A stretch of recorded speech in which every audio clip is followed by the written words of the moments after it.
This is the most comprehensive course you'll ever find on how to write advertorials using AI.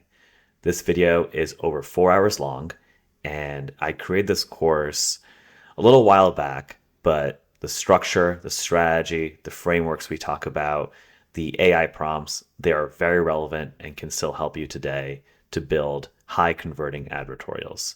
So, not going to waste too much time on the intro. Feel free to watch this at your own pace. Let's get right into it. This is an introduction to advertorials. As you can see on this page, I've outlined a brief overview of what advertorials are and a few of their characteristics. So let's just start from the top. Advertorials are the winning combination of editorials and ads that educate readers and change their mental frame to convert them into customers. An advertorial is a marketing technique that combines elements of editorials, or news articles, and advertisements, creating content that resembles editorial content but promotes a specific product or service. So basically, advertorials don't necessarily look like ads. They could look like blog articles, they could look like reviews, they could look like journal entries with a personal story. The whole point is to take someone, the viewer, and put them in the frame of buying something without actually letting them know that you are selling to them. Because people hate being sold to. Advertorials are the transition between the ad, which may or may not do a lot of selling, and the sales page, which is where you will promote the offer directly. And in a moment, we'll take a look at a few real life examples of how this works. So advertorials, what you need to know, are articles ranging between 750 and 1400 words that convert cold audiences into buyers by educating them or by moving them emotionally. These are not considered long form copy. These are not pages and pages of copy where you're making arguments, where you're using emotional techniques to plant ideas in your reader's mind. It does that to a certain extent, but it's not as comprehensive. These are pretty punchy articles or bits of copy that show you exactly why someone should be purchasing something to address their pain point. So advertorials make it easier, faster, and less expensive to test different angles without changing the sales page every time. And this is very critical if you are an affiliate, an e-commerce brand owner. You need to be testing different angles. And every time you try something new, you don't want to be changing the sales page, right? So let's say you're selling a massage gun, right? Do you want to sell it using the angle of better muscle recovery? Or do you want to use it to position as a solution to banish cellulite? You don't have to make that decision on the sales page. You could write two different advertorials with those two angles and split test them by running ads to both advertorials and figuring out what works and what doesn't. So because it doesn't require a lot of production, you're not creating full-on video productions. You're basically writing a page or two of copy and putting it up there on a landing page and running ads to it. It's very easy to test different things, make quick adjustments without changing the sales page or producing a whole video, with actors and production costs. So that's the benefit of having an advertorial. You can switch up that angle between the ad and the sales page and test to see what works. Another thing is that you can use very strong direct response copy here. You can use direct response marketing to move someone emotionally, to agitate their pain points, and then position your product or whatever you're selling as a solution to those pain points.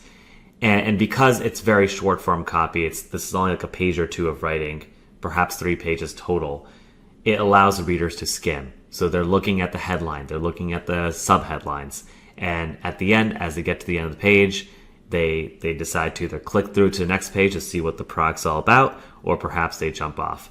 But it gives them the ability to skim very quickly, get to the bottom of the page, and make a decision whether they want to purchase or not. So, as I mentioned, what viewers do is they click on the ad directs to this advertorial page, and then from there, you go from the advertorial to the sales page if the reader decides to click through.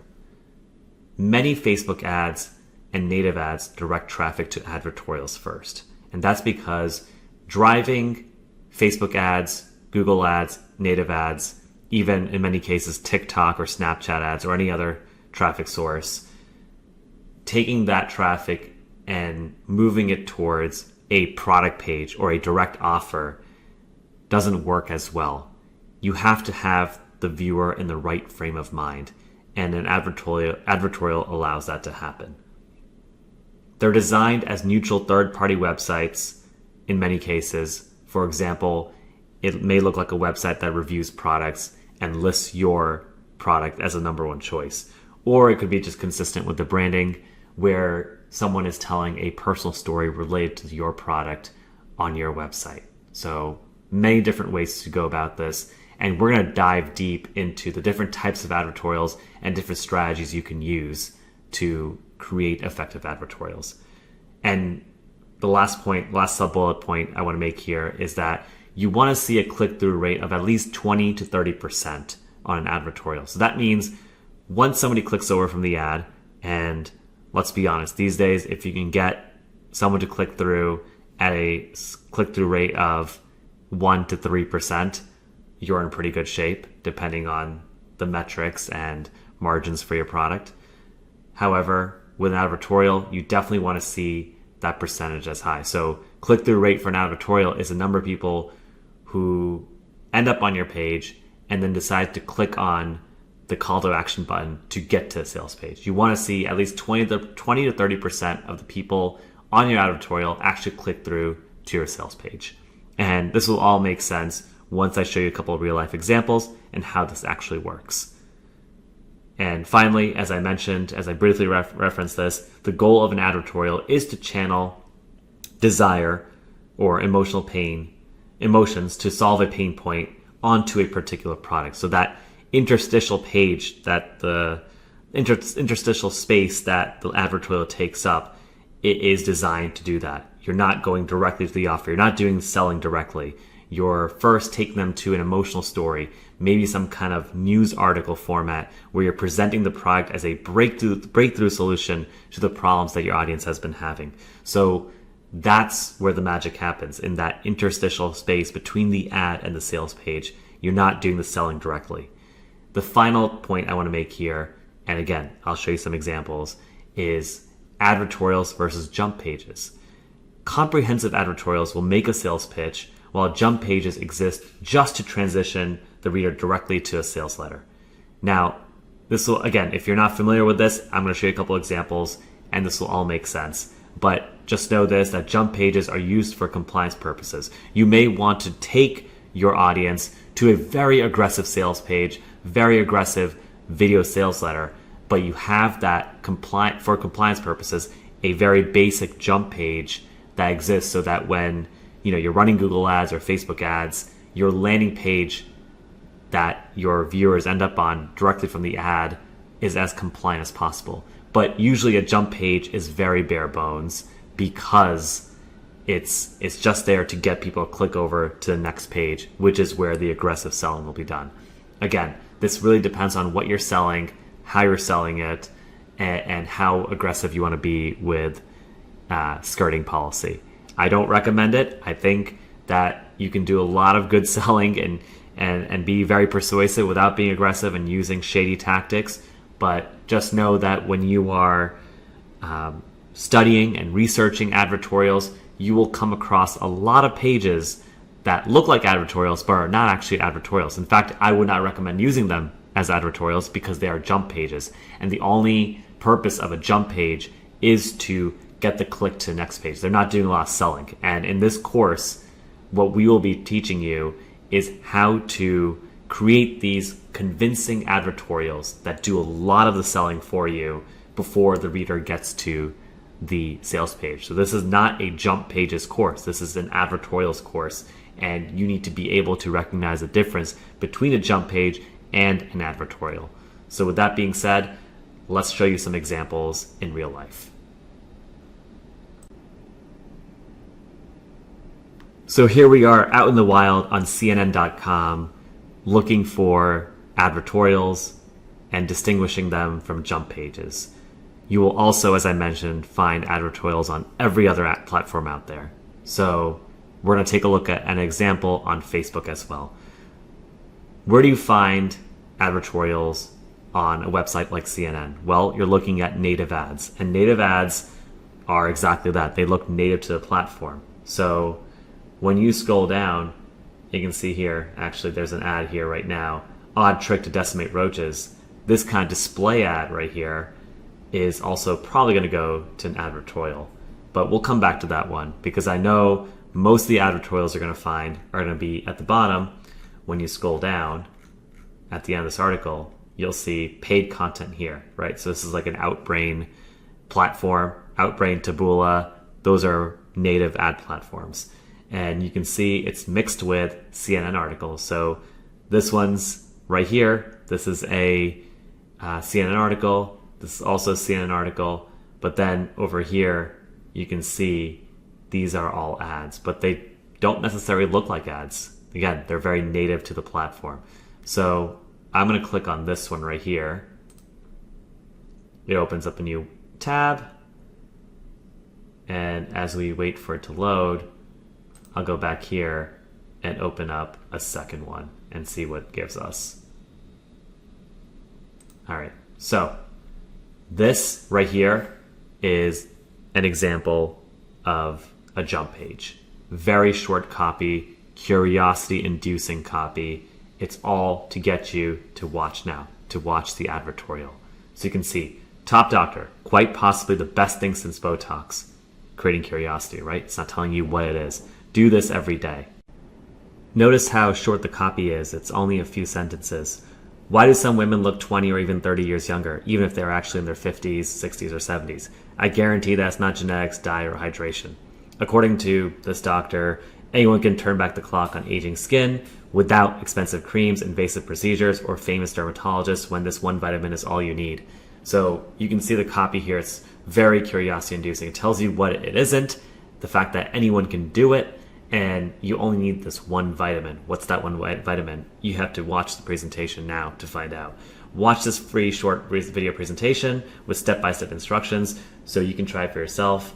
You add some social proof there. The video has now gone viral with over 2 million views in just the last 6 months, and women are raving about their new, vibrant, younger looks. So this is a classic jump page because when you click Watch Now, you're going to be taken to this long-form video sales letter. It's going to be probably like between 30 to 60 minutes, sometimes even longer, and it's going to do a hard sales pitch with aggressive tactics. And so you put this landing page, this jump page in the middle so that Google, Facebook, native ad platforms, wherever you're running this, they only look at this landing page, they see that's compliant, but you don't know what's happening on the other side where it's a lot more aggressive.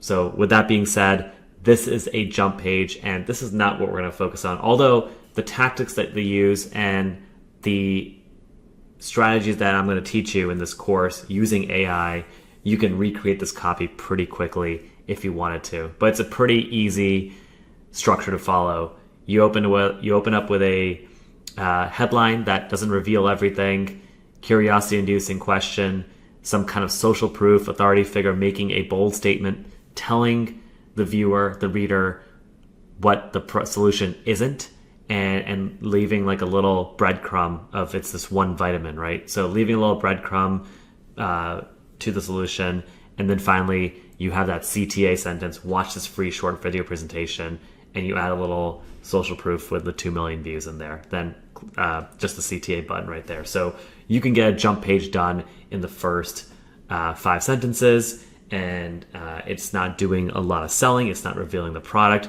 You're just trying to get the click. You're selling the click here. And just to confirm, I will click this button right here, and what you'll see is that as it loads, it's going to go straight to this video sales letter. There's nowhere to click on this page You can't click this. You can call them, interesting, but there's nowhere to click. And what's going to happen is it's going to go into this long form video with some kind of emotional story. It's going to educate the reader, the viewer, and about 25 minutes in, a CTA button to purchase the product. Once the product is revealed in the video, that's going to be unlocked, and there will be a CTA button underneath the video right here, which you can click to purchase the products. So again, this can be very aggressive direct response copy, but that's really the purpose of a jump page. Now let's go back to the original page on CNN. And again, CNN has it, Fox News has it, basically all major platforms, all major publications out there have native ads, have display ads, and you can see that there are tons right here. The next one I clicked on was this women over 45 plus should try this ergonomic bra, and you come here and here you go. This is what I would call an advertorial. The best gynecologists in the US jointly designed this bra. Every US woman should use it to protect her physical health.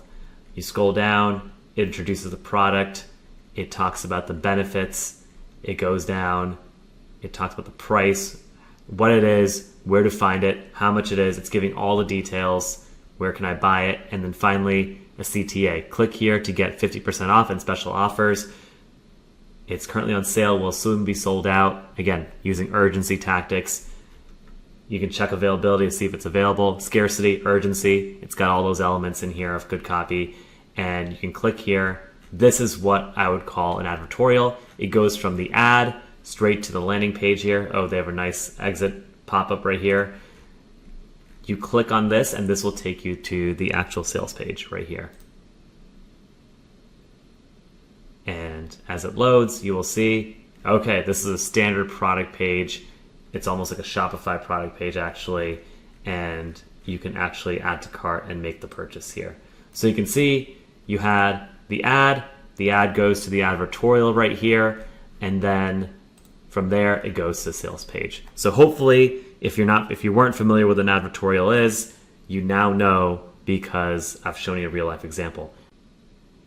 Now, this is also true for Facebook ads and pretty much every other platform out there. So let's take a look at an advertorial running on Facebook. I've already pulled it up on a tab right here. It's for Cetera. You've got the ad here. I'm not gonna play this video right now because this is a advertorials training, not an ad course, but just for information, this is a very good ad. It's got 4,800 likes, 931 comments, 487 shares.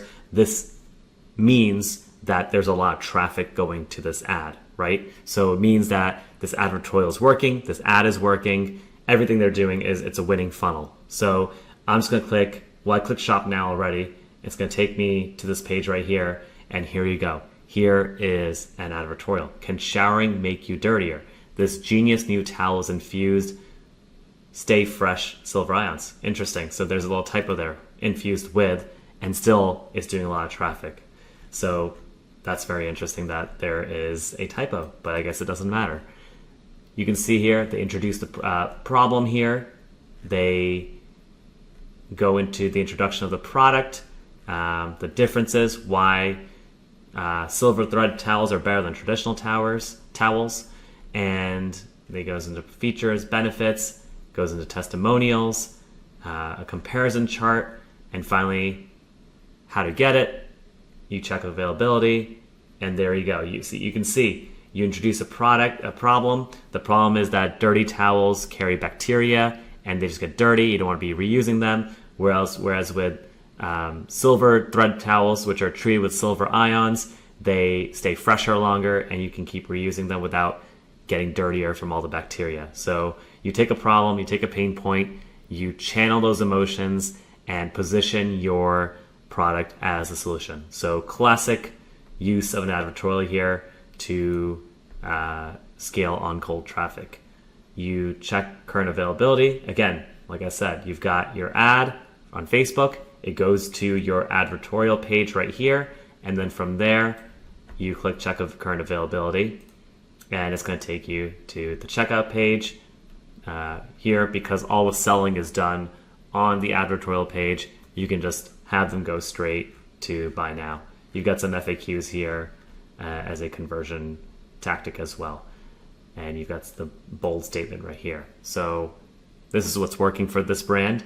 And if you think I've gone too fast through the advertorials so far, do not worry, because in the next, basically the majority of this course, we are going to do a deep dive into every single type of advertorial out there. We're going to do a deep dive on the structure, basically breaking down each advertorial sentence by sentence, and then showing you how to use AI, specific prompts, detailed prompts to recreate those types of advertorials so that you have a structure. First, you're going to master the structure of each advertorial, and then you're going to use AI prompts to generate copy, high quality, direct response copy, to create the copy for each part of that structure. Now that you've seen what advertorials are, what they look like in real life, and how they're used by businesses on native platforms as well as for Facebook ads and Google ads, I just want to tie everything together here by really helping you understand why advertorials are so important. The benefits of advertorials include higher engagement. Advertorials tend to be more engaging than traditional ads as they offer valuable information and storytelling, capturing readers' attention. You have increased credibility. By blending with editorial content, advertorials can build trust and credibility with the audience as they appear more informative and less sales-driven. Education and persuasion. Advertorials allow businesses to educate potential customers about their products or services, providing in-depth information and highlighting their unique selling points. You get a little bit of a conversion boost. Due to their informative and persuasive nature, advertorials have the potential to generate higher conversion rates by effectively moving customers up the purchasing ladder. And oftentimes, you can try running an ad directly to the sales page or product page and then test an advertorial in between. And usually by putting the advertorial in between, it can lead to a higher conversion rate. It can oftentimes take a funnel that's losing money and turn into a profitable funnel. And so advertorials are a great tool to unlock funnels and scale on cold traffic. And finally, seamless integration. Advertorials seamlessly integrate with the surrounding editorial content, creating a natural and non-disruptive user experience, which can lead to better overall campaign performance. So with that being said, I've covered everything I wanted to introduce you guys to advertorials. Now we're going to start digging much deeper into the types of advertorials, the structures, and then how to use AI to write these advertorials on a semi-automated basis and create high quality copy. In this video, we'll be discussing the different types of categories and structures for advertorials. In my view, there are 5 different types of advertorials that you need to master. While there are elements that overlap for all of these advertorials, I find that distinguishing them based on 5 different categories is the best way to go about things. So let's just go through each one, and then I'll show you examples, real life examples of all of them. So the first one is a news article. This type of advertorial mimics a news story to capture the reader's attention and create a sense of urgency. It presents a new and exciting development in a particular industry or niche, often highlighting a product, service, or innovation that is disrupting the market. By framing the content as breaking news, the advertorial aims to engage readers and generate interest in the featured offering. So, a couple points there. It doesn't often have to be phrased as breaking news. It can just be a general interest article. But the main point is that it does need to seem like a news article or a blog article where it seems very native to the platform, and the audience, the readers, can't really tell whether this is an ad or a piece of news. And obviously this works very well with native ads when you're scrolling on CNN or Fox News and you see these types of ads at the bottom of the page. So this is very advantageous because you are very native to the platform and you're positioning something as newsworthy, which lends it some credibility and authority. And I'll show you an example once we go through all of these categories. The second category is social proof. A social proof advertorial leverages the power of authority and credibility to influence readers. They often present a relatable story or scenario that resonates with the target audience, highlighting how a specific product or service has positively impacted someone's life. By showcasing the experiences and perspectives of real individuals, the advertorial aims to build trust, credibility, and a sense of social validation around the featured offering. So a lot of times you'll have some kind of authority figure. For example, America's top dentist or America's top cardiologist recommends some sort of product. This is not really about personal stories. It can involve some kind of scenario, but generally speaking, you are attaching social proof, authority, credibility to the product you're selling. The next one is very straightforward. It's a review. This type of advertorial provides an evaluation and assessment of a product, service, or category. It offers insights, comparisons, and expert opinions to guide readers in making informed purchasing decisions. Review advertorials can be presented in different formats, such as blog posts or third-party reviews, and they often include detailed analysis, pros and cons, and a recommendation based on a reviewer's assessment.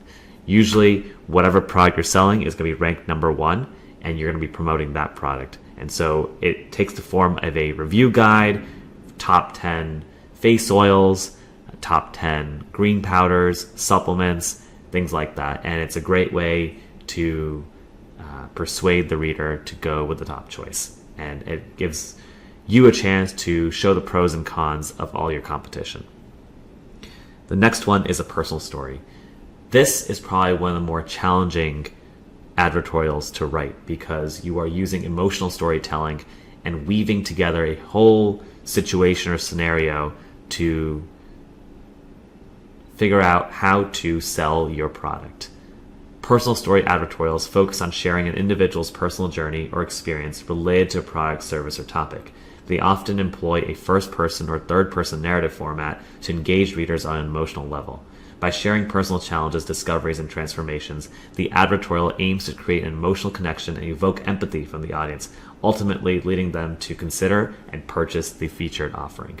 And finally, you probably have seen these out in the wild, listicles, very straightforward. Listicles present information in a concise and easy to digest format, typically in the form of a numbered list. They highlight multiple reasons, benefits, or features related to a particular product, service, or trend. Listicles often utilize attention-grabbing headlines and short descriptions to capture the reader's interest and encourage them to explore further. By organizing information in a structured and visually appealing manner, listicle advertorials aim to provide quick and compelling insights to the audience. So there you have it. You have the 5 different types of advertorials. Now let's go in and find some examples to show you. So let's take a look at some examples of each type of advertorial out in the wild. As before, I showed you native ads and where these advertorials come from. So right now, a lot of these advertorials that I'm about to show you are doing well. And the reason I know they're doing well and that they're profitable is because there are tons of native ads, Google ads, Facebook ads driving to these pages. So when you see an ad over and over again, that usually means that it's working and it's profitable. Otherwise, why would the advertiser spend the money to run the ads to these pages? So right now, you're seeing these pages a lot on these native ads, Facebook ads, Google ads, because they actually work.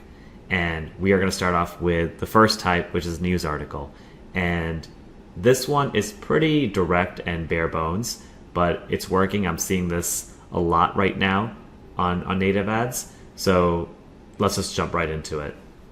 The headline is New Genius Japanese Invention Cleans Virtually Everything in Your House. So this is that style of breaking news that you see a lot with the news article advertorials. And if I scroll down, you'll see you've got an author posted by John Lewis, probably like a fake author, maybe he's real, but most likely not. You've got a date here, May 8, 2023. So it really looks like a news article. And it gets straight into the offer details. Very offer focused, very product focused. It's the Sonoshi Power Spin Scrubber, and it tells you what it is. It tells you how it works. Why is it so unique? And you've got the features and benefits right here. You've got a demonstration video here. and really focused on benefits here. Saves you money and time. Life is much easier, and talks about the unique mechanism behind what makes this product better than the rest and how it addresses the root cause of your problem. And we're going to get into all these details, how to create this kind of copy, where everything goes, how to structure the advertorial. We're going to get into all of this and then show you how to use AI prompts to actually build out pages like these. But I just want to go do a little quick overview of each type of advertorial before we get into the nitty-gritty of each type. How come Sanoshi costs so little? Why is it discounted now? You're basically getting all the details you need about this product on this page, and explaining why you need it, what it does, why is it different, how to get it, right? That's what we're getting right here. How can I get in the US? The time to buy your very own Sanoshi is now, before the discount I took advantage of runs out. You're adding some scarcity, some urgency. And then finally, you've got this CTA right here, call to action button. Claim discount and check availability. It's selling out rapidly, so I highly recommend placing your order fast before the discount ends. So that's an example of a news article advertorial. This one is a little more salesy than most, and that's because it's just very offer focused and telling you the details of what the product is and why it's so great, and then telling you to buy it. But there are a lot of news articles out there that don't seem as salesy. Next, we have a social proof advertorial. And many times there can be a little blur between news article and social proof advertorials. But what separates a social proof advertorial from a news article advertorial is the fact that you have some sort of authority figure, some sort of credibility, and perhaps even social proof in the form of, for example, thousands of Americans, thousands of pet owners are switching to this product. Some kind of statement like that. So in this case, this could be a news article advertorial, but because the headline here is top doctors now recommend next generation CBD gummies, that adds that element of social proof. It's not breaking news. It's not directly promoting a product in the first sentence. It's obviously promoting the product, but it's doing it with the backing of credibility and authority. So very product focused here. You can see they get straight into the offer, selling these CBD gummies, and then they go into why is this better than other solutions. They explain, in this case, they start with testimonials here.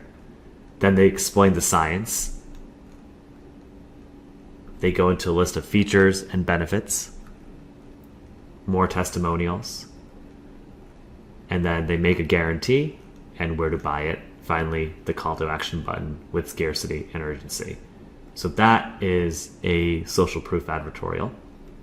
Next, we have a review advertorial, and it's pretty simple.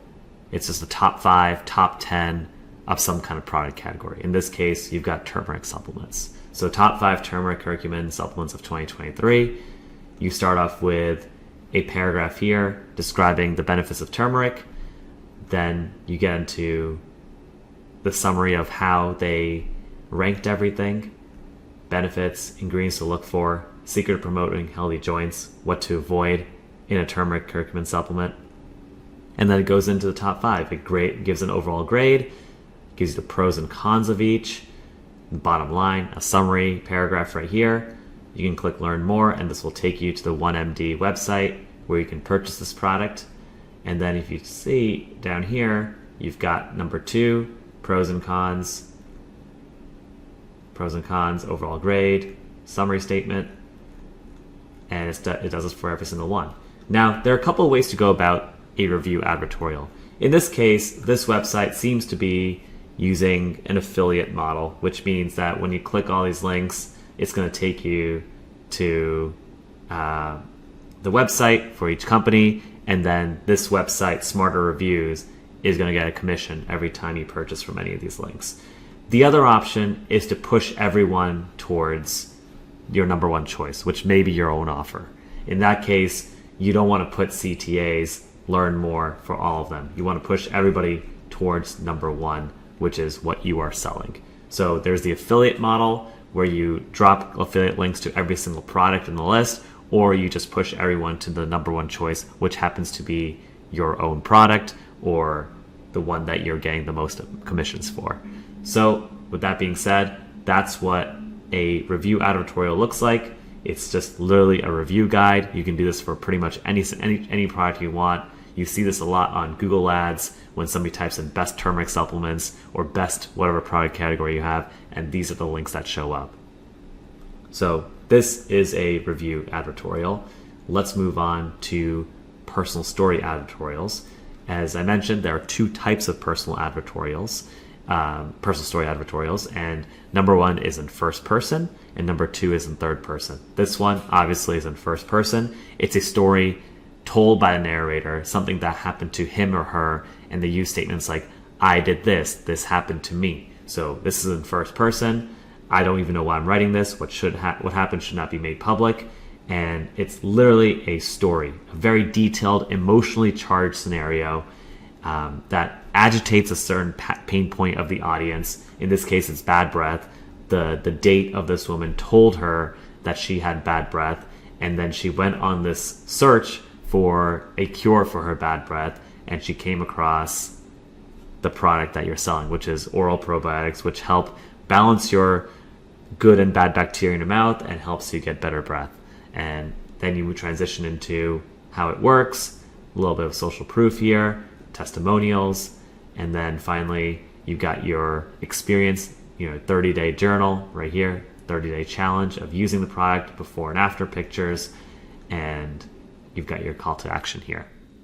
Again, I'm moving very quickly through all this right now, but we're going to go back in great detail explaining how to create these advertorials step by step, each section by section.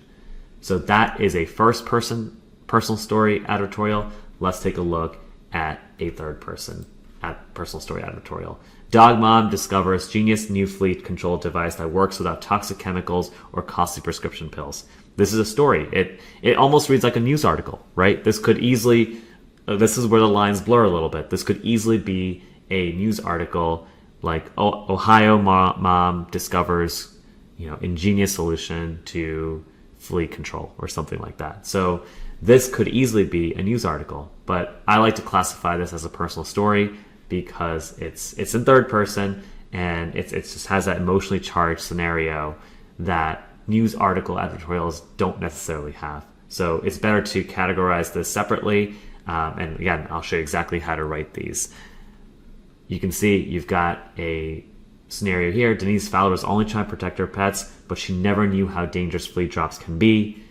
She ends up looking for a solution and she finds the pest trapper. And again, what it is, why it's better than the competition, how it works, followed by testimonials, maybe a 30-day or 3-week experience journal right here. How much does it cost? Is it worth it? And finally, you've got the CTA here, call to action, urgency, scarcity, apply discount, and check to see if it's available.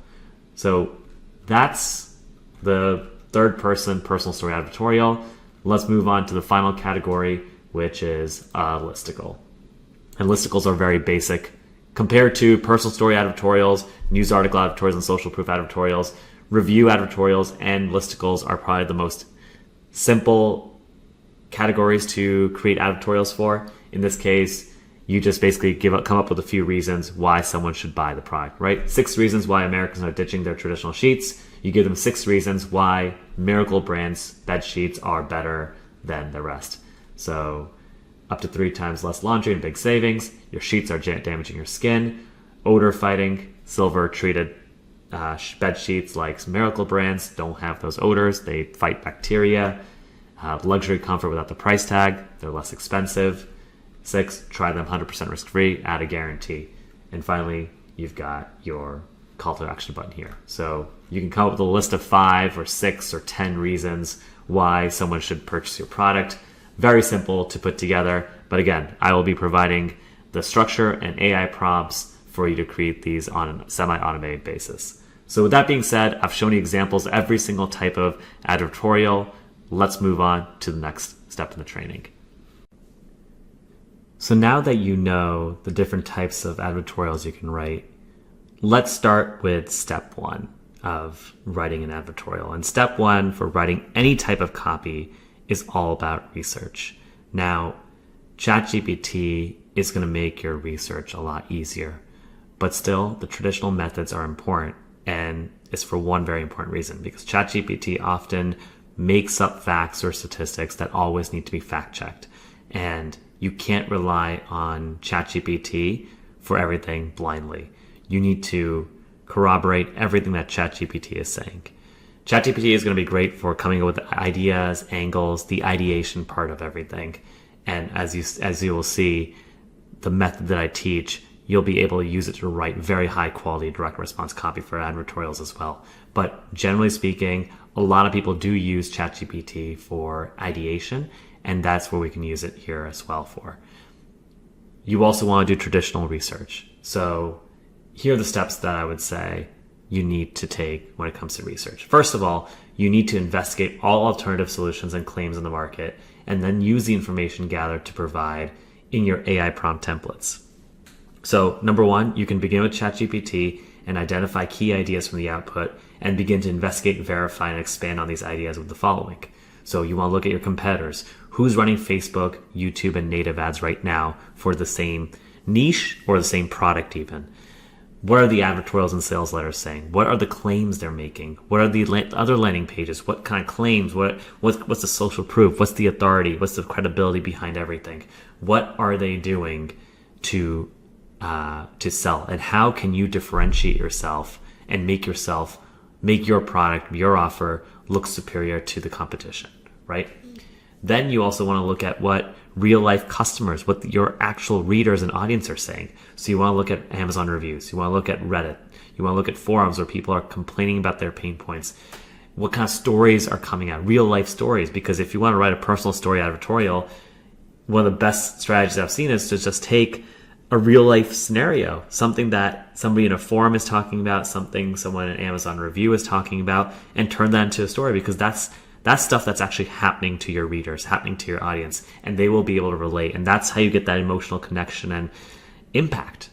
And you also want to look at Facebook ads and comments, because a lot of people will comment on ads on Facebook with their perspective, and you want to pay attention to what they're saying. The more you can speak your audience's language, the more persuasive your copy and your advertorial are going to be. You also want to have a framework for your research. So make sure when you do your research, you're able to answer the following questions. Who is the audience, and what are their biggest pain points and fears? What solutions already exist, and what are their downsides? What is the bold, quantifiable promise you can make that is backed by credible sources and proof? What is the real root cause of the audience's problem? What is the real reason behind their pain point, and how does the solution you're providing address that real root cause? This is what we call the unique mechanism, right? What's the unique mechanism behind the problem, where you can talk to the reader and say, this is why you have not solved your problem. This is the real reason, the real root cause behind your problems, because you have not addressed this unique mechanism behind your problem. You've got 99% of everything, but you're missing that 1%. What is that missing 1%? That's going to bring everything together and allow you to solve your pain point. And then finally, what is the solution you're presenting? The solution you're presenting has to address that real root cause. So the solution itself needs to have that unique mechanism. So that uniqueness factor, that differentiation, needs to really shine through in your advertorial, the way you're positioning your product. So I'm going to do a quick example for all of you. We're not going to spend too much time digging through this, because I think the process is very self-explanatory. You have to go through everything, read reviews, read Reddit, speak your customer's language. You have to do all that and look at all your competitors. But I'm going to do a quick example for all of you to show you how I would come up with a great personal story for an advertorial based on the research I'm doing. Here we are in ChatGPT, and I'm going to show you a quick example. To save time and to be efficient, I've already gone through the prompts.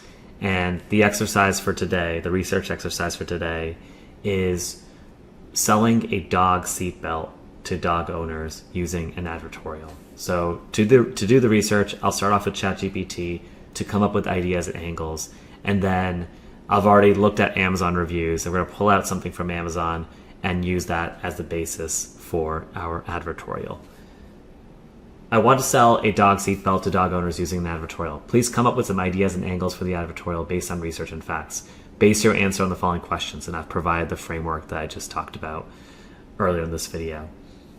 You scroll down, you can see the audience. It's dog owners who love traveling with their furry companions, often facing the dilemma of securing their pets safely while driving. Biggest pain points or fears: safety concerns, distractions, legal consequences, and existing solutions are unreliable restraints, discomfort, installation hassles, limited safety standards.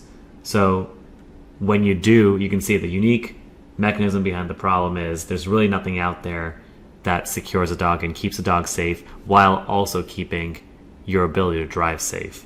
And then existing solutions can be unreliable, they can be uncomfortable, and putting them in place can be difficult as well. So any product that you're selling that addresses these shortcomings in existing solutions is going to be positioned as a great offer. Credible sources, maybe crash tests. I don't know if you're doing crash tests, but maybe there is something out there like that. Who knows? We'll have to do some research. So this is where ChatGPT can give you ideas, and you can go looking for that kind of information. Expert endorsements, great. Maybe you can bring somebody on, a doctor on board, a pet, veterinarian or something, or a car expert on board.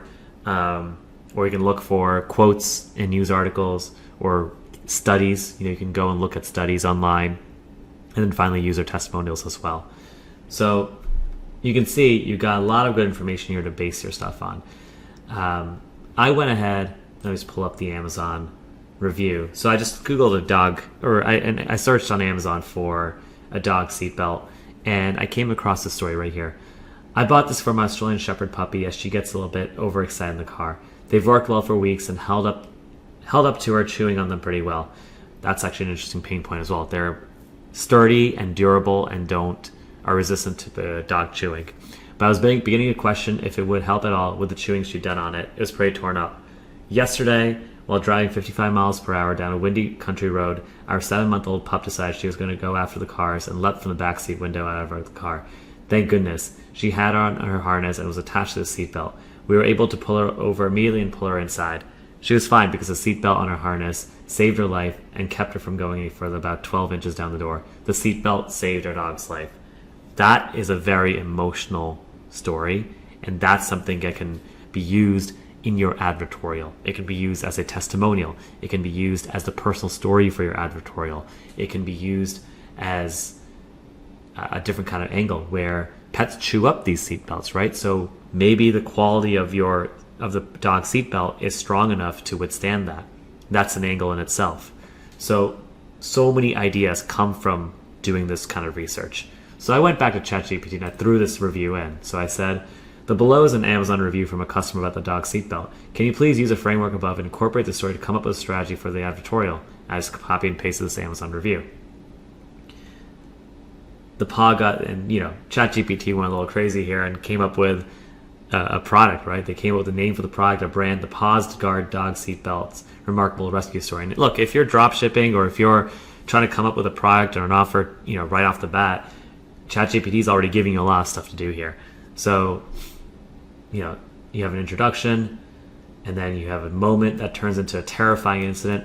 So you can say how one terrifying incident on an interstate highway led this concerned dog mom to discover the Paws dog restraint to protect puppies, your pup, from near certain injury on the road or something like that. So that's like a headline right there that I just kind of came up with on the spot. So you can literally take this, and you've got a lot of research here. If you put another prompt in, and you can say, for example, come up with other stories involving dog owners, emotional stories, where a dog seatbelt would be critical. Let's see what ChatGPT comes up with.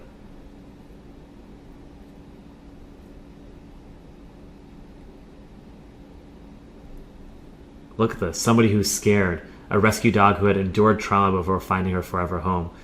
Her past experience left her with deep-seated fears, especially when it came to car rides. You can see this is great stuff. You have so many different types of stories that can work really well.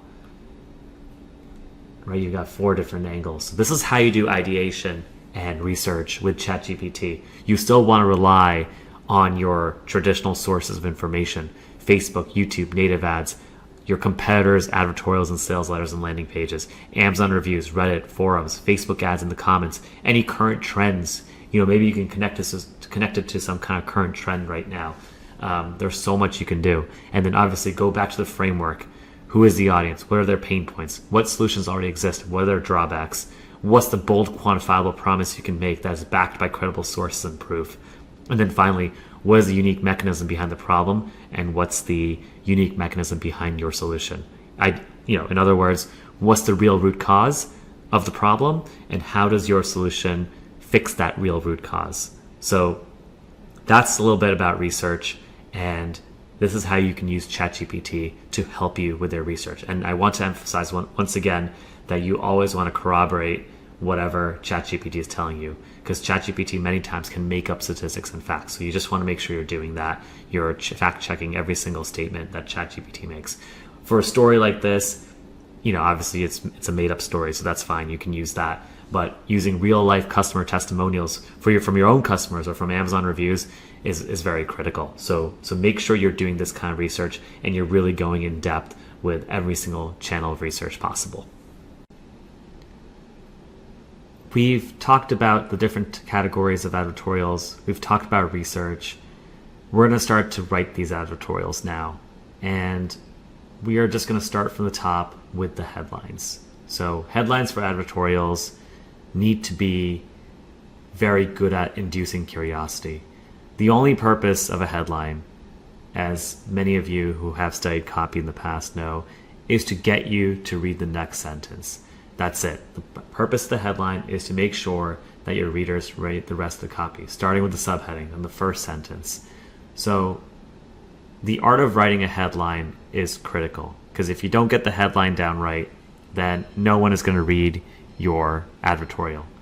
So I just included this quote from John Carlton. It's actually very interesting. I'm always looking for a hook in my ads, especially in the headlines, that will jar the reader awake. I want every ad to be the one thing he reads that stays with him all day long. He tells his friends about it, it haunts him, causes him to shake his head in wonder, gooses his brain, and gets his blood flowing.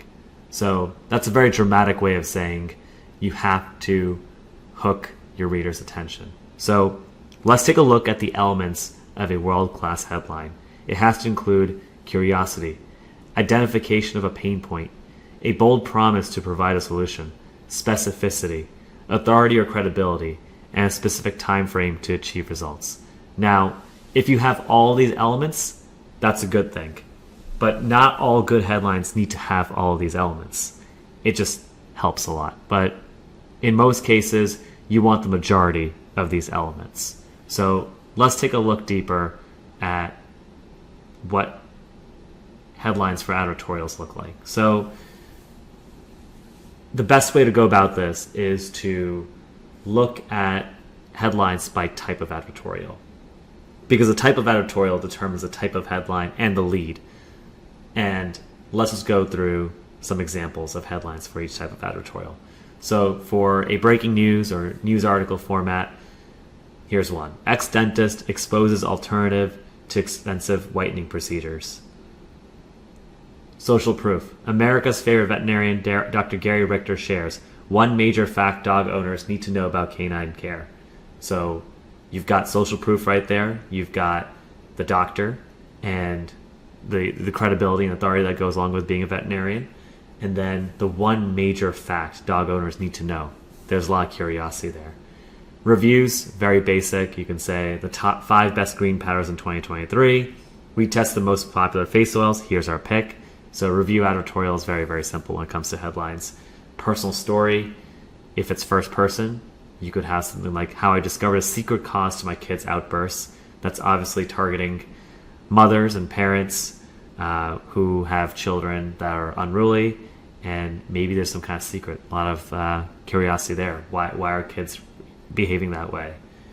Third person, dog mom discovers genius new flea control device that works without toxic chemicals or costly prescription pills. So you're creating curiosity by telling them what it isn't. It's not toxic chemicals, harsh chemicals, or costly prescription pills from the vet. What is this genius new flea control device, right? Dogmon discovers it. It adds a little bit of that breaking news kind of flavor to it as well. So that's a very strong headline. And then listicle, very straightforward again. 6 reasons why Americans are ditching their traditional sheets. So you can see how writing headlines like this can create a lot of curiosity and encourage the reader to keep reading. Now, there are certain formulas for writing these types of headlines. Obviously, you want to include the elements that I spoke about, but there are different structures as well. So you can have a why headline, a headline that starts off with why, where you transition from old solutions to a new improved solution. For example, why fitness enthusiasts are swapping long gym sessions for this 15-minute workout routine that delivers better results, transform your body in half the time. That's a great social proof advertorial headline. A how headline, going from struggling to success with this one secret. How a stressed out student aced their exams with a simple mindfulness technique. Say goodbye to exam anxiety and hello to academic success. How a California mom accidentally raised her credit score from 588 to 781 in only 90 days. That's a great personal story headline in the third person. Story-based. This mom's life-saving driving tip is revolutionizing road safety and spreading like wildfire. I recently discovered how to heat any space in my house in under 5 minutes without using my home's costly heating system. So you have the story-based as well. And then secret. Uncover the secret behind the antibacterial sheets everyone is raving about this holiday season. So you can have different structures, right? Based on what you start your headline with. What is the effect you want to have? Are you doing from old to new solutions? Are you showing a struggle to a success story? What exactly are you showing? And you can distill those into very specific formulas. So if you look at the next slide here, writing advertorial headlines can be distilled into a formula. So for example, with a news article breaking news, you have an exciting development in some industry or field and how people or companies are achieving those remarkable results. Same thing with social proof. The surprising, amazing, shocking benefit the target audience is having to achieve their dream outcome. Same thing with review and personal story and listicle. You can literally break these down into headline formulas, and plug them into ChatGPT to get what you need. So we're going to come back to these headlines very soon, but you can actually either do this manually or you can do this using ChatGPT, where you have these structures and you just fill in the blanks like Mad Libs almost. We're going to get to the AI prompt section of this very soon, but I just want to take you through the rest of the advertorial structure, and then we'll come back and write some headlines with ChatGPT. In this video, we'll take a look at the general structure of an advertorial. Now, there are nuances for each type of advertorial we've discussed so far, but generally, all advertorials follow this structure with some modifications. So before we get into the structure of each individual type of advertorial, let's take a look at the general structure. An advertorial usually starts off by hooking the reader with a relatable story, fact, or anecdote. It agitates the reader's pain points, presents the solution, explains and provides social proof, and then drives action, a call to action to get the viewer to purchase. So typically you start off with an introduction. It connects with the reader on an emotional level, and this opening should highlight a common problem or struggle that the target audience faces. You identify the problem. Clearly identify and describe the problem or challenge that the product or solution aims to solve. Highlight the pain points associated with the problem to resonate with the reader and emphasize the need for a solution. For some advertorials, for example, like a personal story advertorial, you don't want to mention or refer to the product in any way in the beginning because you're telling a story to hook the reader. In other cases, if it's a news article or a review advertorial, which are more product focused, you want to lead off with the product you're selling. You present the solution. Introduce the product or solution as the answer to the identified problem. Highlight its unique benefits first always, features or innovations that make it superior to other existing solutions in the market. Then you go into a little deeper into the product, the details and explanation.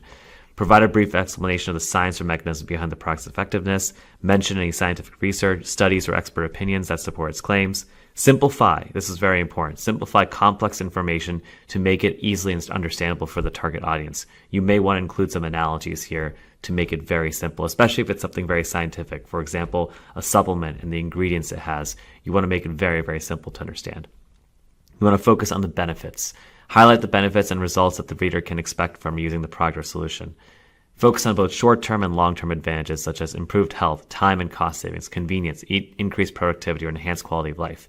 Many times you want to lead with the benefits before you get into the unique mechanism. So a lot of times you want to put the benefits before you get into the unique mechanism. Then you start to wrap up the advertorial with testimonials. Include real-life testimonials or success stories from satisfied customers. Select testimonials that highlight the different benefits and positive experiences users have had with the product. Use quotes or paraphrase the testimonials to add credibility and authenticity to the advertorial. You may also want to include a 30-day challenge or a 30-day journal entry where somebody describes their experience on day 1, day 15, and day 30 of using the product. That's often an element that people include in advertorials, and it's definitely worth testing out. Finally, a call to action. Encourage readers to take action by providing clear instructions on how they can obtain the product. Highlight any special offers, discounts, or guarantees associated with the product. You might want to include scarcity or urgency to drive action immediately. You can say if supplies are low, this offer is not available anywhere in stores, just online, elements like that. Provide information on where and how to purchase the product, including website links or contact details. So there you have it. Pretty straightforward structure of an advertorial. Now we're going to dive a little deeper into each type of advertorial and talk about the different types of structures that you need for each type of advertorial. The structures for the news article, social proof, and personal story advertorials are pretty unique and have their own style. The structures for the listicle and review advertorials are completely different, and we'll take a look at them separately because they are a completely different style. But based on the structure I provide, the generic structure I provided on the last slide, the news article, social proof, and personal story advertorial structures are similar but have their own unique twist. So let's take a look at all three of them separately, and then I'll show you examples of how each of them begin. And I just want to highlight the fact that in most cases, it's just the first part, the lead, product introduction, and then once you get into the features and benefits of the products and you actually start talking about the product and how it works, all these advertorials end up being pretty similar. It's really the opening of each one that differs. So you'll get a better sense of what I mean once we go through the structures of each one and I provide you examples of each one. So let's start off with the news article one. The news article advertorial, as you know, positions something, the product as some kind of breaking news, some kind of breakthrough. It can be kind of a general interest story, but basically looks like a blog article or a news article. It could easily be in a native ad, and the audience won't even recognize that they're reading some kind of ad. So you want to start off with usually a startling or curiosity-inducing fact from a reputable authority that agitates the target audience's pain point. And I'm going to show you some examples once we finish up this overview. Next, you move on to problem identification. You explain to the reader the implications of this startling fact and what it means for their problem. You continue to agitate the reader's pain points and start to discuss what can be done to address the startling fact introduced above. So with that introduction, that lead for the news article, you can start to get into introducing the product and then going to the features, benefits, unique mechanism, and everything. So now that we've kind of covered what a news article advertorial looks like when you open up, let's take a look at a couple examples. So here are some examples of news article style advertorials. We're just going to run through a few of these to show you the structure and how these are written. And the first one you have is Cleanomic, which is selling these earth-friendly zip bags. And you can see for a news article advertorial, you always want to start off with some kind of startling, curiosity-inducing fact from a reputable authority that agitates the target audience's pain point. So right here, the headline right here, plastic zip bags ruin our oceans and countryside. Did you know, here's the fact, did you know 18 billion pounds of plastic are dumped into the ocean every year? Scientists, that's the authority figure, are saying that by 2050, there will be more plastic in our oceans than fish. That's a very startling fact, right? More plastic in the ocean than fish. That's shocking. That's surprising. Where is all this plastic coming from? Here we go. The implications of the fact, or the cause of the fact. Experts say whopping 40% come from household items made of single-use plastic. Products are only used once and then thrown away. And even though some plastic is recyclable, it can be difficult to recycle one very essential household item: plastic food storage zip bags. So here we go. We can continue to agitate the pain point, which is, the person who's reading this is probably very conscious of the environment and cares about the environment. So you start off with this fact, and then you get to the root cause, or you talk about the implications, and you agitate the pain points right here that address the fact. So that's the identification. And then you get into, okay, so what can be done here? You could stop using plastic completely, or you could use a solution. And this is where you introduce the product, come down here, you talk about the features and benefits, why compostable zip bags are better than traditional plastic zip bags, put in a guarantee right here, keep talking about the features and benefits right here. They're non-toxic, compostable, more durable, they're BPA free. And then you get into testimonials, followed by your comparison chart, and then finally offer details: where to buy it, how to buy it, scarcity, urgency, and CTA here. But you can see, starting from right here, this is where it becomes a traditional advertorial and follows the structure pretty much to a T. But it's the beginning right here, the news article format. This is what I was referring to in the slide that I showed you. You have a startling, curiosity-inducing fact, and then explanation of the problem, identification, implications, and root causes. So, and obviously you're continuing to agitate the pain points here. Then you position the product as a solution to that startling fact. So that's one example. You're going to see that this is a trend that continues throughout all of these news article style advertorials. So just right here, ignore the headline here. This is really a news article advertorial. You'll see why. It starts off with, for the past few years, the air conditioning industry had just 3 big companies that could set any prices they wanted and kept ripping off customers. I'm not a big fan of the copy here. It's a little crass, but it works. And there are probably better ways to address this, a little more details. That could set any prices and they wanted and kept ripping off customers. I would put in a fact somewhere like, did you know that the price of an air conditioner has steadily risen by a certain percentage, if we can find that information. Just something more detail oriented. So this is the startling fact.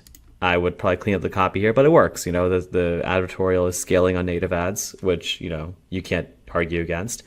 A genius startup is turning this $135 billion AC industry on its head.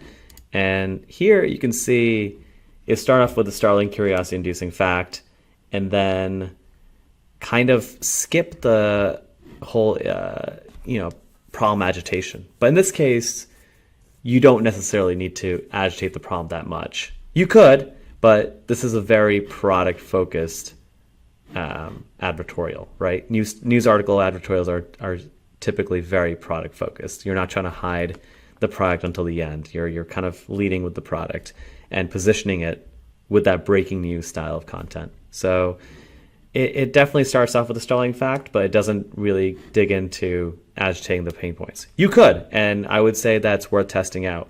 So this is just one variation here where it starts with the curiosity-inducing fact, then goes right into the product introduction. But you could easily add a sentence or two here, agitating the pain points, talk about the implications and things like that, which would probably make this more emotional and stronger.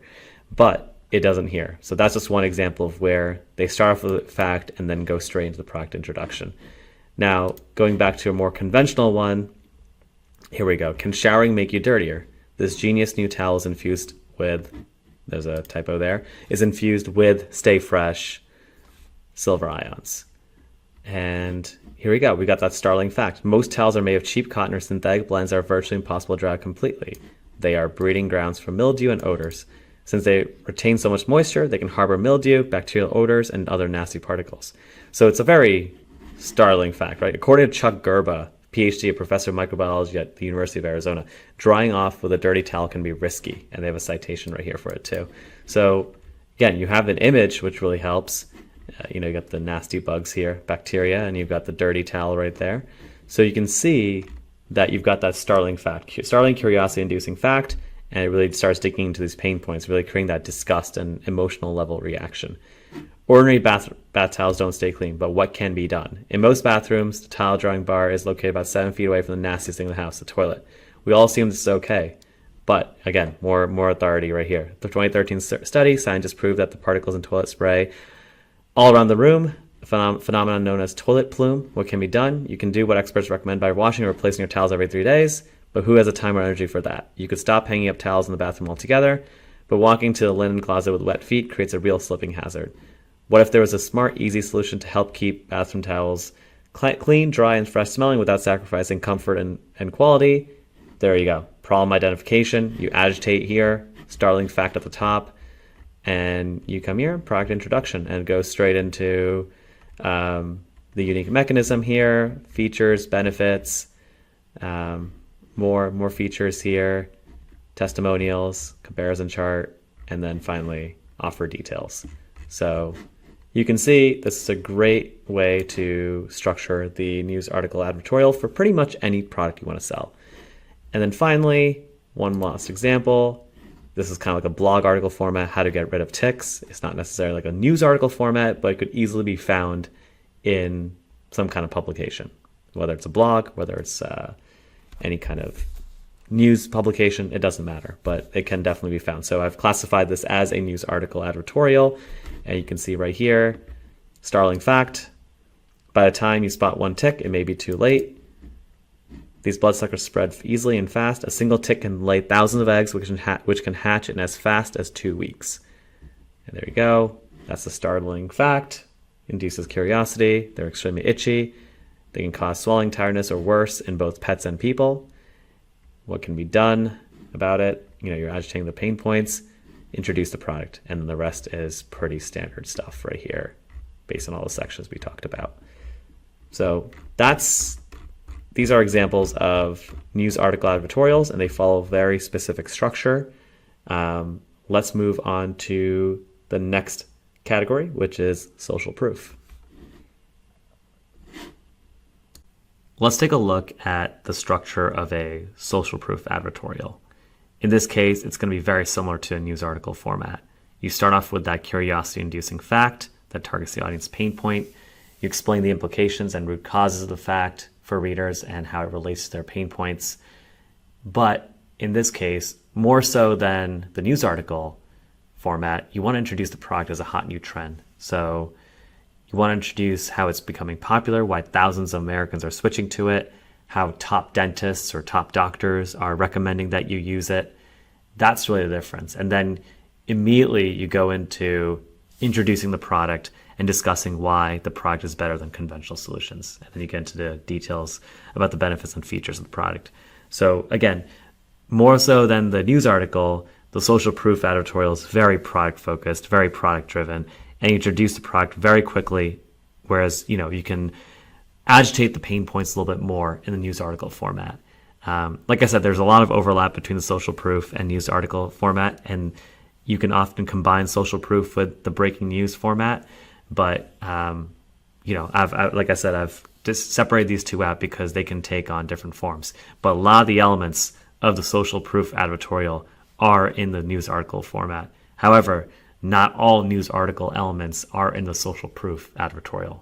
So if you follow that carefully, you'll realize that the social proof advertorial is much, much more product focused, and it's really about the popularity of the product why authority figures are recommending it, and why so many Americans or people or in general are switching over to this product. And then obviously start to position the product immediately when you introduce it, position it as better than conventional solutions. Explain why it's better than the competition, why it's nothing like what you've heard before. So that's really important. Product-driven content copy is very key here. And that's what kind of distinguishes it from a general news article advertorial.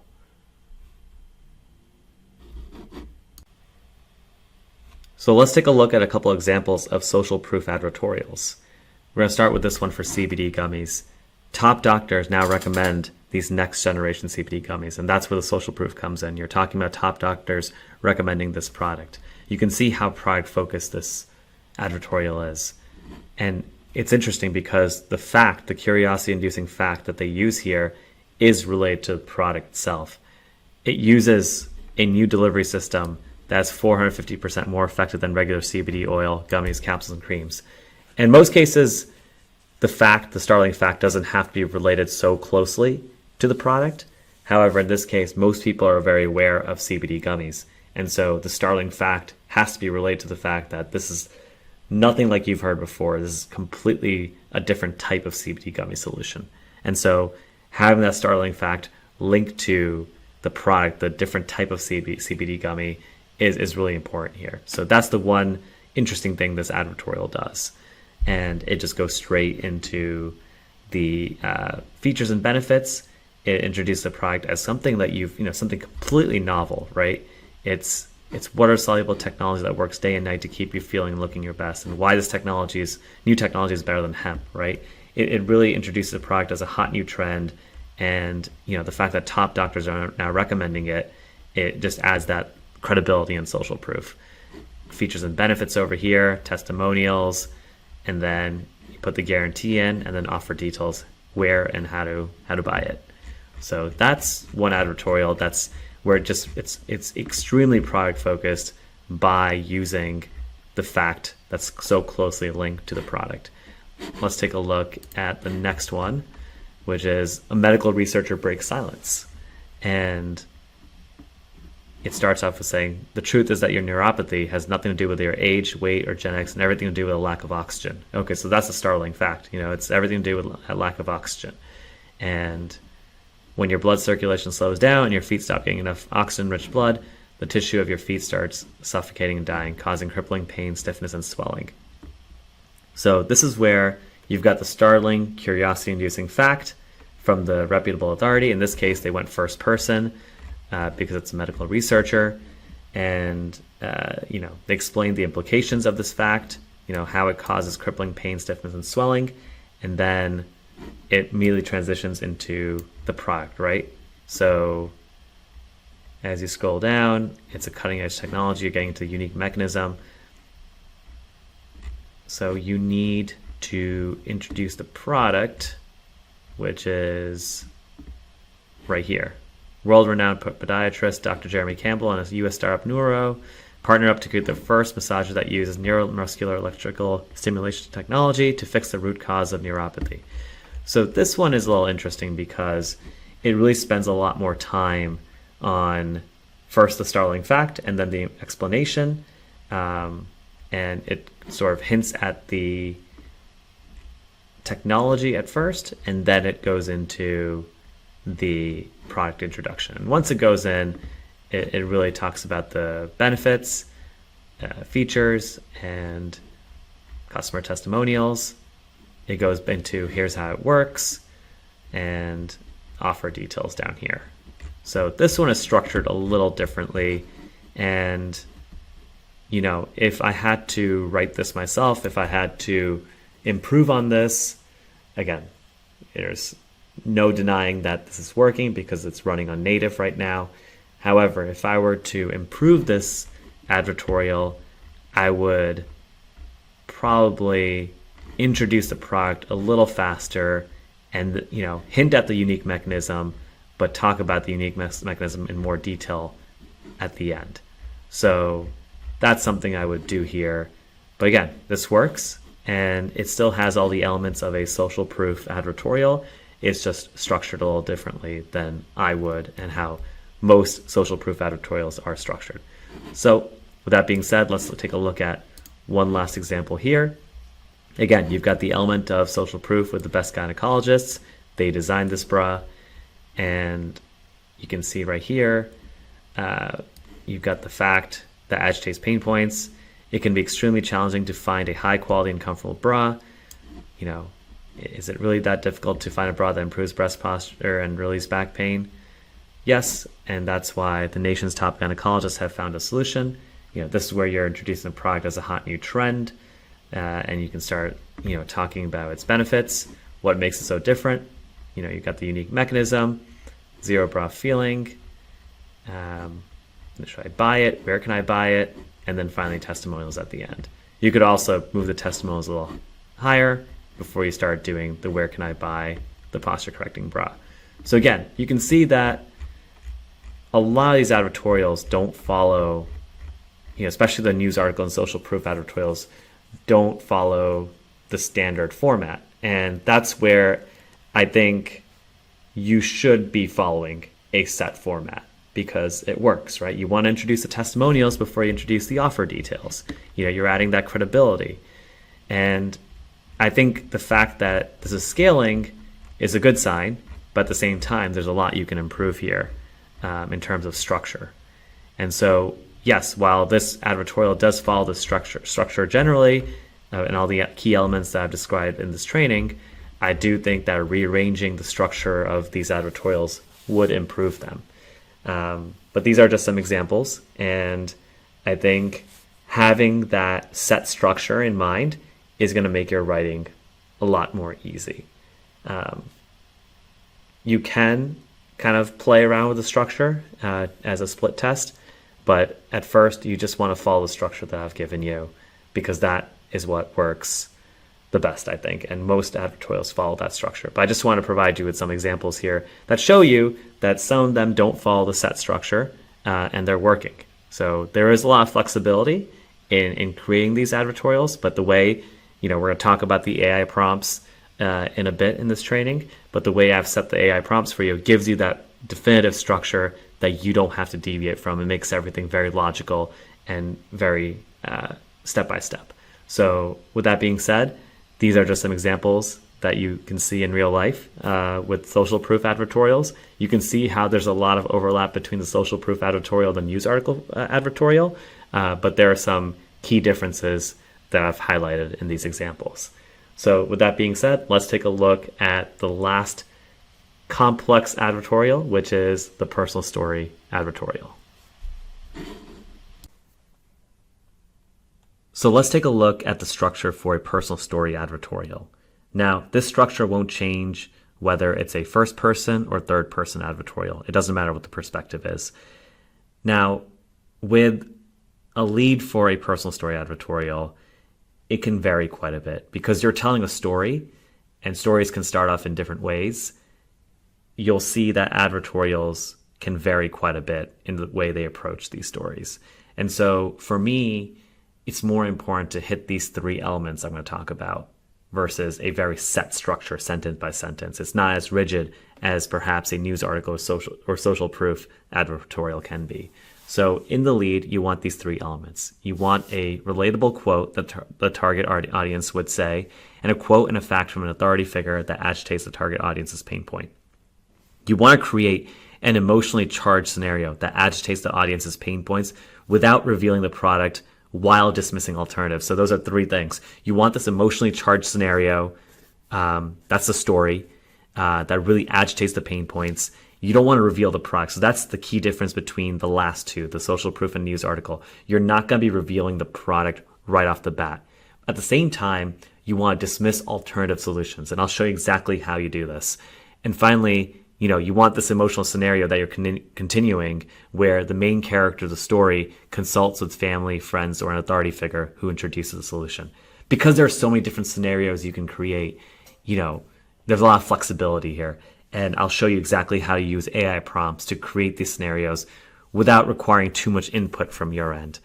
And, obviously, if you look at the research training of this course, you will find a way to come up with the scenarios by looking at Amazon reviews and other, parts of research like forums, stories in forums and websites like that. But you can have ChatGPT create these scenarios from scratch for you instead of having to come up with these stories on your own. And so the lead is a very variable part of the personal story advertorial. And that's okay, because we can use AI to create leads that include all these elements in a variety of ways. With that being said, these elements are usually necessary, and you don't want to deviate from this set plan that I've created for the personal story advertorial. And for that reason, what we'll do is we'll take a look at a couple examples and show you how advertorials that are scaling on native and Facebook ads are doing this and implementing this. So let's take a look at some examples here of personal story advertorials and how they incorporate the three elements I just discussed. So here we have an advertorial that's third person about Claire, who was in a car accident a few years ago. This is the emotionally charged scenario that agitates the audience's pain points while not revealing the product and dismissing alternatives. So drunk driver, car accident, smell of burning oil, very descriptive, very emotionally charged. You get the quote from the target audience. I started off the day just fine. Now after the accident, I carry this pain with me, chronic pain for years. I cannot sleep. It makes me, it is the most difficult thing in my life. No sleep, more pills, more pain, no relief. She went to the doctor. Doctor introduced the alternative solution, which is surgery. I will do no more surgeries, no more. I cannot live like this anymore. I need to sleep. And then the emotional scenario continues, where she goes for a second opinion. Dr. Shiva, he introduces the product right here. So that's where the product introduction happens. And then, it goes into what it is, how does it work, customer testimonials, and then, okay, so this is what shifts to the reporter who's talking, in third person.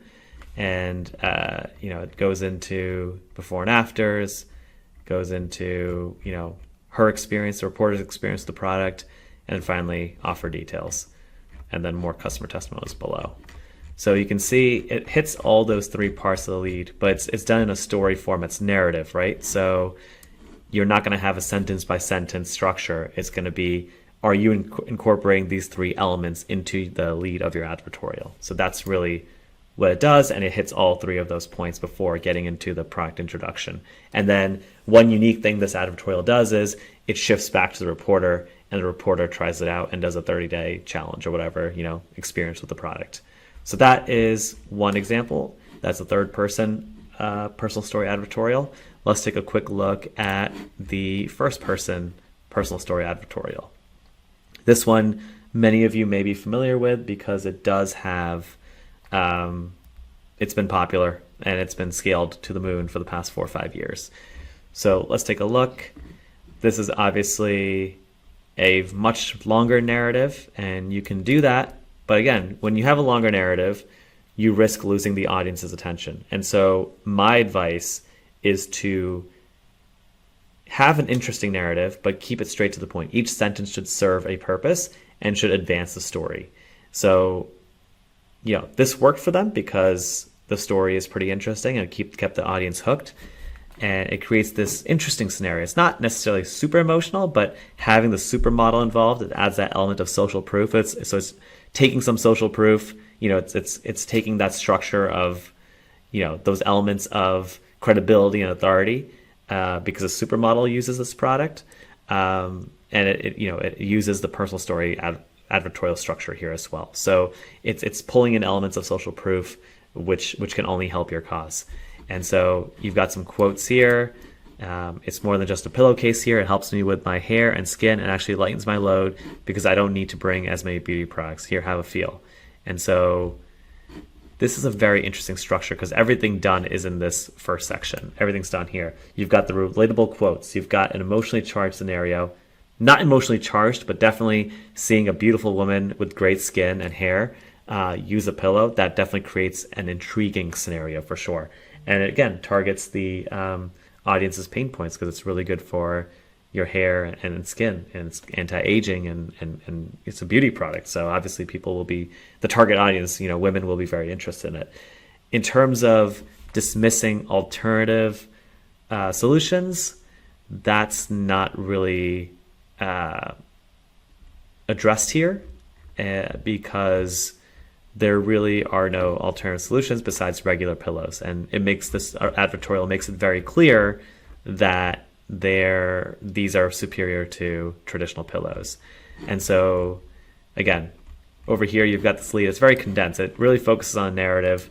It's a, it has relatable quotes. It's got this scenario, and then the main character story consults with not even not a family member, not a friend, not necessarily an authority figure, but somebody who does carry credibility and adds social proof, which is a supermodel, this gorgeous woman with great hair and skin. So in effect, she is the authority figure that the narrative is using.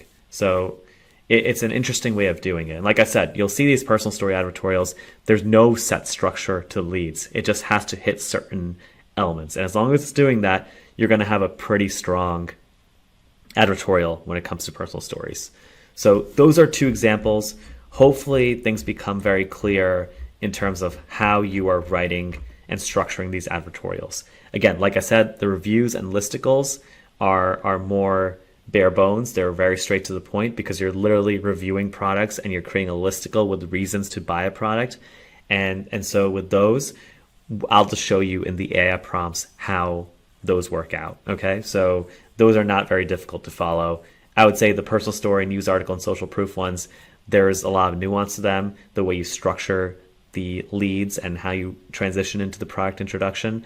But with the reviews and listicles, it's much more straightforward. So we'll just deal with those structures when we get to the AI prompts.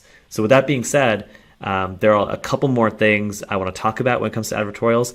Then we'll really get into the AI prompts, and we will write a few advertorials together. We'll write advertorials for each type together and show you how to use AI prompts to make this happen really quickly, consistently on automated basis, semi-automated basis, so that you can pump out advertorials like crazy without too much effort and too much research. So with that being said, let's move on to the next training. All right, this section begins the AI training of the course, and this document that you have, this Google Doc, is the master document that will teach you exactly how to create high quality advertorials of every single type. So all the 5 types we've spoken about, these are the prompts you need to create high quality advertorials. This video is all about showing you how to navigate this document. It's about 50 pages. Everything you need to create high quality advertorials with AI is included in this document. It's a master document, and navigating it can be a little tricky because there's so much in it. And, right now it's only 50 pages, but potentially, in the future, we may add to this with other additional prompts. There's always a new prompt you can add, but, in my opinion, this is the most comprehensive library of prompts you can have for advertorials. So yeah, there might be some room to always grow, but this is 50 pages of really, really strong AI prompts.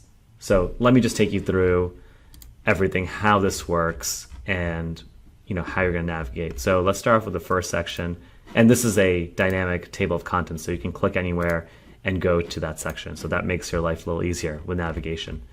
So let's just, let me start from the bottom actually. You've got the swipe file here. So this will be growing over time. I've added a bunch of different swipes that you can use: review, news articles, social proof, reviews, personal story, first person, third person, listicle. So we've got a lot of swipes already here for you to take a look at. So swipe file is down here, and that's at the bottom, last section. Just going through everything here. Let's start off with the advertorial types and examples. So you've got a description of each type of advertorial. You have headline examples for each type, and I've also added a lead, at least 1 or 2 leads. So these are leads from proven advertorials that are working right now, so you can use them and feed them to ChatGPT to get very similar leads. Okay, so headlines here for social proof. Here's the description and lead examples here, and just scrolling through.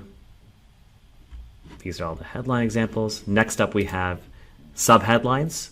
So I'll just scroll back up here, show you how the structure works. Here are all the examples and definitions.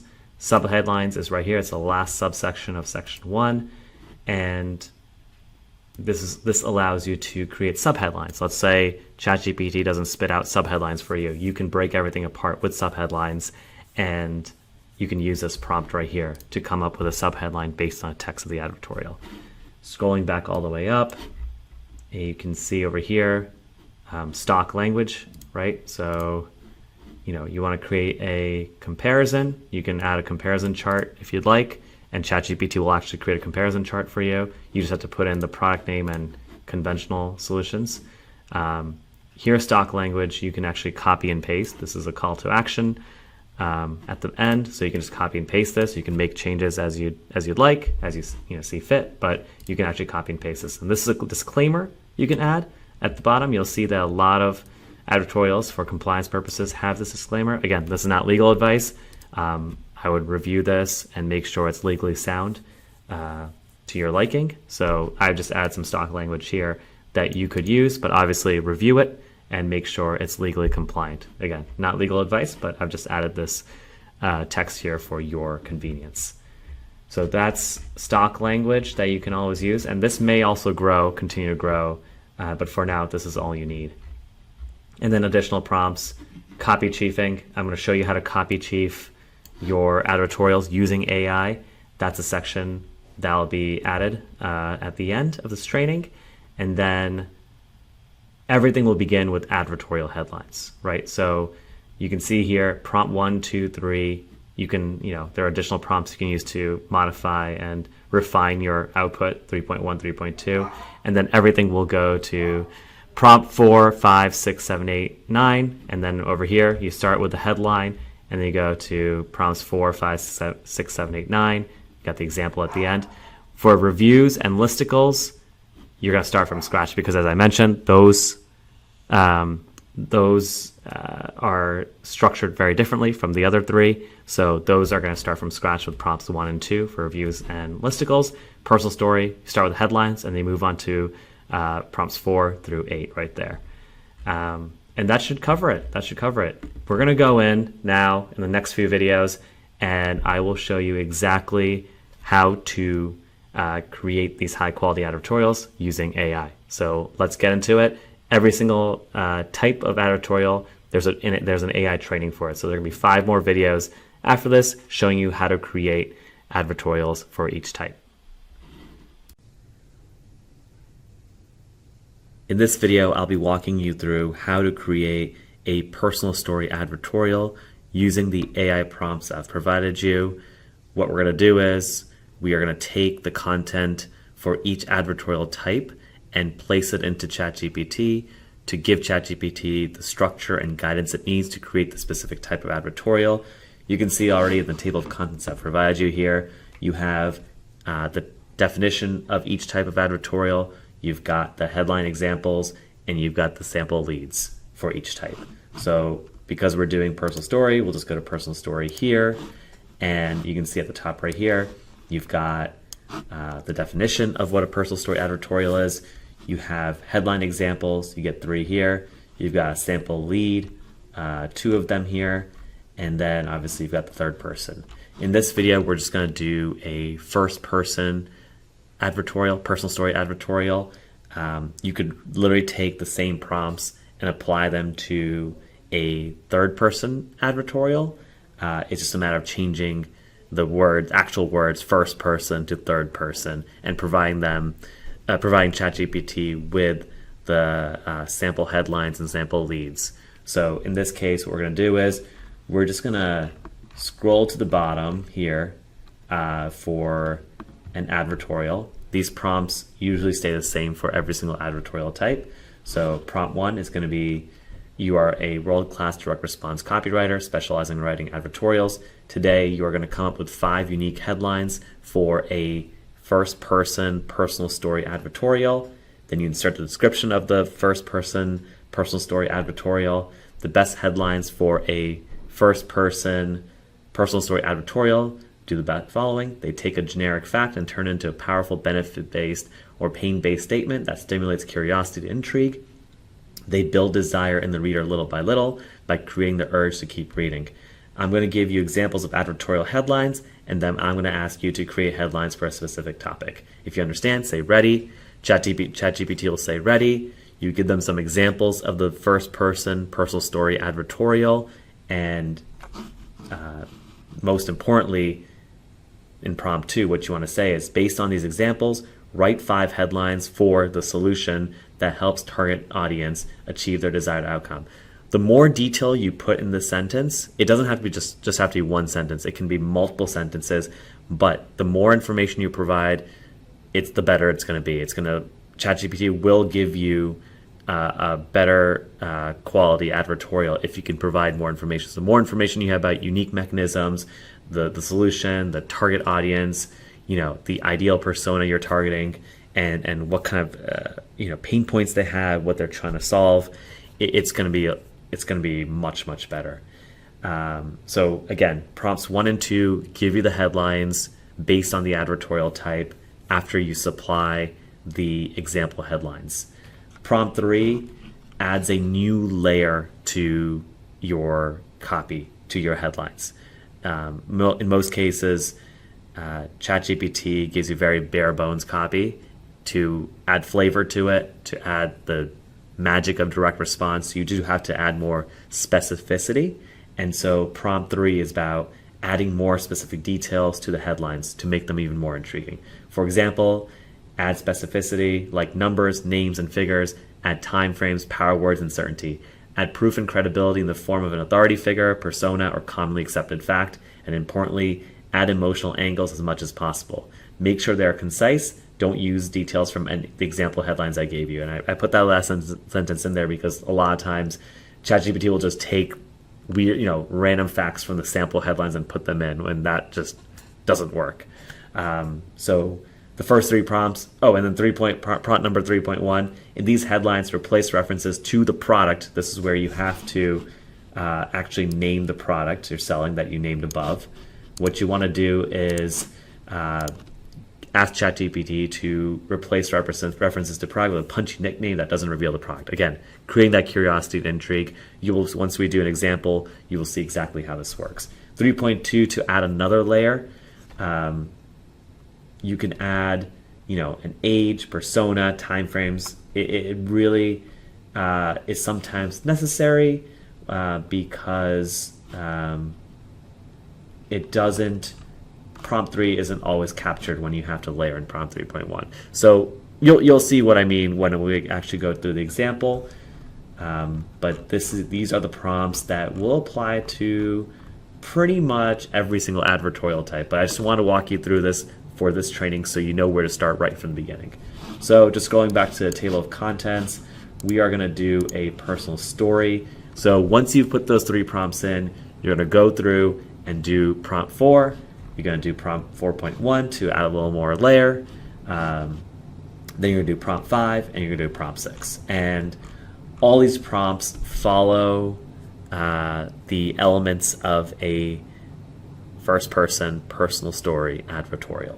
So again, over here with prompt 4, you're now going to write the lead for I'm going to say it again, first personal story advertorial based on headline number, right? So up here, you're getting 5 sample headlines from ChatGPT. You are going to pick the headline that you like best, or what you can do is you can put your own headline in. Maybe you take the 5 headlines, you like 1 or 2, you modify them based on your own copy skills, and you modify it. So over here, you can put the headline number in, or you can actually put the headline that you create after modifying something given to you by ChatGPT. Now we get into the heart of the advertorial, right? We've got the headline, we've got the angle, we've got the story, the bare essentials of the story. Maybe the headline is about some character who's having some problem and she's discovered some kind of secret to solve her problems. ChatGPT is going to take that information and start to create the story around the personal story around it. So here with prompt number 4, what you want to do is give it more detail and more structure for the personal story advertorial. So I go into the detail here, start with the lead. We're going to so in the first part, we created the headline. In the next part, we're going to create the lead of the advertorial, which is the first 200 to 300 words. And what you'll see is that we want to break this up into different sections. I have tried to just say, okay, give me the advertorial based on these elements. And you get okay results, but when you can break it down section by section for ChatGPT, it just makes the writing better. Obviously, you have to go back and synthesize everything, but in general, I've found that the quality of the writing is better when you break it down like this and do it element by element. So you could obviously go in and just put all this in and ask for a complete advertorial, but I think you'll have to do a lot more editing and revising and modifying to make it work. In this case, yes, you're ending up with different outputs, like 3-4 different outputs, but you tend to get better results. You just have to go back and link them. And because you will have to do some of the writing yourself and some of the modifying yourself, it's not a big deal. So again, my approach is to do this section by section. So prompt 4 is all about the lead. A lead is typically 200 to 300 words that grabs the reader's attention, shares an emotional situation, agitates the reader's pain points, and teases a potential solution without revealing it. That can go for pretty much any advertorial type, but here is where it gets specific for the personal story. The lead should contain a relatable quote that the target audience would say, a relevant quote and fact from an authority figure that agitates the target audience's pain point. Now, this sometimes, when you say fact from an authority figure, that can be sometimes made up by ChatGPT. So it's very important to just make sure that you're checking, fact checking ChatGPT. You can take the angle they take with that ChatGPT takes with the quote and fact, but make sure you're cross-referencing it, and you may have to do some research on your own to find something that fits in. Then, I think this is the most important part, create a deeply personal and emotionally charged scenario that agitates the audience's pain points. It can involve others close to the main character in the scenario, such as family and friends, and what they do or say to have a deep emotional impact on the main character. Do not reveal the product at all in the lead. That's important, especially in the story format. We are going to save that for the next section of the advertorial. You are only setting up the emotional scenario first. That's exactly what a personal story advertorial does. Opens up with a emotionally charged scene, and then it transitions into the pain points, followed by introducing the product and positioning the product as a solution to those pain points. I have provided examples of 2 leads for the first person personal story advertorial. I want you to model the same structure and tone to write the advertorial based on headline, whatever number it is. In this case, we're going to go with headline number 1 probably. We'll see. And write the lead, and only the lead. So then you provide right here, you provide the lead example number 1, and you provide the lead example number 2. And all you're going to do is just going to scroll back up here, right? And you're just going to go to personal story right here. You've got the definition of what a personal story advertorial is. You've got the headline examples for first person advertorial. You're going to put these in, and you're going to put the 2 leads that I've provided here. Again, if you choose to, you can take any advertorial that you find in the wild that you prefer and the writing style that you prefer and put that in. But the best part is that I've provided you with all the elements a personal story advertorial needs, and so that prompt is going to be very effective. Obviously, the writing style might be a little different depending on what structure and tone of the examples you put in are.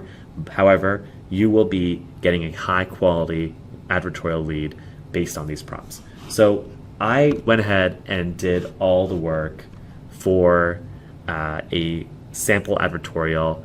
Let's turn to ChatGPT right now, and I can show you the prompts and I can show you the outputs, and then we'll take it from there, and we'll start to modify and synthesize this advertorial together so that I can show you exactly what it takes to create a personal story advertorial using ChatGPT and a little bit of input from you.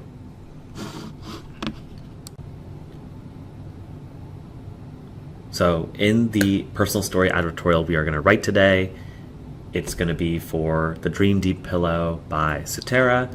It's an ergonomic pillow with a butterfly design that helps mostly older people avoid neck pain with its unique design as 100% high density memory foam.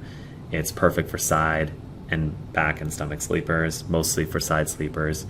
And it has cooling, breathable material. It's a very comfortable pillow, apparently. And we are going to take that information and write a first-person personal story advertorial. So like I said, I've already done the outputs for all this. So let's start with the first prompt, which I reviewed earlier. It's all about creating the 5 headlines. You can see here I've replaced all the brackets with the actual type of advertorial we're writing, and then explain the definition here, and then this is all part of the template right here. ChatGPT says ready. We give the examples. We go into the Google Doc. We pull out the headline examples for the first person personal story advertorial. We drop them in here, and then most importantly, I provide some additional information about the product. So let me just read this out here. Based on these examples, write 5 headlines for an advertorial that promotes a pillow called the Dream Deep Pillow, created by an e-commerce brand called Sotera that has a butterfly design that helps senior citizens who sleep on their sides eliminate neck and back discomfort. Its innovative contour cradles your neck and helps give it the right support even when you move around during sleep. Plus, you can fit your arms around the design perfectly, preventing feelings of numbness, tingling, and muscle stiffness. Using proprietary memory foam technology, the design never goes flat, causing your neck to stay supported. Its high-density breathable material allows constant airflow, keeping you cool at all times. So, putting all this information here, I definitely put a lot of information here. I would say that you could keep it very generic and just have solution, target audience, and dream outcome. If you just put those bare bones in, that actually still creates a great advertorial. But I gave more information because I want to create a high quality advertorial here, or start with the headlines at least. So here we go. Here are the headlines. I finally found relief. How the Dream Deep Pillow saved me from sleepless nights and neck pain. From sleepless to restful nights, how the Dream Deep Pillow transformed my sleep as a side sleeping senior. The pillow that changed everything, my journey to eliminating neck and back discomfort with the Dream Deep Pillow. Sleep like a butterfly, how the Dream Deep Pillow's innovative design soothes senior sleepers. Craving a good night's sleep? Discover the Dream Deep Pillow and wake up refreshed, rested, and pain-free. These are pretty decent. They follow story format. It's definitely a good start for a personal story advertorial. But we want to go to the modifying prompt, 3.1, and I said here, in these headlines, replace references to the Dream Deep Pillow with a punchy nickname that doesn't reveal the product. Okay, we put that in, and we get, finally found relief, how the side sleeper's dream saved me from sleepless nights and neck pain. From sleepless to restful nights, how the Comfort Crusader transformed my sleep as a side sleeping senior. The pillow that changed anything. So number 3, I think, is out. Sleep like a butterfly, how the senior sleeper secret soothes and restores. That doesn't have like the first person angle to it. Craving a good night's sleep, discover the side sleeper's delight and wake up refreshed, rested, and pain-free. Out of all these, we still need to kind of add the layer of direct response that's missing from these. So we put in prompt 3.2. Add some specificity and intrigue to these headlines by including an age, persona, timeframes, etc. You can even add proof and credibility in the form of an authority figure if it makes sense. Add an emotional angle to make it even more convincing. Make sure these headlines are concise. So now it's getting better, right? At 65, I finally found relief. How the side sleeper's dream pillow saved me from sleepless nights and neck pain. From insomnia to blissful rest, how the Comfort Crusader transformed Grandma Martha's sleep at 72. The pillow that changed everything. My journey to eliminating neck and back discomfort with a sleep supporter, endorsed by a renowned orthopedic specialist. Pretty good. I'll just remove references to the pillow. Sleep like a butterfly at 70. How the senior sleeper's secret soothes and restores body and mind. I don't know what it means to sleep like a butterfly, but I do like ChatGPT's attempt at this. Craving a good night's sleep? Discover the side sleeper's delight and wake up refreshed, rested, and pain-free, as experienced by over 10,000 satisfied seniors. Not bad. And if we're going very product-focused in this advertorial, I would actually keep as experienced by over 10,000 satisfied seniors. But I think overall, I like number one. And what I would do is I'd just take out the word pillow, how the side sleepers dream, and I put that in quotes, right? I'd put this in quotes right here. And once we edit this prompt or this output and we start synthesizing this advertorial together, we can make these edits. But for now, we're just going to create the advertorial based on headline number one. So right here, we move on to the next prompt. Like I showed you before, you're now going to write the lead for a first-person personal story advertorial based on headline number one. And then it goes into the standard template, right? A lead is blah, blah, blah. It should contain these things. Then I just put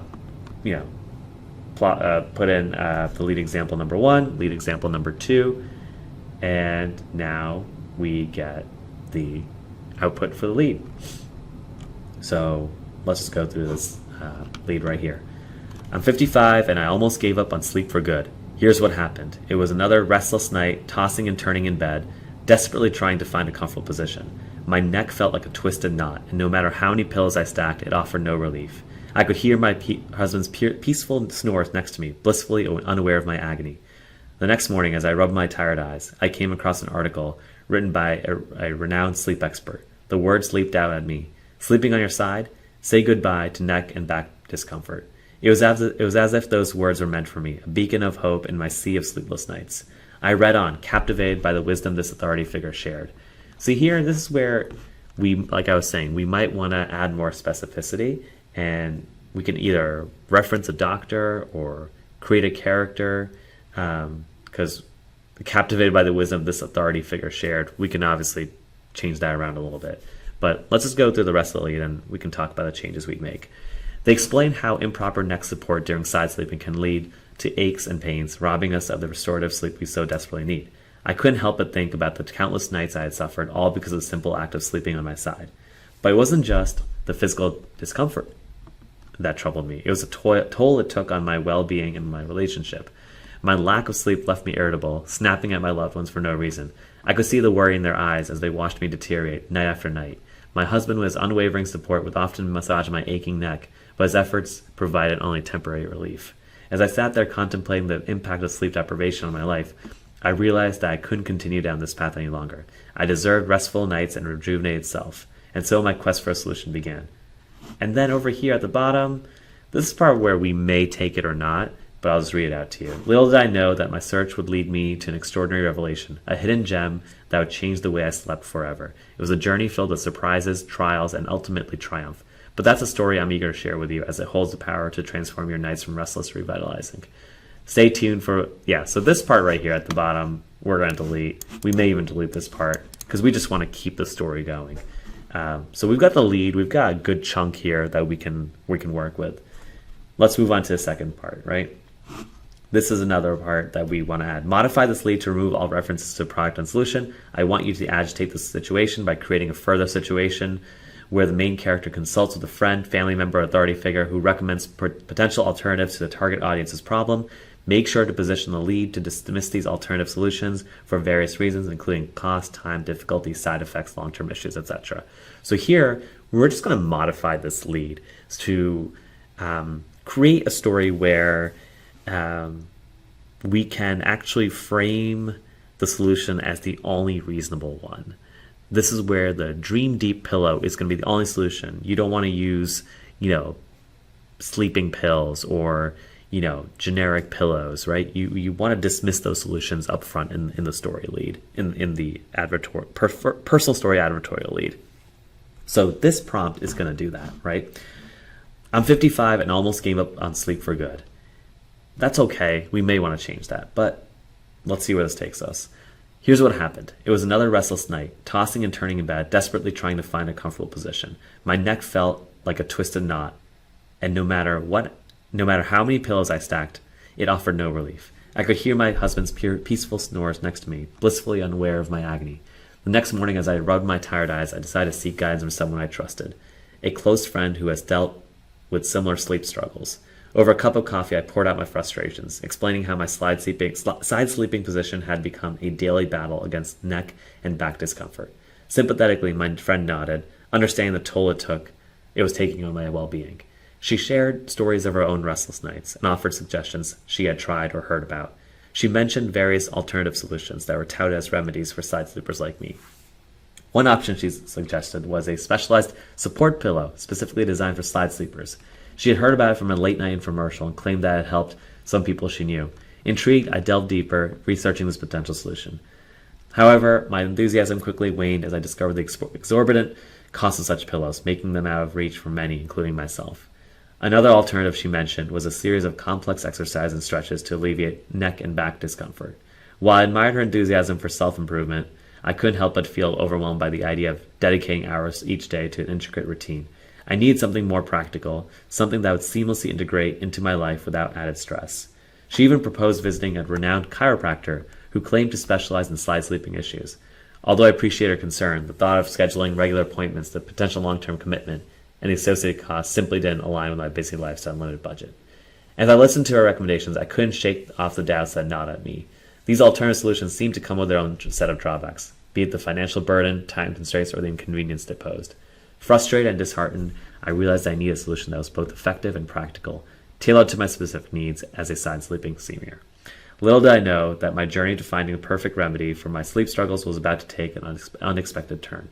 In the face of skepticism and disappointments, I stumbled upon an extraordinary revelation that would change the trajectory of my sleep forever. Again, these last two paragraphs, we're probably going to take them out, modify them, or do something with them where everything flows together. Now, I think we have something good here. We will have to chop this down a little bit. It kind of goes into too much detail. We want to make this a little more punchy, so we will do that. But I think we have most of what we need here. We're going to make some revisions to this, piece everything together, but this is definitely a good start. Now, let's continue with the rest of the lead, right? So again, this is a template. You're going to pop it in here. Now I want to continue with the next section of the advertorial. This is where you introduce the solution through a story, and then introduce the product and the features and benefits. So what we are going to do is we're just going to go scroll through here. I'm just looking forward to see where we pick up with the new section. Right here. It was a bright summer day when fate intervened. My sister, sensing my frustration and sleep-deprived state, invited me for a leisurely walk in the park. As we strolled along the shaded path, she shared her own experience with sleep troubles and how she had discovered the ultimate solution that transformed her nights. With a sparkle in her eyes, she told me about the Dream Deep pillow from Sotera, a revolutionary innovation specifically designed for side sleeping seniors like us. She described how its butterfly-shaped design cradles the neck, providing optimal support and alignment, while its proprietary memory foam technology ensures it never goes flat, unlike traditional pillows. The high-density, breathable material keeps you cool throughout the night, ensuring a comfortable sleep environment. But what truly captured my attention was when she mentioned the countless positive testimonials and scientific research that support the effectiveness of the Dream Deep pillow. Renowned sleep experts and orthopedic specialists praise this unique contour, which not only alleviates neck and back discomfort, but also promotes proper spinal alignment. As she shared these insights, I could envision the possibilities, the potential for restful nights, rejuvenated mornings, and a life free from the burden of sleep-related pain. The Dream Deep pillow seemed to be the answer I'd been desperately searching for, surpassing all the alternative solutions that had left me disappointed. With renewed hope, I decided to give it a try. My sister's enthusiasm was contagious, and I couldn't resist the opportunity to experience the transformative power of the Dream Deep pillow for myself. Little did I know that the last two parts are just not something we're going to use. Now we're just going to finish up the advertorial with the last template. And obviously we're going to have to connect all these because this kind of jumps into like testimonials and things. So it's been several weeks since I welcomed the Dream Deep pillow into my life, and I can confidently say that has exceeded my wildest expectations. But don't just take my word for it. Countless others have experienced the transformative power of this remarkable pillow. You've got testimonials here, and then it goes into the actual sales pitch, right? So there's some stuff we need to modify here, but generally speaking, we have a lot that we have a lot to work with here. So what I'm going to do is put all this into the Google Doc, piece it together, remove those two last paragraphs of each section and start to piece this together. And then what we're going to do is we're probably going to run this through ChatGPT as a whole again and have ChatGPT kind of copy chief this for us to make it a completely effective, powerful, direct response piece of marketing. So stay tuned, and we are going to go into our Google Doc and actually turn this into a full, completed advertorial.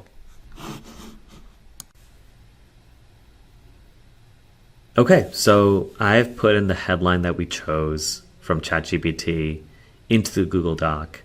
First, what we're going to do is just copy chief this headline, and then we are going to take the rest of the sections from each output and piece them together to create the advertorial. So when I look at this headline, I'm not a big fan of the colon structure right here in the middle. At 65, I finally found relief. Colon, how the side sleeper's dream pillow saved me from sleepless nights and neck pain. I also don't like the fact that the pillow is actually revealed.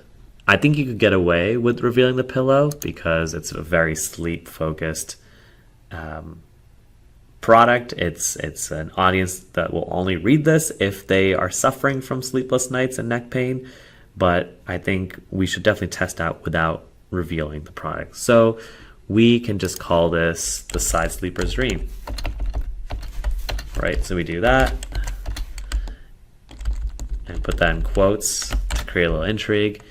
And just to clean up the structure of the colon that I don't like, what we're going to do is we're going to just say how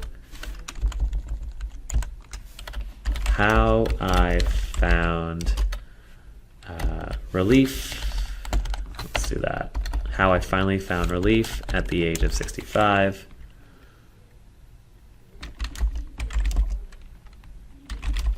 Just trying to figure out the structure here. Instead of the age of 65, we're going to at age 65. And we're just going to take this part here. I'm literally editing this live for you in this video. How I finally found relief at age 65 from sleepless nights and neck pain with the side sleeper's dream. I think this is a pretty sufficient headline here. I'm just reading it. How I finally found relief at age 65 from sleepless nights and neck pain with a side sleeper's dream. So we could change the nickname as well. We could call it, we could go back, let's see, the butterfly secret. Yeah, you could call it with the side sleeper's butterfly secret, or, call it anything, to be honest. But I think this is a great headline. It definitely accomplishes the objective of a good advertorial headline. It's a pain-based / it teases the benefits kind of statement. It creates curiosity and intrigue, and it calls up the audience, right? Age 65, side sleeper's dream. If we're writing this in third person, we could say how a 65-year-old grandma found relief from sleepless nights and neck pain with the side sleeper's dream. So we can make that third person if we wanted to. But I think this is a great headline now. We took what ChatGPT gave us, made 2 edits to it, structure and removing references to the product, and now we have something that's workable. So the next step is to take each output that we have, the lead and introducing the product and the closes, and writing the rest of this advertorial. So let's do that now. So I've copied and pasted the output down here. And when I look at it, there are a couple elements that are missing from this advertorial. Obviously, we need to go back and revise some of the copy here, but there are a couple additional elements that we need to include in this advertorial. And for that, I have added a couple new prompts, and you can see them right here. Prompt number 7, prompt number 8. I want you to add more detail about the main character's experience with the product name, Dream Deep Pillow in this case, in the beginning. Perhaps add journal entries about how the product name solved our problems in the form of a 30-day challenge with entries for days 1, 10, and 30. And then prompt 8, you're adding another layer of copy here. Now add more detail about how the product works and how it solves the problem. Then explain how the main character was skeptical at first and then ordered the product. Include the main character's first impressions about the product when it arrived. Include a realistic quote from the main character about her initial experience with the product name. Explain how the main character's life completely transformed after using the product consistently. Add more detail about how others, including family and friends, are interacting with the main character now that she has experienced the positive changes after using the product. So I've put those in, and right here, I asked for a 30-day challenge. So if you scroll through here, you can see you've got day 1, day 10, day 30. And then the next prompt, prompt 8, it adds a lot of detail about the impact the Dream Deep pillows had. And yeah, so we've got a lot of good copy here. So I'm going to copy this and paste this into here and remove this.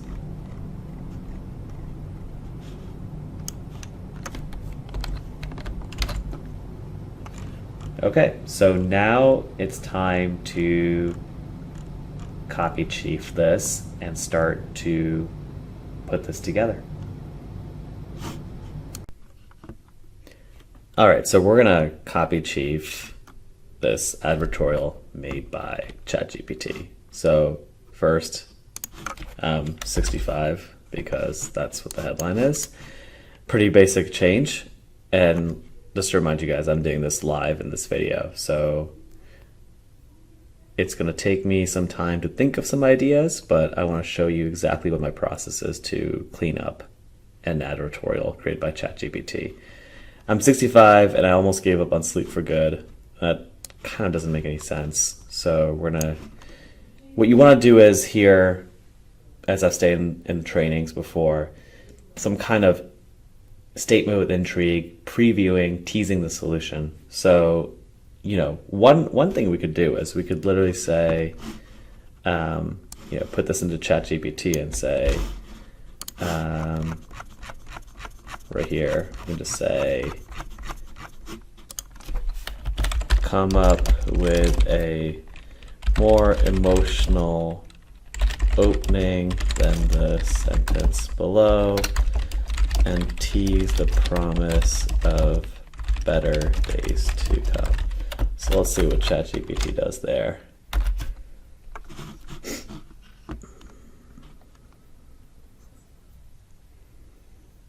Yeah, that doesn't work out. So again, that's not going to work, but here's what we can do. We can say, I'm 65 and I was living life like a zombie. Living like a zombie.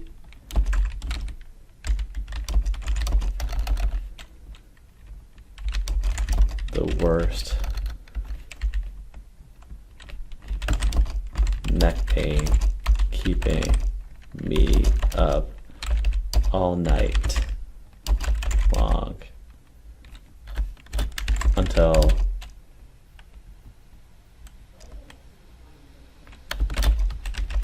I discovered a side sleeper secret.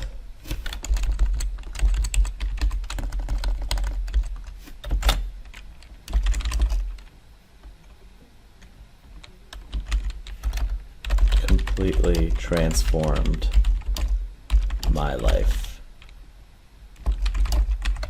Gave me the deepest sleep ever. Can delete this, this. There we go. So this is just me doing this live, but the first sentence should always be, like I said, it should have an emotional pain point and tease some kind of benefit or product or solution to keep the reader reading, right? Like they don't want to read just this journal entry of problems. There has to be a point. So you've got the headline, and then you have this, right, where you want to kind of tease something to keep them reading, give them incentive to read. So let's keep going. Here's what happened. It was another restless night, tossing and turning in bed, desperately trying to find a comfortable position. My neck felt like a twisted knot, and no matter how many pillows I stacked, it offered no relief. I could hear my husband's peaceful snores next to me, blissfully unaware of my agony. The next morning, let's just change this. We want to keep it tight, the copy tight, so less words to get to the point faster, because think about it. You hook the reader over and over again, right? So if you go a few sentences without some kind of hook or some kind of story development, it's going to be very difficult to keep the reader's attention. So cutting out it sounds nice. It's like really painting a picture as I rubbed my tired eyes, but I feel like we need to get to the point faster, because if we've already spent two sentences here, just kind of painting the picture. So it's time to move on from painting the picture into moving forward the story. So every time you want to hook the reader, you either want to tease some kind of solution, or you want to just create some kind of new development of the story, create some kind of tension, and then obviously you build the tension and then you offer the release. So in this case, we need to get to the point where she's going to look for a solution, right? And she's going to look at all these alternatives and they're just not good. Okay, you've hit another roadblock, right? Now what do we do? So it's like those ups and downs, right, of the story that we want to really keep consistent throughout to keep the reader hooked. So the next morning I decided to seek guidance from my close friend. Let's give her a name, let's be specific. Mary. We can make her a doctor. A sleep doctor at the local university. Again, this is a little too much detail. As I poured out my frustrations, my friend nodded, understanding the toll it was taking on my well-being. I can delete that too. Well, we don't want to. I think here, this is one part we want to delete, right? These pillows, because we are selling a pillow, so we're going to delete that.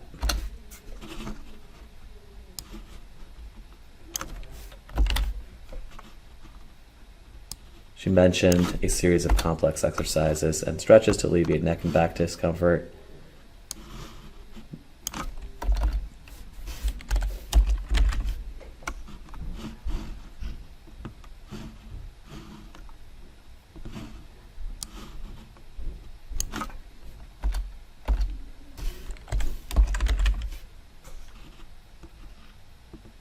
Yeah, so I'm just cleaning this up. We're getting into it. Right here. As I listened to recommendations, I couldn't shake off the doubts that gnawed at me. These alternative solutions seem to come with their own set of drawbacks, be it the financial burden, time constraints, or the inconvenience they posed. Over here with the chiropractor, we could actually list like the cost of a typical chiropractor appointment to make it more specific. Frustrated and disheartened, I realized that I needed a solution that was both effective and practical, tailored to my specific needs as a side sleeping senior. We are going to delete this because this is...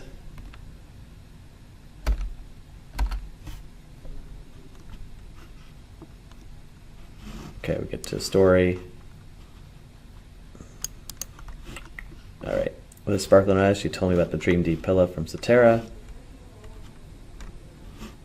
a revolutionary innovation specifically designed for side-sleeping seniors like us. She described how its butterfly-shaped design cradles the neck, providing optimal support and alignment West proprietary memory foam technology ensures it never goes flat, unlike traditional.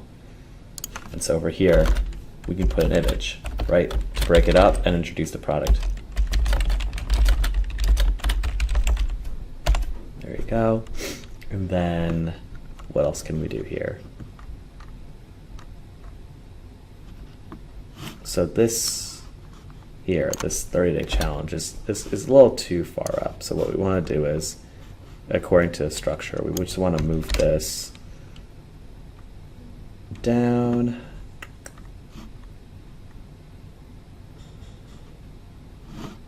We'll move this over here for now, and then we can always come back to it.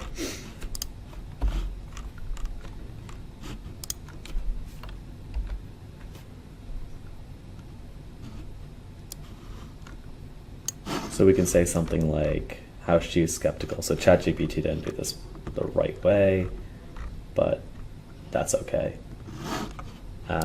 We can say right here,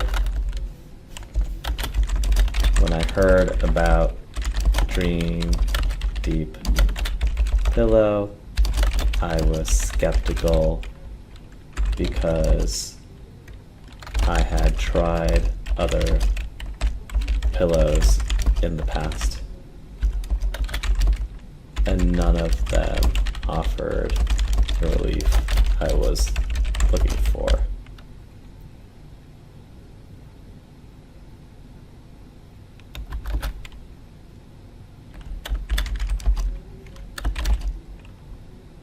But I decided to listen to my sister and give it a shot.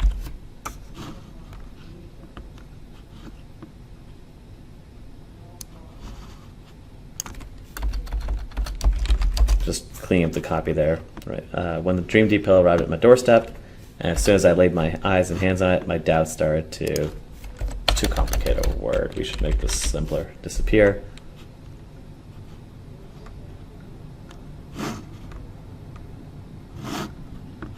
As I laid my head upon the Dream Deep Pillow for the first time, I was met with an instant sense of relief.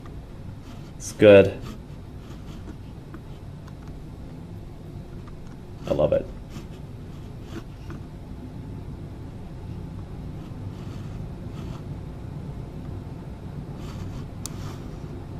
Yep. He too acknowledged the matter of the Dream Deep Pillow, remarking, I've never seen you so well rested and energized. It's like you found the secret to eternal youth. This is good.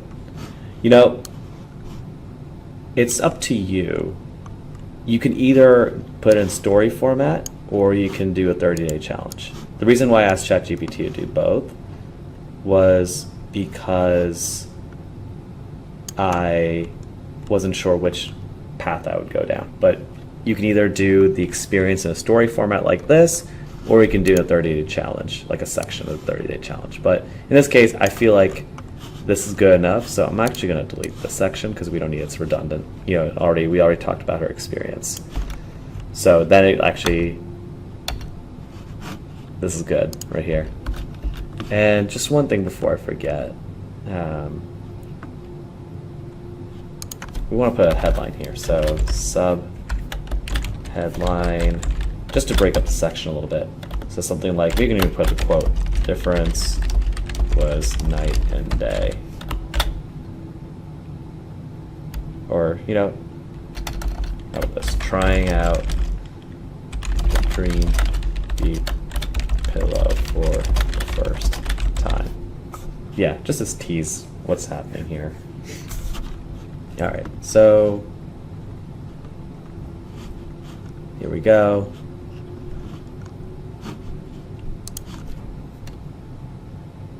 Dream Deep Pillow has become a topic of conversation with my loved ones, eager to learn more about the innovative solution that has changed my life. And this is getting to the close, but we do need to add the testimonials back in, right? I think that was from the first section, right? So let's see if we can go back here.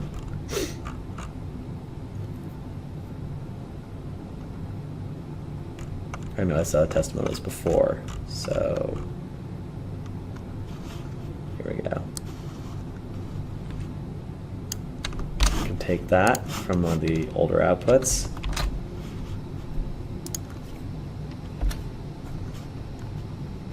I think you'd want to put more testimonials. You can even put them in like as a Facebook comment or some kind of like more structured post. So you could probably add like 2 or 3 more testimonials if you want.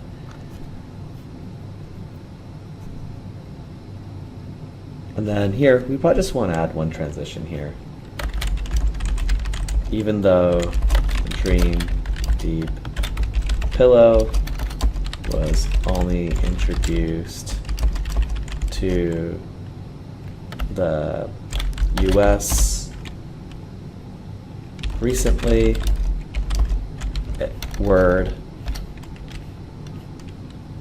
has spread like wildfire and demand is surging. So I just kind of made the transition a little softer here and cleaner. It has become a sought-after sleep companion, often selling out within hours of being restocked. Currently is exclusively available on Cetera's website, ensuring that those who truly value the transformative power of quality sleep have access to this life-changing solution. And then, I don't know what this is. I can delete that.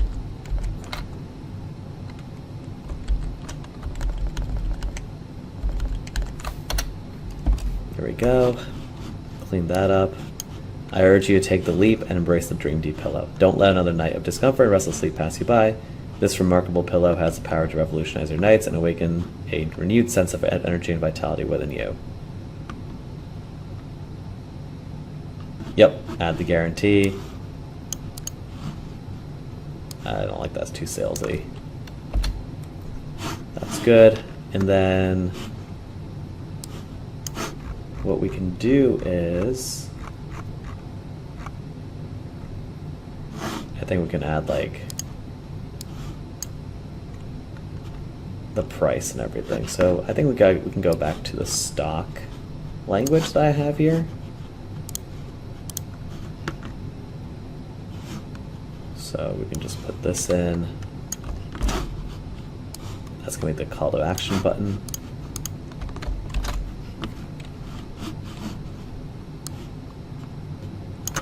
So just fill that out.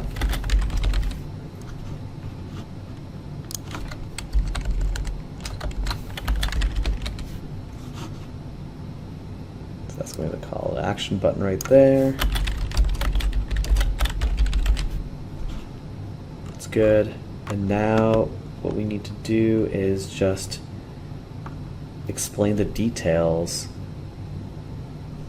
right here, right? So say how to get your own Dream Deep Pillow. That's going to be a subheadline.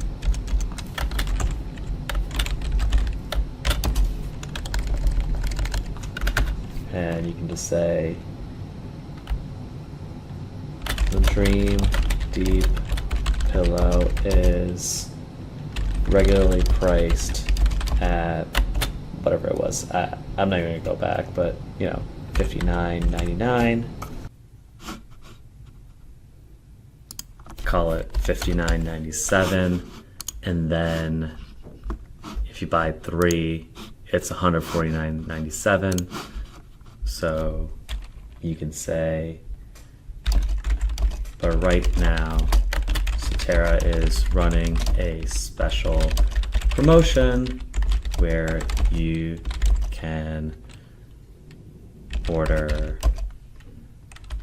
3 Dream Deep pillows for only, and what was the price? $149.97.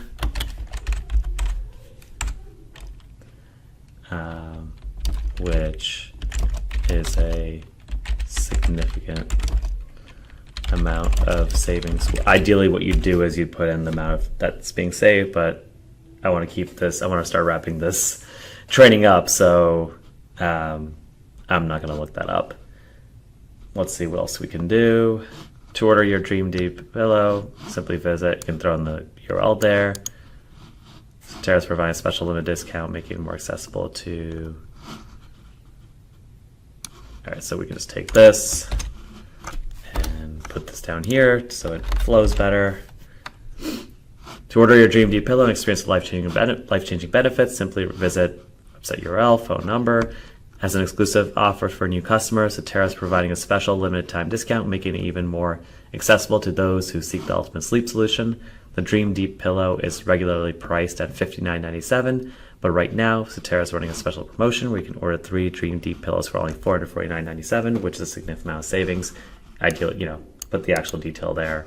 Rest assured, Soterra stands behind the Dream Deep pillow with confidence. We've got the satisfaction guarantee, ensuring that if for any reason the pillow doesn't meet your expectations, you can return it within a specified time frame.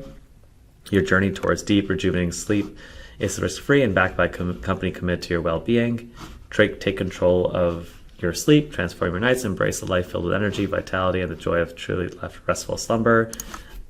Like I have, the Dream Deep pillow is your gateway to a sleep experience beyond your wildest dreams. Order yours today and discover the incredible difference it can make in your life. I would just remove that. It's redundant. And then over here, you can say something like maybe one more call to action.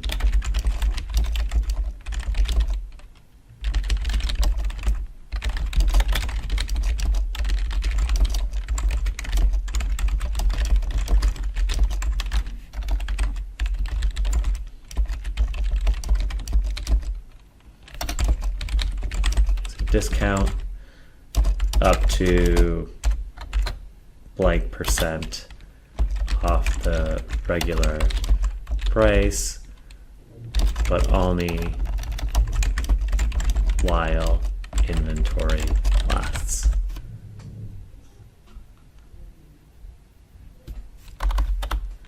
I recommend Soterra's Dream Deep pillow to anyone who wants to banish, well, we don't want to say banish neck pain, that may not be compliant. So we'll say anyone who wants deep, restful sleep on a consistent basis. Again. So there you have it. I mean, you've got a pretty good advertorial. I would say that you want an image here of the pillow when you introduce the product. You can also, I think over here, maybe an image here of of neck pain. Maybe someone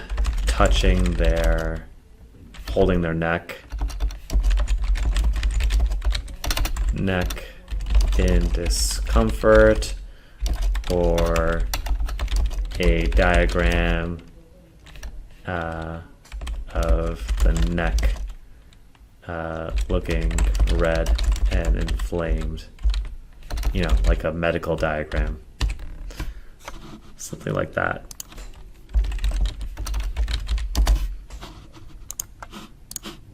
So that'd be the image. One thing we can add here is a subheadline. We can say something like true story, true and shocking story of how a grand, let's make it more specific, add more details. An Indiana-based grandmother of 2 got her life back and saved her marriage. Something like that. Yeah, and then I think maybe here we'd say add more testimonials. You can run it through ChatGPT if you want, but you don't want fake reviews. You want to put in real reviews, right? So I'd take real reviews that you already have, put them here in a social media post format. So it could be like a Facebook comment, just something that shows that's like a real review with 5-star ratings. And so there you have it. I think this is exactly what you want in terms of a completed advertorial, right? So there's one more task, and it's optional. If you feel the need to do it, you can run it through ChatGPT again to just kind of make it a smoother, tighten up the transitions, make it smoother, make it cleaner. It's a way of getting ChatGPT to copy chief your writing that you've edited. So let's do that next. All right, so we are on our final step, and this is where we copy chief using ChatGPT. What we've done so far is we used ChatGPT to come up with the original idea, the angle, the hook, and we had ChatGPT create every single section of the advertorial. Remember, this is a personal story advertorial, and we came up with this very solid story, and we discredited every other alternative solution out there. Now it's time to create something that's tighter, concise, and just make a cleaner advertorial. Obviously, there are many iterations we can follow here, and there are many ways we can continue to beef up this advertorial. If I were getting this ready for cold traffic, I would go through multiple revisions, but I would say that what we've written so far, just with ChatGPT alone, I think, obviously this training has been relatively long, but if you were to do this on your own and you get practice doing it, you could churn out advertorials like this in 15 to 20 minutes. And for 15 to 20 minutes of work, you're like 85, 90% of the way there with these advertorials. I would add and supplement with your own research, do some more thinking about presenting the copy in a unique way, with a unique mechanism or, something contrarian.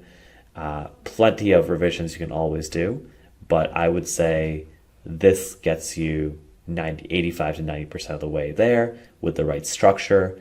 It's just a matter of filling the details, making a few tweaks here and there.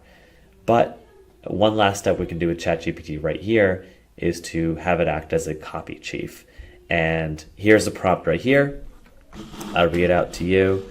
And just before I start reading it, there are many different ways you can copy chief using ChatGPT. You can simplify the reading level to like a 3rd or 5th grade level. You can remove redundant languages. You can make the language more painful, more emotional, more benefit driven. So there's a lot you can do. This is a very generic prompt that just kind of cleans everything up and makes everything tighter. But if you wanted to really copy chief, you could actually give examples of really good copy where you show how certain sentence structures are made. That's a course, that's a training that I could put together at a later date. But that's a way to copy chief your writing using ChatGPT, but get more specific with more examples. If there's enough interest, I can always create that training at a later date. However, for now, we're just going to use this generic prompt, and I'm just going to read it out to you. The complete advertorial you have helped create is below. I want you to act as the copy chief and take this existing advertorial copy to make it more persuasive, emotional, and powerful. Add credibility, specific details, and numbers to make each claim and promise stronger. Make the writing as trustworthy as possible in a conversational tone, but make sure it creates an emotional and descriptive scenario. Finally, eliminate fluff and redundancy from the writing and make it clear and concise without losing the emotional impact. And then you just drop that in. So I've already done this same thread right here. I put it in, and I believe what we've got here is actually quite good. How I finally found relief at age 65 from sleepless nights and neck pain with the side sleeper's dream. A true and shocking story of how an Indiana-based grandmother of 2 got her life back and saved her marriage. Image of neck pain, someone holding her neck in discomfort, or medical diagram of the neck looking red and inflamed. That stuff we already written. They've changed that. But you can see here, I was living like a zombie, tormented by the worst neck pain, keeping me up all night long. At 65 years old, I thought I would never find solace in sleep again. Little did I know, a miraculous discovery awaited me, one that would revolutionize my nights, transform my well-being, and even save my marriage. It was an August night, just like any restless night, filled with tossing and turning, desperately seeking position that offer even a moment's relief. My neck felt like a twisted knot, and no matter how many pillows I piled up, they failed to ease my discomfort. My husband lay beside me, blissfully unaware of the torment I endured.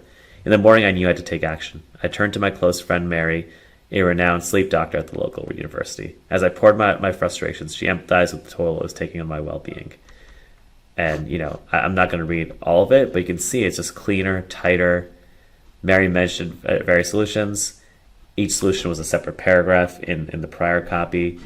But here it's only one paragraph, which is nice. And then it was during a walk in the park with my sister that fate intervened. She shared an experience.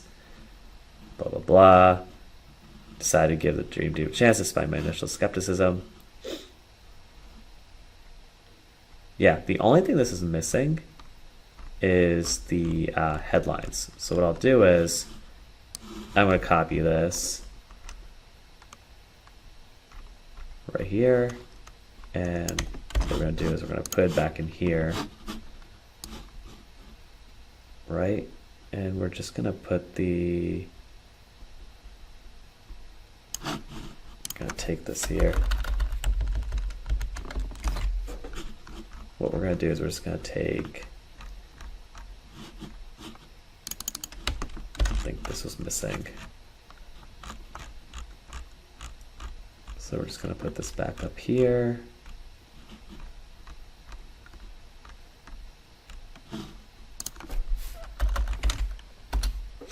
And then we're going to put the subheadlines back in. It's really important to have subheadlines in your copy because people scan and it's a lot easier to read when you have everything broken up with subheadlines.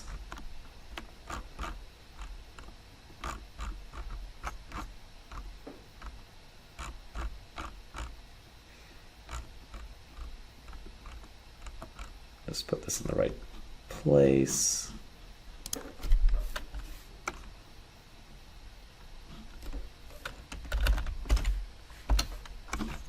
And then what we're going to do is we are going to put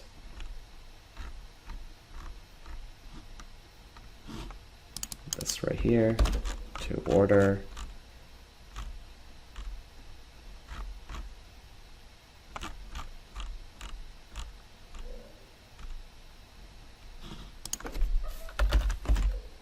There we go. And there you have it. You've got yourself an advertorial that is pretty solid. You can obviously continue to improve it, but this gets you, like I said, 85%, 90, 95%, whatever that percentage is, it gets you there, right? So there you have it. Obviously, you cannot read this on your own time.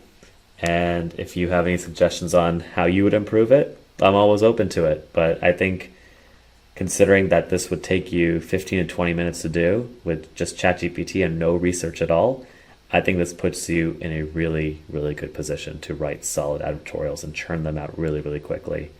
So, this training has gone on for just this personal story example for quite some time, but I think you guys have everything you need. You have the prompts, you have the references, you have the stock language, you have a lot of the stuff that you need to churn these out in a paint by numbers approach where you know what element goes where, and you have to use some of your copy skills to copy chief it, but then you can put it back into ChatGPT and have it copy chief the copy it wrote for you.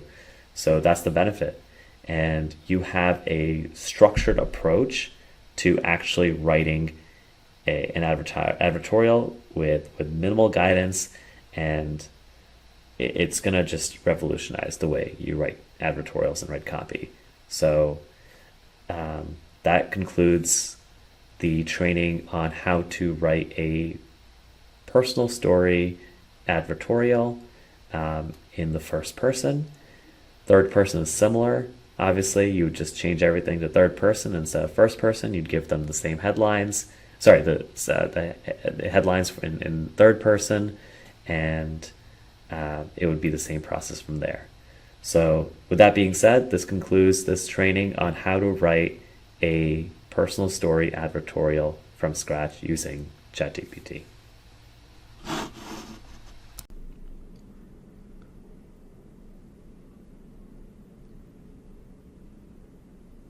In this video, we're going to cover how to create a third-person personal story advertorial. You've already seen the first-person example in the last video, so I'm going to move through this one a little quickly because you've already seen the structure. The only difference, really, the major difference here is that this is third person, not first person. So with that being said, I went ahead and put the prompts through for a new offer, and I'm going to show you exactly how I did this. I'm not going to take you step by step through everything, just kind of show you the output, and then I think what we'll do is we'll just copy chief it. This one requires a little more copy chiefing than the first person personal advertorial, but there will be another section on copy chiefing using AI. In this case, I'm just going to do it manually just to show you my thought process instead of running everything through prompts, which I think will be a much better learning experience for all of you. So with that being said, today what we're going to do is we're going to take this offer right here. This is Sock Align, how I easily corrected my bunions and relieved my foot pain in just seconds. And one thing you could do here is if you were, let's say, making your own sock offer, then you could easily copy this and paste it into ChatGPT and use the prompts I've given you and create a variation of this with a different kind of scenario in first person or third person. But for this example, what I wanted to do was create a third person advertorial that's completely different from this one.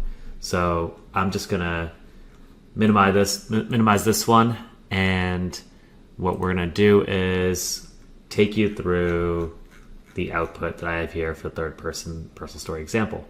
I'll scroll through back up here just to show you that I've already run everything through.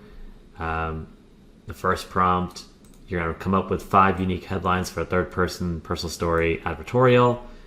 And what I wanted ChatGPT to do was to write 5 headlines for an advertorial that promotes socks that alleviate foot pain and bunions by separating toes that prevent skin-on-skin contact while promoting natural alignment comfortably. These socks are called Sock Align and can help prevent bunions, athlete's foot, and other foot conditions. So one thing led to another with these prompts, and I selected one headline, and then here's the output. At the end, what I did was I didn't have a sub-headline, so I put in here this new prompt, which you'll find in the Google Doc as well. The headline for the above advertorial is, at 55, former ballet dancer rediscovers pain-free passion with foot bliss socks, and her inspiring journey goes viral.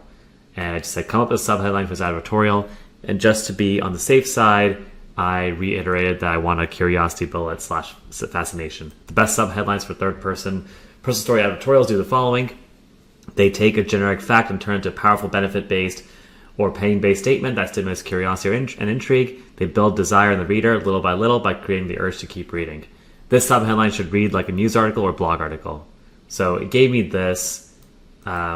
We could go back and iterate on this, but I figure it's good enough, and we'll just copy chief it manually for now. I think we are 80% of the way there with this third-person personal story advertorial. So let's take a look at what we can do. So headline, which I just read. At 55, former ballet dancer rediscovers pain-free passion with foot bliss socks, and her inspiring journey goes viral. So first of all, I think we want to just bump this age up to 65. I like the former ballet dancer.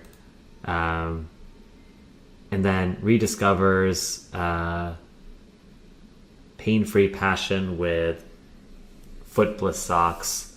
I would say we should change this because it's not specific enough and say overcomes foot pain and bunions, right? Because that's the pain point. We're calling it out. And if you look at the original advertorial, it calls that pain point out. So here with Foot Bliss, I don't really like this nickname. We could have pressed ChatGPT to give us better nicknames, and I didn't really like it. So because I am just kind of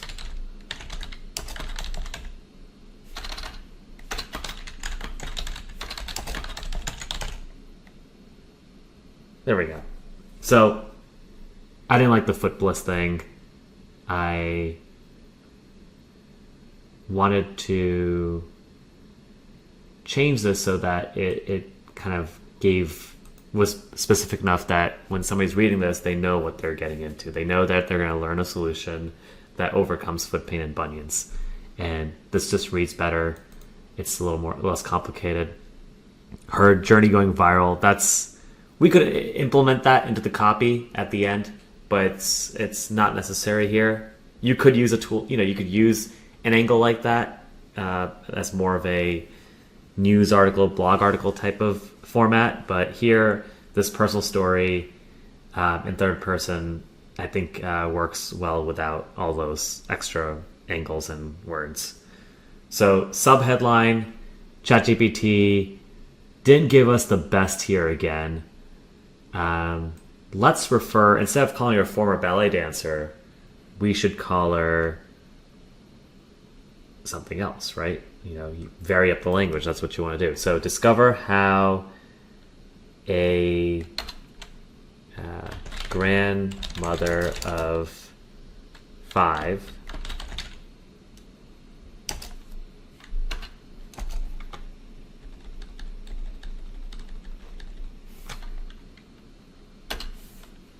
fell in love with dancing again, sparking a nationwide movement. We could leave that in, sparking nationwide movement. It's connected to the going viral part. It's adding another element of curiosity there and excitement. We may take this out when we come back, but this looks good for now. So let's start editing this. Meet Sarah, a 65-year-old former ballet dancer whose life once soared with grace and passion. See, over here, all this, we could probably delete this. It does add some color to it, but it's just, we don't need the sexist language here, so we're going to delete that. Ballet just wasn't just an art for her. It was her purpose.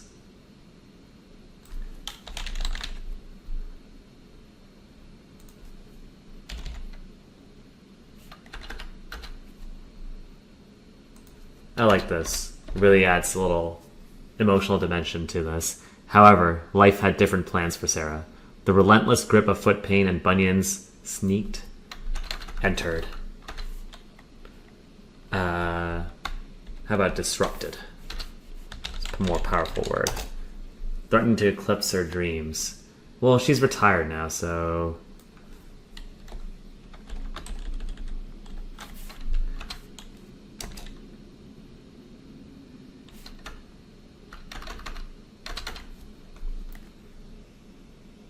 The agony began subtly, a dull discomfort that slowly intensified over the years until it became impossible for her to dance without wincing in pain.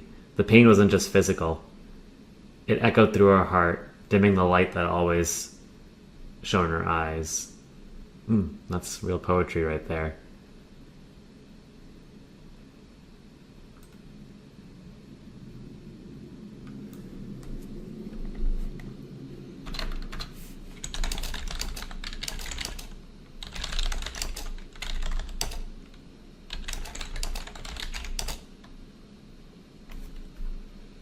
You could see in her eyes the emotional toll it had taken on her. Cleaner. The turning point came one evening as Sarah's daughter Emily gazed at a photograph of her mother in mid-dance from years earlier. Enough about her eyes. It's nice, but let's not create a work of fiction here. Emily's innocent question cut through the air like a knife. Mom, why don't you dance like that anymore? How about granddaughter here?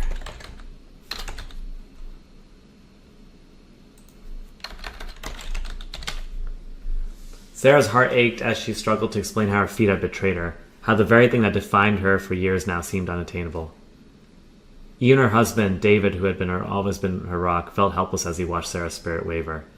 He embarked on a relentless quest. David was hopeful.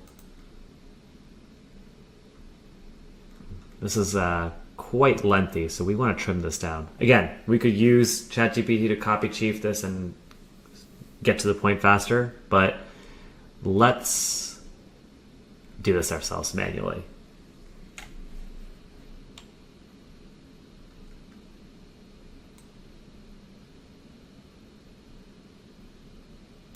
While Sarah felt helpless, she still embarked on a relentless quest to find a solution, poring over articles, consulting specialists, and even seeking... let's take that out, because the specialists are the authority figures. Podiatrists, foot doctors.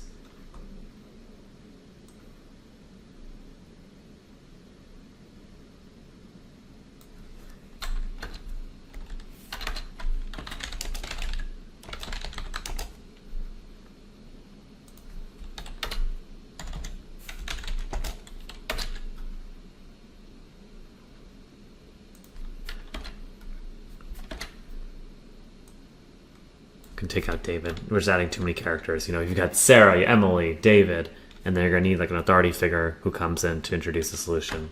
So that's why we're removing David.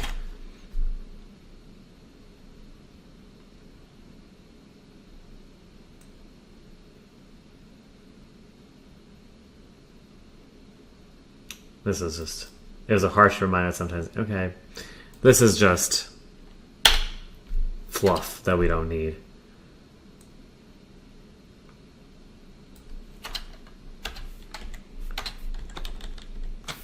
But then, a glimmer of hope emerged when fate led Sarah to an unexpected encounter with Dr. Emily. Let's change her name. A renowned podiatrist known for groundbreaking insights in foot health. Their chance meeting at a local charity event turned into a meaningful conversation about Sarah's condition. Sarah, I've seen countless cases like yours, Dr. Collins said, her voice compassionate yet determined. The solution you need isn't just about temporary relief or complex routines. It's about finding something that aligns with your lifestyle and provides genuine, lasting comfort. Sarah's curiosity piqued as Dr. Collins continued.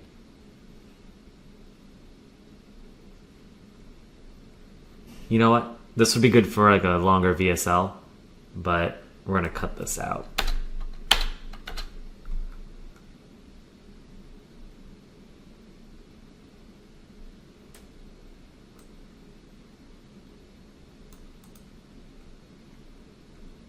Interesting. So ChatGPT missed out on the product. So we are going to pause the video right here and go back to ChatGPT to get content that talks about Sockaline, the actual product. All right, so I made a couple adjustments. I went back to the prompts. And right over here, in the prompt where I ask ChatGPT to continue the next section of the advertorial, and I give him instructions to introduce an emotional scenario in which a chance meeting with an authority figure introduces the product as a solution, I changed that to be very specific and say sock align as a solution to foot pain and bunions, and there's socks that alleviate foot pain and bunions by separating toes that prevent skin-on-skin contact. So you're introducing a little information about the unique mechanism behind the product. So once I did that, ChatGPT gave me the full advertorial, and so then I just copied the section out here and I pasted here and changed Dr. Ellis to Dr. Collins because that's what we're going with here. So here we introduce the product, and coming back here, let's start editing it because you've got the unique mechanism, you've introduced the product. As Sarah's mind swirled the possibilities, she couldn't help but remember Emily's longing gaze at the photograph. The sparkle in her daughter's eyes mirrored her own desires. This is just unnecessary. So we'll just change this to, she decided to give sock align a try and ordered it online.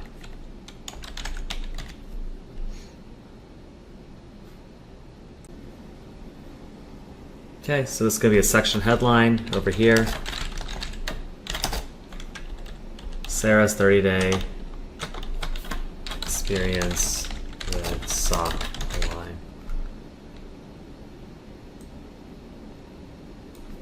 Again, let's be specific.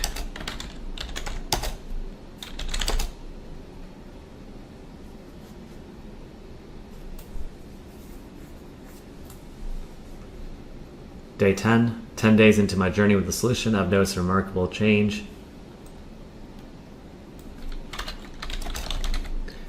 The pain that used to nag at me has taken a back seat. I wore my favorite shoes without hesitation today, and the difference was astounding. I spent the afternoon gardening with Emily, something I hadn't done in years, and my feet felt comfortable and supported. Could it be that the solution is working its magic? A month has passed by since I embarked on this journey.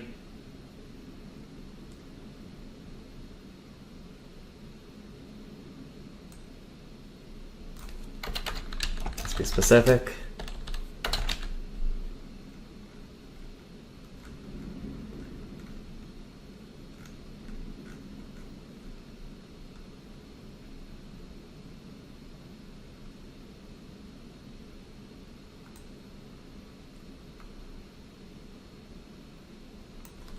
Let's delete this part. It's a little too much.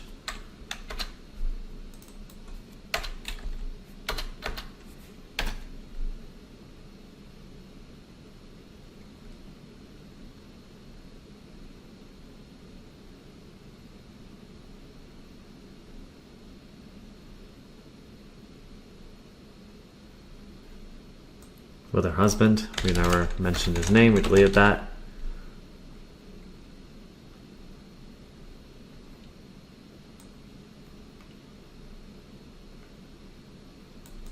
Just delete this.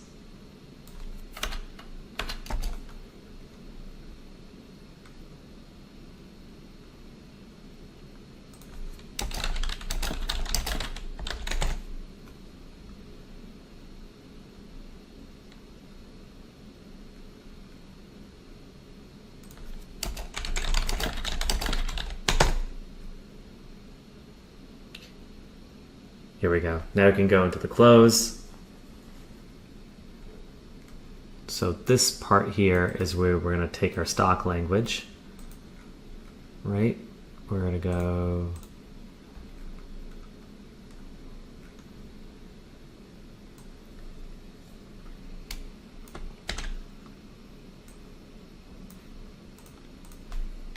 and put this right here.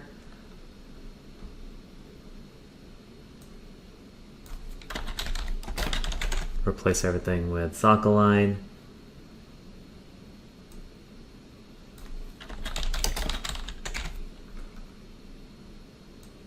Do it one more time here.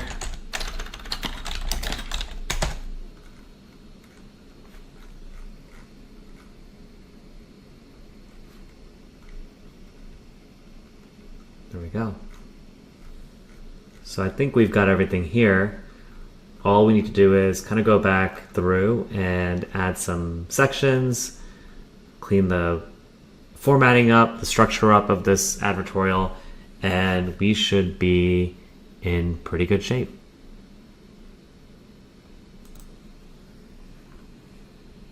So moving back to the top here, let's do this.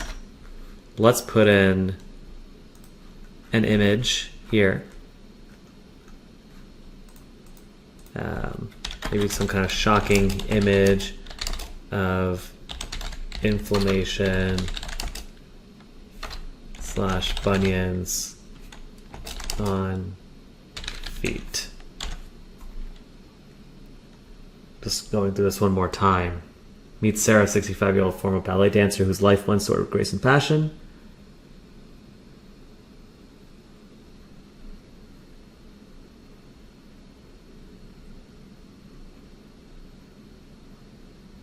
You know, this is a good way to dimensionalize the pain, but sometimes with advertorials you want to get to the point faster. But we can leave it in. I would split test this. I would see how the advertorial performs with this part or without it. Because a lot of times people have short attention spans and don't necessarily want to keep reading. So again, it could work both ways, but I'll leave this in for now. I like the writing, but it's important to test with and without this.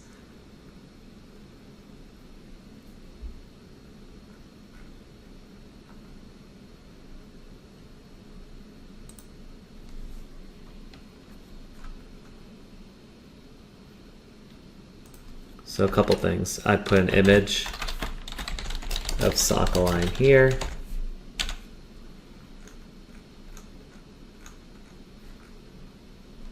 Now, a couple things. This part could be removed because it's first person. So you may want to just skip this part. And you could also just use new alternative to section. You could say trying out sock align for the first time. So you could put that in there, and you could just cut through this.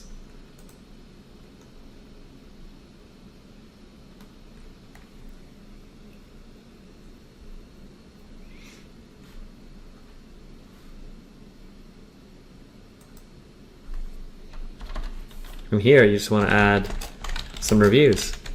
Just check out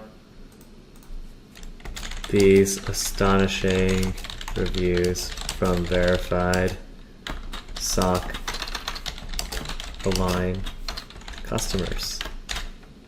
And what you want to do here is go back to ChatGPT and get some testimonials. Or in most cases, what you do is you take real life testimonials from the brand or your client and put them here. But for purposes of demonstration, we're just going to create some testimonials in ChatGPT.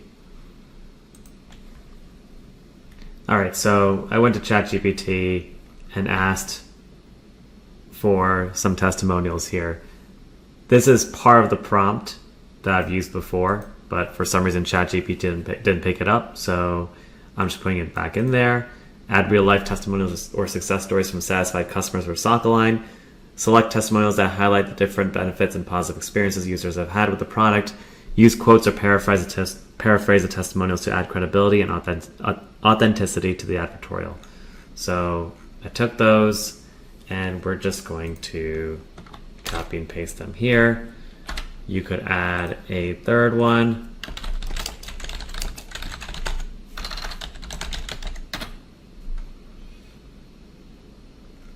Let's see what they come up with.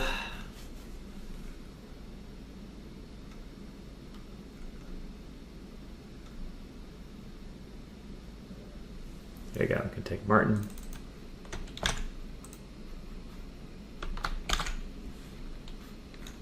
There you go.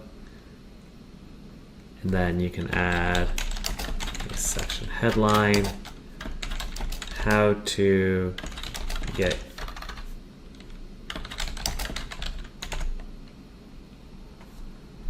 something like that. How to, where to find socket line.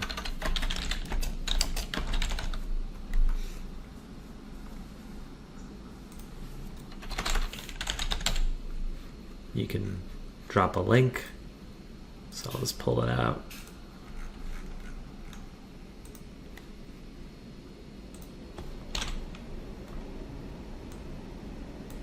Put the link in here.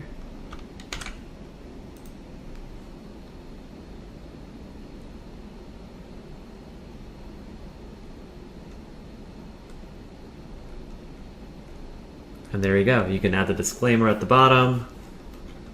And I think we've got what we need here. Let's just go through quickly. At 65, former ballet dancer overcomes foot pain and bunions with a remarkable at-home solution. Discover how a grandmother of 5 fell in love with dancing again, sparking a nationwide movement. Shocking image of inflammation/bunions on feet. Meet Sarah, a 65-year-old former ballet dancer whose life once soared with grace and passion. Ballet wasn't just an art for her, it was her purpose, and her every movement radiated boundless joy. However, life had different plans for Sarah. Relentless scope of foot pain and bunions disrupted her life. The agony began suddenly, a dull discomfort that slowly intensified over the years until it became impossible for her to dance without wincing in pain. Yeah, so we could obviously shorten this a little bit, but we'll leave it in for now. It's something you want to split test. Usually what you want to do is you want to get to the point as fast as possible. So you can just actually delete this. Keep it short to the point, right? Turning point, we'll change it to breaking point because that's what initiated this whole journey.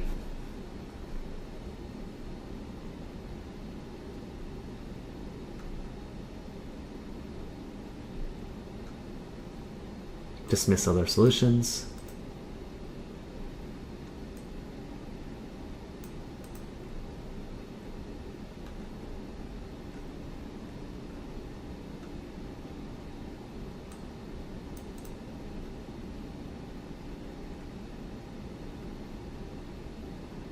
Yeah, straight to the point. Looks good.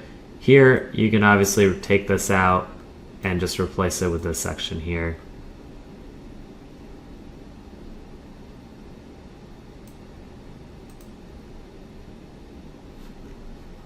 Yeah. Pretty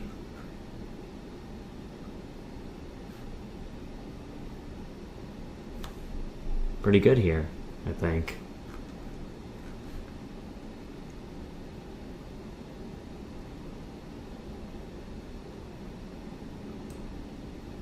We're going to delete the sentence here, actually.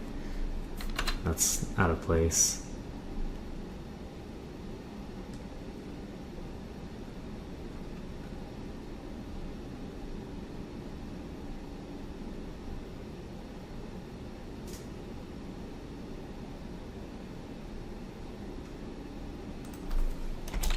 You can take the next step towards a pain-free future.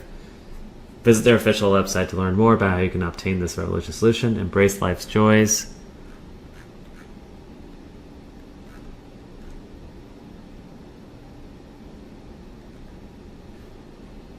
Your journey to a pain-free, joyful life begins now. There you go. Now you just add the disclaimer here, and you've got yourself a third-person personal story example right there. Great advertorial. Now you just want to run some ads to it, see what the data tells you, and then optimize from there. All right, in this video, we're going to create a social proof advertorial using AI. I'll walk you through all the prompts in this document, and then we'll take the output and copy chief it lightly. So with that being said, let's get started. And as usual with all of these advertorials, with news article, with social proof, and personal story, you always start with the headline prompts. So we'll just scroll up here at the top, and obviously once you do the headline prompts, you go straight to prompt 4 and 5 and down here. So let's go to the Advertorials headlines. You can see here, you just insert everything in here. Over here, you're just going to put social proof. You'll put the description of the advertorial type. So description for the social proof advertorial is going to come from here. You can just copy and paste that in. And then scrolling up and going back to the advertorial headlines. Over here, you're going to put the examples of the headlines, which are at the top as well. And then here, you have to put the solution, whatever you're selling, the target audience that you're selling to, and over here, the desired outcome. And you can put more details about the product here, but you don't want to give away too much information in the headline. So with that being said, let's just take a quick look at what I've done here and put the social proof headline, social proof advertorial in here. I put the definition right here, and then the second prompt, I use these headline examples, which came from the top here, right here. And you can use any headlines you choose. If you think you have better headlines that you want to use or different ones, it doesn't matter. These are just to guide ChatGPT to get the right type of headlines. So right here, to create this sample social proof advertorial, I said, based on these examples and their structure, write 5 headlines for the Pest Trapper by BugMD that eliminates insects with LED technology and creates the perfect type of light and heat to naturally lure in fleas and other pests without exposing them to the toxic chemicals in drops and shampoos, and without having to spend thousands per year on costly prescription medicine from the vet. So we're going to be writing this advertorial for this product using this angle. So it spits this out here. I wasn't too happy with the headlines, so I went straight to prompt number 4 under social proof. So like I said here, sometimes ChatGPT doesn't provide a high quality headline for a social proof advertorial. Use the simple prompt below to revise the headlines. Basically, it's very simple. Don't reveal the product headline, focus on social proof. So I did that, and I decided to go with headline number 1. Pet owners everywhere are raving about this innovative solution for a flea-free home. And I personally, right here, I just added some copy here. I said, without harsh chemicals or costly prescription pills, to, creates curiosity, telling you what it's not. And that's obviously a very powerful technique in copywriting, where you will tease the solution and the benefits by telling the reader or the viewer what it is not. And you say, it's not this, it's not that. So it creates this sense of curiosity that keeps the reader reading. So that's why over here, I took matters into my own hands and just added this here, because I think that really makes the headline pretty strong. And it's also going to dictate what ChatGPT does next, because you're writing you're kind of mentioning the harsh chemicals and costly prescription pills. So in the copy that ChatGPT writes, it'll address that. And so going back to the prompt here, it's the lead prompt. So it's going to include these sections here. We talked about these in the video about advertorial structures: startling, curiosity-inducing fact, explanation of the implications, introduce the product as a hot new trend, tease its benefits, discuss why, and then the second section, discuss why this product is better than conventional solutions, begin to describe in detail the benefits and features of the product, and then here you can also add a sample lead. And so here's a sample lead from a different social proof advertorial. Take a look at the structure and model it, but not the content. And so then you can just toss these in. These are, this is just a sample lead that you can put in. You can obviously just replace this with whatever lead that you like best, but this is just a great way to get started. So coming back here, I put this all in, and it gave me these 2 sections, and we moved on to prompt number 6. And as we discussed in the advertorial structure training, you have a section with direct response copy that positions the solution as the answer to a target audience's problem. You highlight the unique features, benefits, or innovations that make it superior. And then another section explaining why the product's better than the competition. Unique mechanism explanation here, how it addresses the root cause of the problem, highlight the benefits and results, and then you can include quotes from authority figures about the product, include relevant statistics where relevant. So again, following that traditional structure once the product is introduced. It adds those sections here, and then finally moving on to prompt number 7, continue with another section that dives deeper into the features and benefits and why they're better than competition. Feel free to dig deeper into the technology and science. And then next section would be testimonials, and finally, where to buy it, how to try it. So with that, we just placed everything in there, and ChatGPT spits out this advertorial right here. So now we're just going to do some light copy chiefing. Again, this is not a finished product, but it's just showing you how you'd go about doing a light editing of what ChatGPT gives you, because it's pretty solid. It's like 80 to 90% of the way there, and I would say that you can revise this even more using ChatGPT. But I'll be including the copy chiefing prompts at some point in this training, and I'll show you exactly how you can do even further revisions. So right here we've got the full raw output. Pet owners everywhere are raving about this innovative solution for a flea-free home without harsh chemicals or costly prescription pills. That sounds good to me.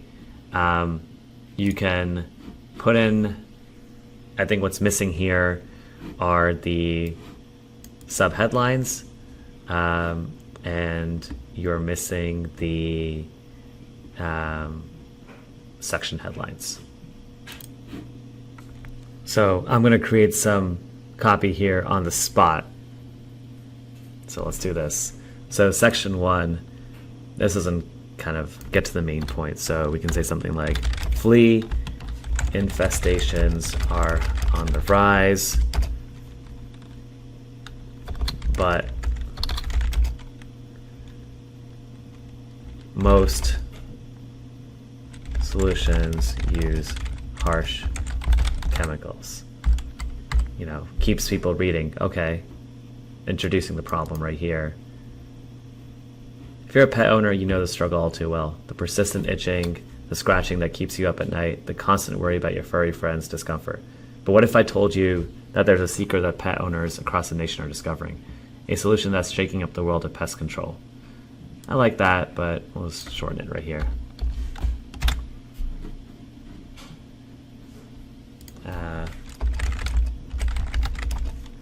Doesn't use harsh chemicals or prescription pills. Separate this out so it's easier to read. This fact will have to be fact checked. Leaving pet owners grappling with the repercussions of these tiny terrors. Okay.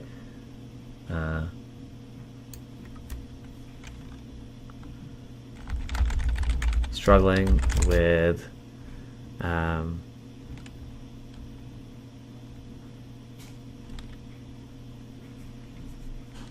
protecting their beloved pets. These minuscule, these tiny yet maddening, okay? These tiny yet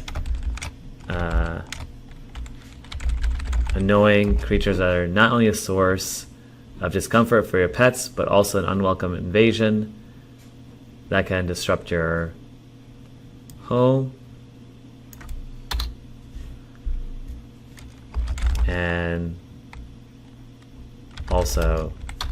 and spread disease. Enter a new trend that's catching the attention of pet owners from coast to coast. An innovative solution that promises a flea-free home without resorting to harsh chemicals or shelling out a fortune for prescription treatments. This breakthrough approach is rapidly becoming the go-to choice for those who value their pets' well-being and their own peace of mind. Decent. Section 2. The evolution of pest control and unveiling. We can say, is this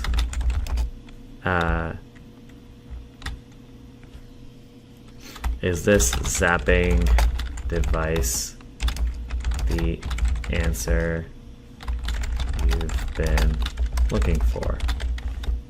keep the curiosity going.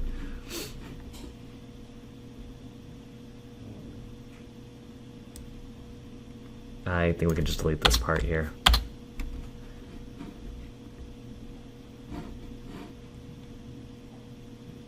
This innovative approach known as solution, not as approach, known as the pest zapper, has been designed to harness the power of light and heat, creating an irresistible environment for fleas and other pests without putting your loved ones at risk. It's a solution you've been searching for.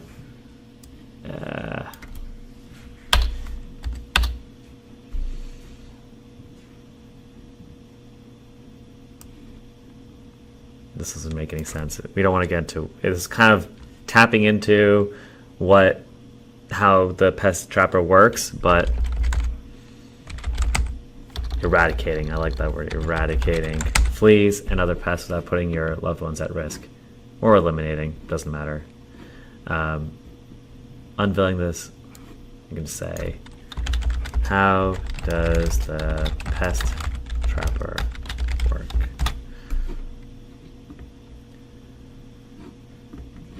Unlike other products that merely address the symptoms of the problem, the pest trapper, we can just delete that.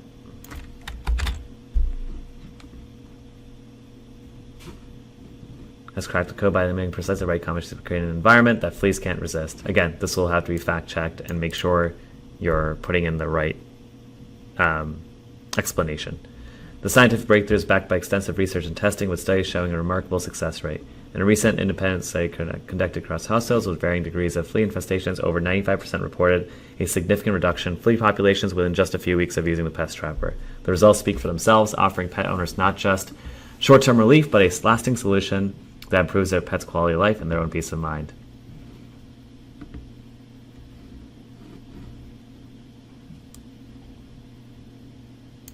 As countless pet owners have already discovered, the pest trapper by BugMD is the key to creating a harmonious home environment where fleas are no longer a cause for concern.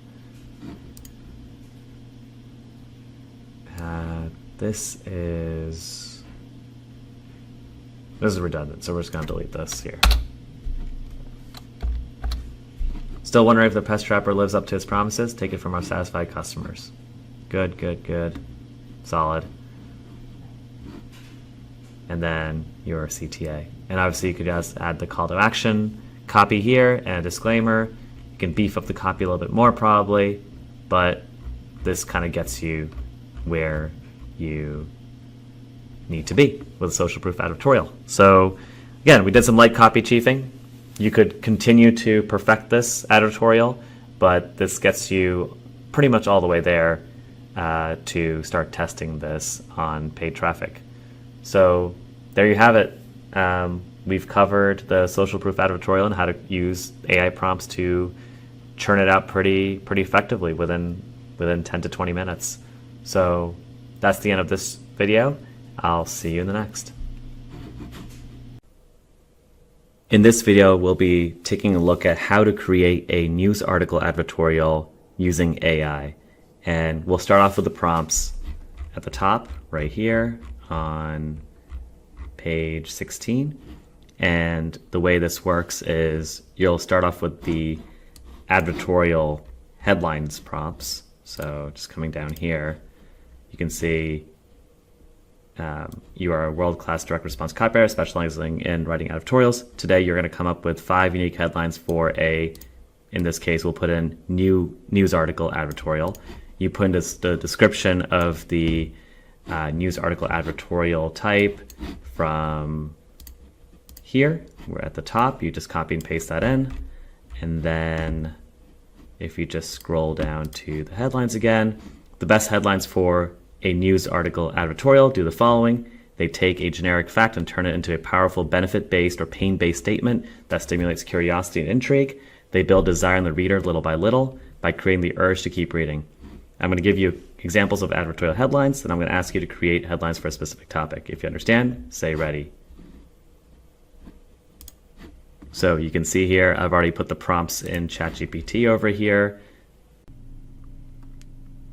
Scrolling down, you can see the second prompt, and just to give you the exact prompt for reference, prompt number 2 is here are some examples to model after, and you can put in the sample headlines. So what I did was I went back up here and clicked on headline examples.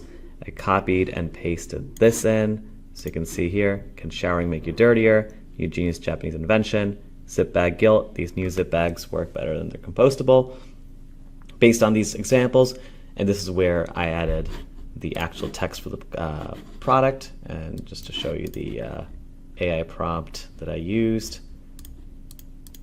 Prompt number 2, based on the examples, write 5 headlines for a solution that helps target audience achieve their desired outcome. So over here, this is where I had to modify it, and I wrote, write 5 headlines for Best Breath, a probiotic supplement packed with K12 probiotics that reduces the bad bacteria in your mouth, helping people overcome bad breath as well as unhealthy gums and poor oral health. And so ChatGPT comes back with these, and going to prompt 3 and 3.1, I didn't use these ones because it's a news article advertorial, and I felt that being very specific is going to be detrimental here. You don't need specific numbers. You could do it, but in this case, I wanted headlines more similar to these ones. Can showering make you dirtier? This genius new title is infused with stay fresh silver ions. New genius Japanese invention cleans virtually everything in your house. You can see these don't have specific details like numbers, facts, and figures. You could do that, but in this case, I was going for a more generic headline here, and it's congruent with a news article. In other cases, you may want to be more specific. It just depends on what you're writing.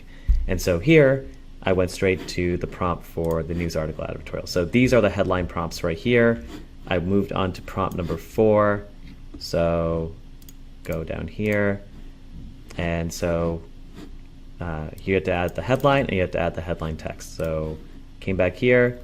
You're now going to write the lead for a news article advertorial based on headline number 2, and number 2 is this one. So I copied and pasted this here. Is bad breath holding you back? Discover how Best Breath probiotics are changing lives one smile at a time. There's enough curiosity here. It's not aggressive direct response, but it's good enough for a news article advertorial. And then you can see here, I explain what the lead is. The lead is typically 200, 300 words that grabs the reader's attention, shares an emotional situation, agitates the reader's pain points, and teases a potential solution without revealing it. The lead should contain first section with subheadline, a startling, curiosity-inducing fact from reputable authority that agitates the target audience's pain point, explanation of the implications of this fact for the readers and their pain points. Remember, this is the same structure that we followed in that slide that I presented in the prior video. I'm just taking that structure and telling ChatGPT to include it. Second section with sub-headline, continue to agitate the reader's pain points. Start to discuss what can be done to address the startling fact introduced above. Something optional here. You can go and add lead examples. You can say, here are a couple examples of leads. You can add them here if you want. So what I would do is I'd go to the top, click on lead example, and I'd literally copy and paste these and say, here are a couple examples of leads for news article advertorials. Please follow the structure, but not the content. So you can do that. In this case, I tested both out, and I actually got better results with running it without the lead examples. But sometimes adding the examples gives ChatGPT more structure, and you can actually get a better advertorial. But again, when you do provide the examples, it does constrain ChatGPT's creativity, and then you may get some, copy that's being forced to fit in a certain structure that may not work well. In this case, I was happy to let ChatGPT run with it without any specific structure. The structure I've given here was enough. And so it spits out 2 sections. You got the headline, the sections, and then the next prompt, let me just go back to prompt 4 is done, prompt 5.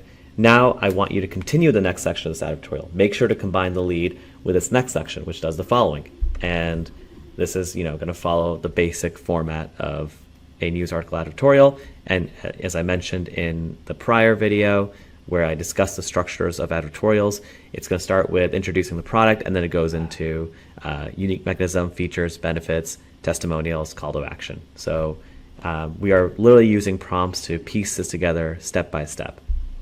So going back to the prompt, section with headline, introduce the product, use direct response copy that begins to position the solution as the answer to the target audience's problem, highlight its unique features, benefits, or innovations that make it superior to other existing solutions in the market.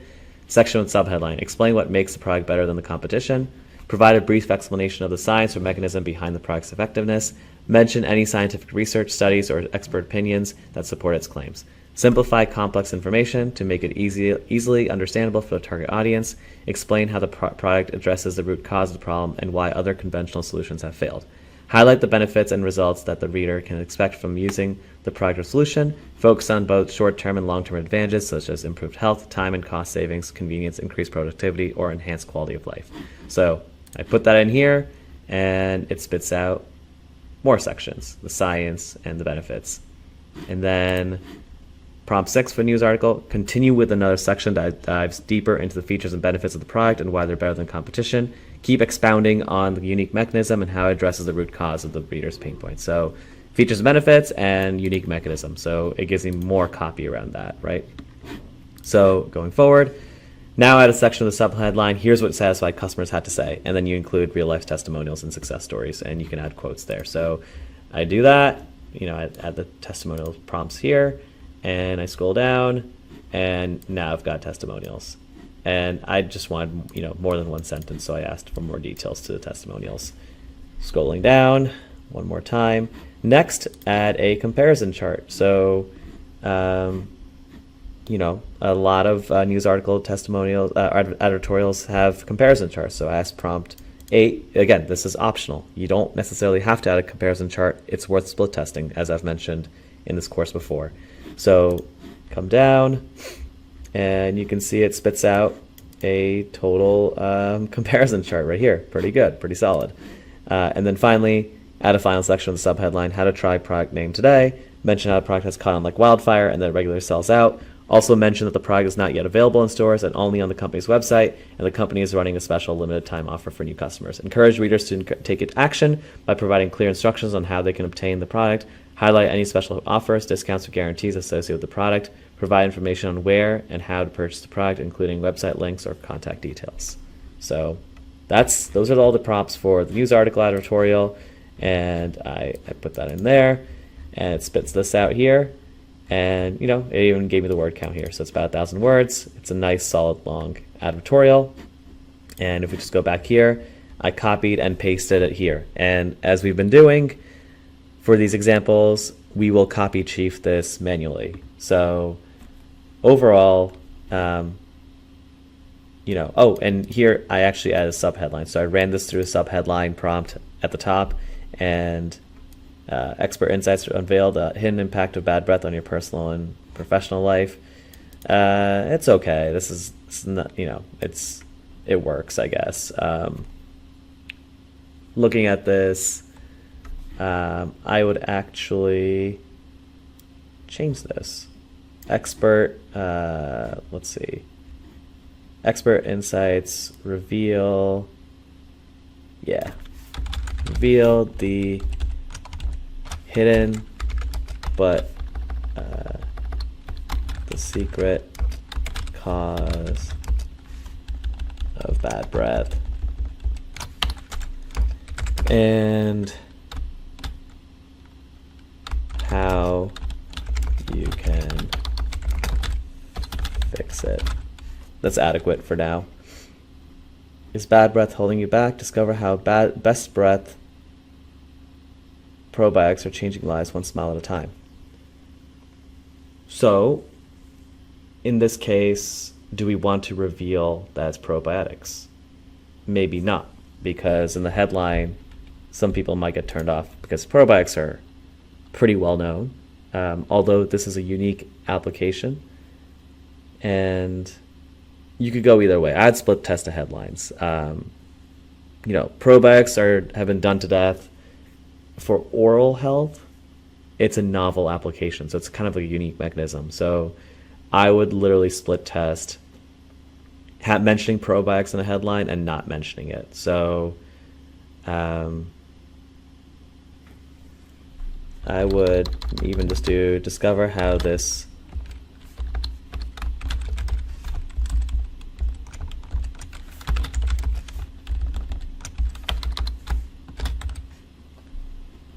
then this is kind of unnecessary, one smile at a time.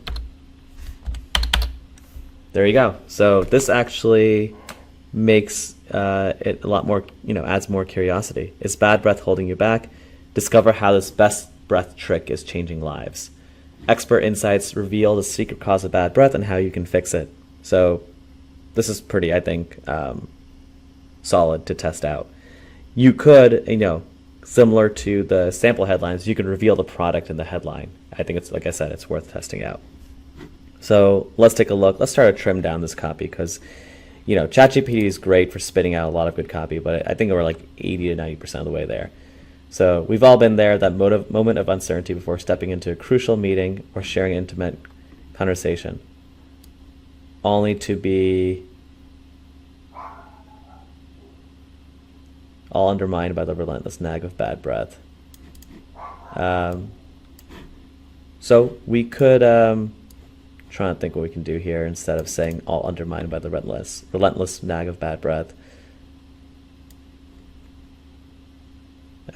We'll come back to this and then split this up. But here's starting to bad breath isn't just a minor annoyance. It can be a silent killer. It's too complicated a word, I think. I like that word. But silent killer of your confidence. Personal and professional sphere. That's like redundant. So we'll remove that. This right here, this quote from the Oral Health Research Institute, it needs to be fact checked. Esteemed unnecessary word. Make this a little simpler. Admit to being self-conscious about their breath. Yeah, of course.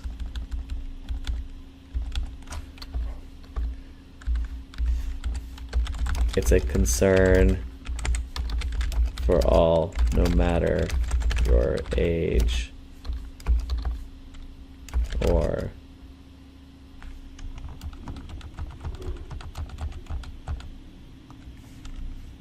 age, gender, or background.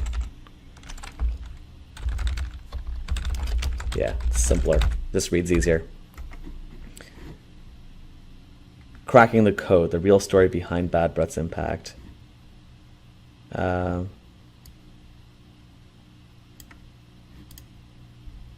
Yeah, we should say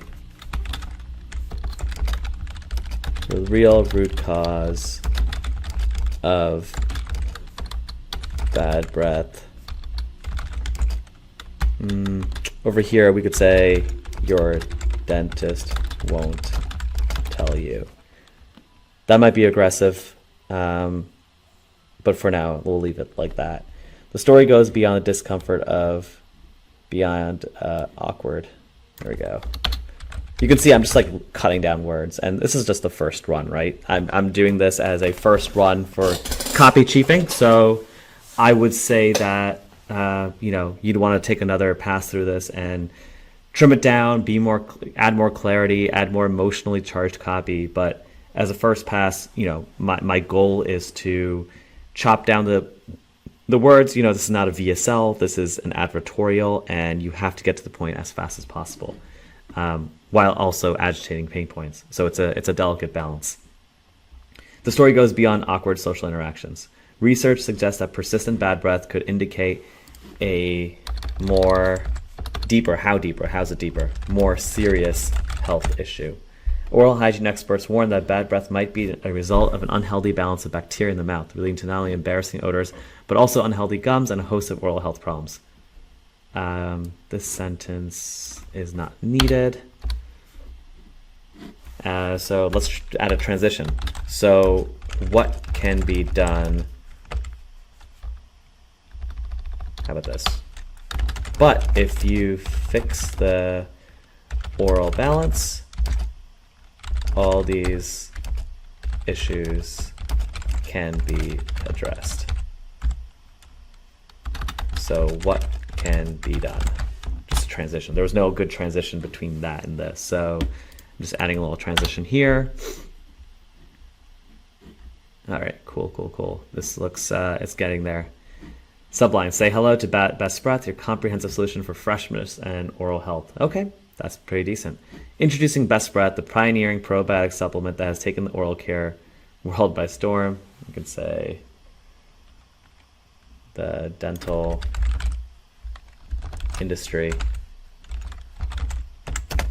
Unlike conventional solutions that merely mask the symptoms, Best Breath tackles the root cause of bad breath and poor oral health, harnessing the power of K12 probiotics to restore balance and banish bacteria from mouth.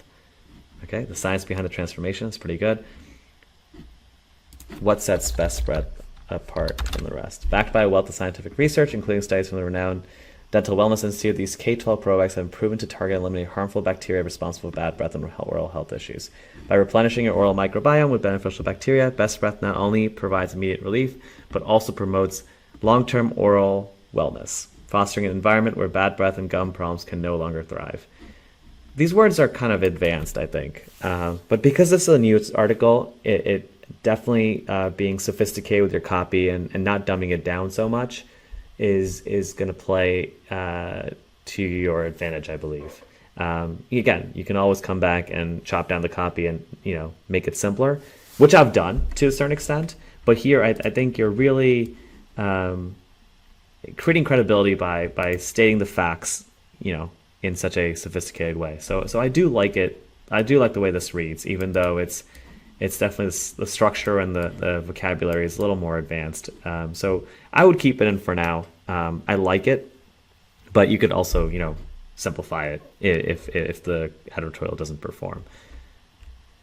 There we go. So we've got the subheadline, the unmatched benefits of Best Breath. Unlike ordinary mouthwashes and mints that offer fleeting freshness, temporary, I like. Fleeting is good too, but temporary, I think, is a more commonly used word. Best Breath delivers a sustainable solution. With consistent use, you can expect not only a remarkable improvement in your breath's quality, but also healthier gums and a newfound sense of confidence. Imagine the joy of engaging in conversation without self-doubt or enjoying meals with the worry of post-meal breath. Okay, so maybe we can say something about doubt here. By the self of bad breath.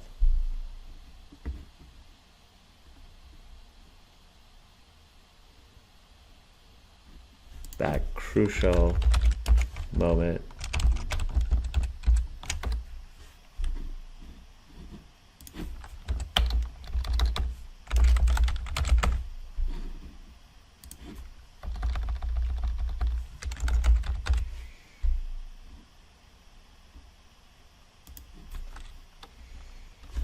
that sounds good. All right, getting back to where we were. With consistent use, you can expect not only a remarkable improvement in your breath's quality, but also healthier gums and a newfound sense of confidence. Imagine the joy. Okay.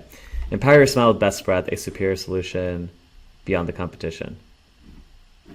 What truly sets Best Breath apart is its innovative approach to oral health. While traditional remedies often focus on masking odor, Best Breath goes beyond surface level freshness. Its unique K12 probiotic formulation specifically targets the overgrowth of harmful bacteria, addressing the root cause of bad breath and promoting a balanced oral environment. This means lasting benefits that extend well beyond the initial application. So here, you'd have to do some research, but maybe you can find something like over time, the food, pesticides, antibiotics, and other harsh chemicals we ingest disrupt the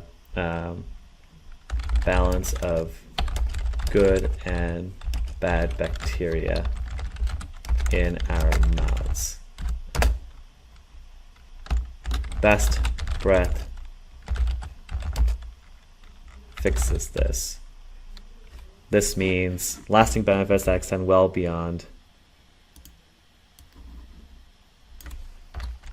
that don't just cover up. Listen.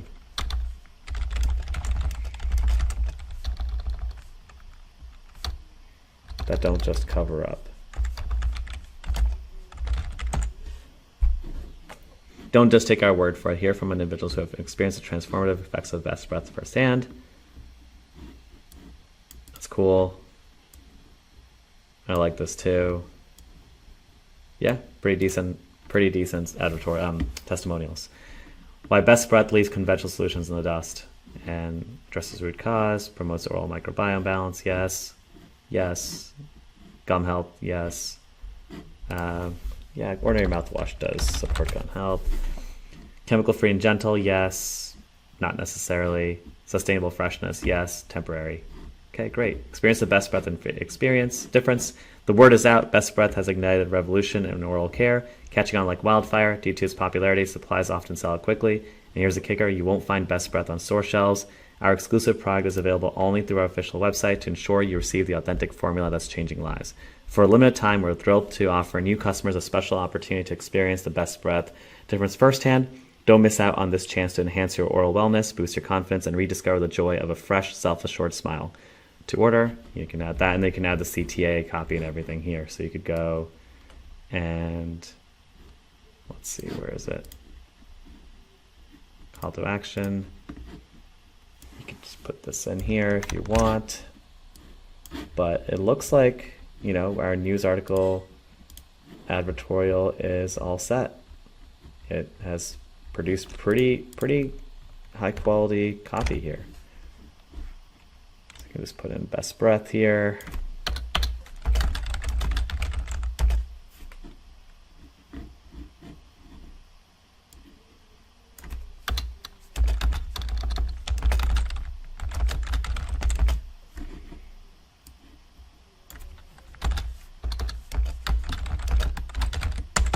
There we go.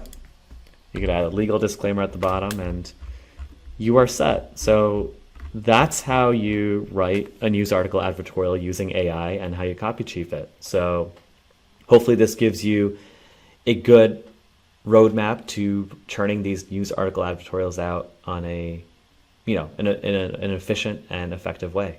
So with that being said, that's the end of this video. All right, in this video, we're going to talk about review advertorials. These are separate from the conventional advertorials we've spoken about, which are the news article, social proof, and personal story advertorials. They're relatively straightforward and they have a separate set of prompts. You can see you're going to start with prompt 1 right here. You're not going to go for the advertorial headlines prompts here because this is, you know, the headlines for review advertorials are super basic. I'm just going to read this prompt out for you. Today, you're going to come up with a headline for a review advertorial. This type of advertorial, and you're going to put the definition of it right here. This type of advertorial provides an evaluation assessment of a product, service, or category. It offers insights, comparisons, and expert opinions to guide readers in making informed purchasing decisions. Review advertorials can be presented in different formats, such as blog posts and third-party reviews, and they often include detailed analysis, pros and cons, and recommendation based on a reviewer's assessment. Here are some good examples of headlines for review advertorials. And I added these 4 in. If you want to use different ones, you can, but these are the ones I added because, again, headlines for review advertorials are super straightforward. Based on the structure of these example headlines, I want you to create 5 different unique headlines for a review advertorial that discusses the top, and you can put the product category right there. Remember, this is the product category, not necessarily the product itself, because you're looking for the top green powders. You're looking for the top face oils. Be specific with details, numbers, and speak to the benefits for the reader. And then moving on to prompt 2, once you have the headline, you'll write the review advertorial based on headline number, whatever it is, and you want to copy and paste the headline here, and then you just want to put the name of the product right here, and then add some features and benefits, the top unique selling propositions here. So you will get a review advertorial based on the product you're promoting. The review advertorial should include an opening paragraph discussing the methodology to rank the products, a summary of each product and the reason for its ranking, 5 pros and 5 cons of each product, an overall grade for each product, and that should give you everything you need for the entire review page. So let's take a look at an example right here. Based on the structure of these example headlines, I want you to create 5 different and unique headlines for a review advertorial that discusses the top turmeric supplements. So put that in, you get them right here, and I decided to choose headline number 2. I pasted the headline right here, and right here I put in some information. I want the advertorial to promote curcumin MD Plus by 1MD Nutrition as a top choice based on the fact that it's 285 times more bioavailable than standardized 95% turmeric curcumin, and contains standardized 65% Boswellia serrata extract. So here's somewhere where you can add even more details, and you can actually add pros and cons for the other products. You can also add, the competitors that you want to choose. In this case, I let ChatGPT do most of the work, and you can see here, it got me the summary paragraph right here, summary paragraph for each product, pros, cons, and a grade. And for some reason, ChatGPT kind of malfunctioned here and didn't give me the rest of the products. So I asked ChatGPT to add the rest of the products. It kept going and then just stopped. So I just asked it to finish the advertorial right here. And by the time I got here, it had all 5 products and it had a conclusion paragraph as well. So just going back here, you can see the output right here. And just looking at this, this is not direct response copy. So ChatGPT is very good at writing this kind of copy. So you don't really have to give too much guidance other than the facts you want to include. And in this case, you can see here that a lot of stuff is just there for you. And it's not going to require a lot of editing unless there are specific pros and cons you want to add. And once again, I've said this multiple times throughout this course, you just want to make sure that you are putting in factual information, not made up information that ChatGPT can do many times. So, you can go through this and come up with the facts you want to include. You just have to fact check it and maybe tweak the copy a little bit. But overall, this, just looking at this, there's not a lot of changes you have to make here. And this would get you a nice review advertorial. All right, in this video, we're going to create a listicle from scratch using AI. So let's take a look at the prompts first, and then I'll walk you through a listicle that I wrote using AI. Let's begin with prompt number 1. So prompt number 1 is, today you're going to come up with a headline for a listicle. Here's a good example. And you can use any headline here you want. You can paste in any headlines that you like. I decided to go with this because I think it's a pretty decent headline. And following that, you just ask ChatGPT, based on the structure of this example headline, I want you to create 5 different and unique headlines for a listicle that discusses the top benefits of add the product that you're selling and the product description benefits. And then as a reminder, ChatGPT, be specific with details, numbers, and speak to the benefits for the reader. So that's prompt number 1. Let's take a look at what I did here. I said, today you're going to come up with a headline for a listicle. Here's a good example. I want you to create 5 different unique headlines for a listicle that discuss the top benefits of Best Breath, an oral probiotic supplement that helps prevent bad breath and unhealthy gums by rebalancing the oral microbiome. Be specific with details, numbers, and speak to benefits for the reader. Okay. Gives me these 5 headlines. Gives me like a subheadline too. So I decided to go with, write the listicle based on the headline, say goodbye to bad breath forever, 5 reasons Best Breath probiotic stands out. So just going back to the prompts here, just prompt 2, write the listicle based on headline number. You choose a number and you just copy and paste the headline, exact headline, because sometimes ChatGPT gets confused and doesn't pick the right headline that you asked for. Include a subheadline, each specific reason with comprehensive details and a summary paragraph at the end promoting the product. So that's really it. It's very simple. You could obviously modify it, go further and refine it with further prompts, but generally speaking, that should be enough to get you a pretty good listicle. So I put the second prompt in, and you can see, say goodbye to bad breath forever. Scroll down, you got 5 reasons right here. One thing I did here was I just made the prompt a little easier to understand. So make this easier to understand by using simpler words at a 10th grade reading level.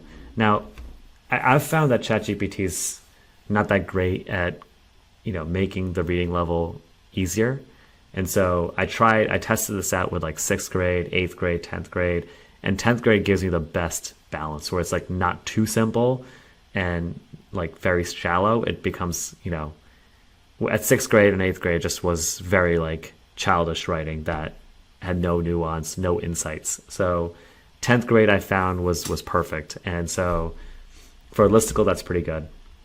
So you can use this, again, right here, and made it super, super short, right? So then what I did was I said, add more detail to each section to be more specific and descriptive so that the reader understands why they should purchase the product. So here, it became a little more detailed. And so I took that and I copied and pasted it here. This is the headline. So let's just go through it and copy chief it. And just like other videos, you could use AI to copy chief this, but for now, as a good exercise and for you guys to see, I am just going to copy chief this manually, and I'm doing this live right now. So I'm reading it right now as you watch, and I'm just going to quickly start to make some edits if there are any edits needed. It seems like a very simple, basic form of copy. So I don't know how many edits will be needed. Get rid of bad breath forever. 5 reasons best breath is probiotic. Probiotics stand out.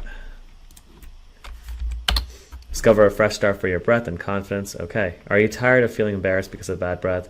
Imagine a solution that goes beyond quick fixes. Introducing Best Breath Probiotics. This isn't just another product. It's your key to a healthier mouth and newfound confidence. Let's delve into the 5 compelling reasons why Best Breath Probiotic, whatever. I'm not going to do this everywhere, but Best Breath Probiotics stand head and shoulders above the rest. Okay, that's solid. It's decent copy. For a listicle, it's not like you're going heavy direct response anyway, so it's fine, and this works pretty well. You could go and modify it to your liking, but it works. Listicles are not very. It's all about the copy and the reasons. It's not really about making sure this is the most persuasive piece of copy that you need. So with a listicle, the stakes are a little lower. If we just scroll up and see what the original copy was, yeah, the copy is like it's using larger words, so make it a little simpler. It was good. Backed by solid science, a breath of fresh air for your mouth. Best Breath Probiotics. Probiotic isn't your ordinary best freshener. It's a well-researched formula packed with beneficial bacteria that fight off the root cause of bad breath. Unlike regular mints or mouthwashes that offer temporary relief, this supplement works deep within your mouth to balance the oral ecosystem. Studies have shown that using Best Breath Probiotic leads to an impressive 98% reduction in bad breath within a mere 2 weeks. Imagine waking up to mornings without worrying about your breath. Hey, that's not bad at all. Complete oral care, nurturing your gums and beyond. Don't just settle for a quick fix. Opt for a comprehensive solution that cures for your entire mouth. Best Breath Probiotic doesn't stop at freshening your breath. It actively supports your gum health too. By maintaining a balanced microbiome, it decreases gum sensitivity by an astounding 70%, enhances gum firmness by 60%. I guess these numbers are all made up because I didn't give ChatGPT any guidance on this. So, you'll have to modify this stuff. 98% reduction in bad breath, and any scientific studies or research that's been done, you'll have to go in and put that in yourself. So that's an important note. That don't let ChatGPT make up statistics and facts for you. Make sure you're fact checking them and actually putting the ones that apply to your product into the copy. Effortless integration, a simple step to refresh your year. Say farewell to the hassle of carrying out mints or swishing with mouthwash. So you can just say this is like, we can fix this. Effortless integration doesn't tell us anything. No mints or mouthwash needed, something like that. It offers an incredibly easy way to improve your oral health. Just take 1 capsule daily and let the powerful probiotics work their magic. This seamless addition to your routine leads to consistent, remarkable results that you can count on without disrupting your busy schedule. That's good. And then over here, we can say complete oral care. I don't really like this so much.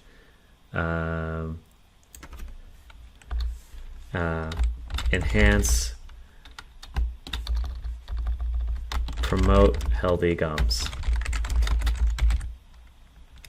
and decrease sensitivity, because that's always a problem. Long-lasting freshness. Traditional breath fresheners can leave you high and dry when it comes to maintaining fresh breath. Best Breath Probiotic, however, offers a lasting solution by curbing the production of bad-smelling compounds from bacteria. It ensures that your breath stays fresh throughout the day. Imagine the confidence it'll exude during meetings, social gatherings, and intimate conversations. Knowing your bet is consistently,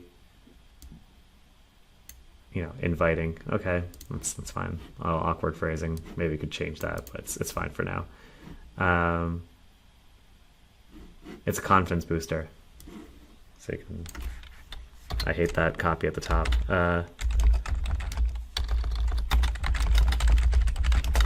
Something like that. With a significant reduction of harmful bacteria by 99%. Okay, now it's saying 99 over here, so you'd want to fact check that and change that. Transforms not only your oral health, but also your self-assurance. Reclaim the joy of connecting with others without the nagging worry of bad breath. It's not just a purchase, it's an investment in your well-being and social interactions. So we just take that out. Best breath probiotic isn't just a product, it's a promise. A promise to help you inviting breath and a healthy mouth, supported by scientific research, designed for overall oral care, easy to incorporate, and empowering your confidence. It's the ultimate solution to be away from. Make the choice that changes more than just your breath. Choose Best Breath Probiotic for a brighter, more confident you. Pretty simple. And you could go back to the prompts, and over here, you could add specific details like make sure to include, it reduces bad breath by like 98% or something like that. So any statistics or facts or features and benefits you want to add to the listicle, make sure you're putting it into the prompts. You can also follow up with a prompt and ask ChatGPT to put them in.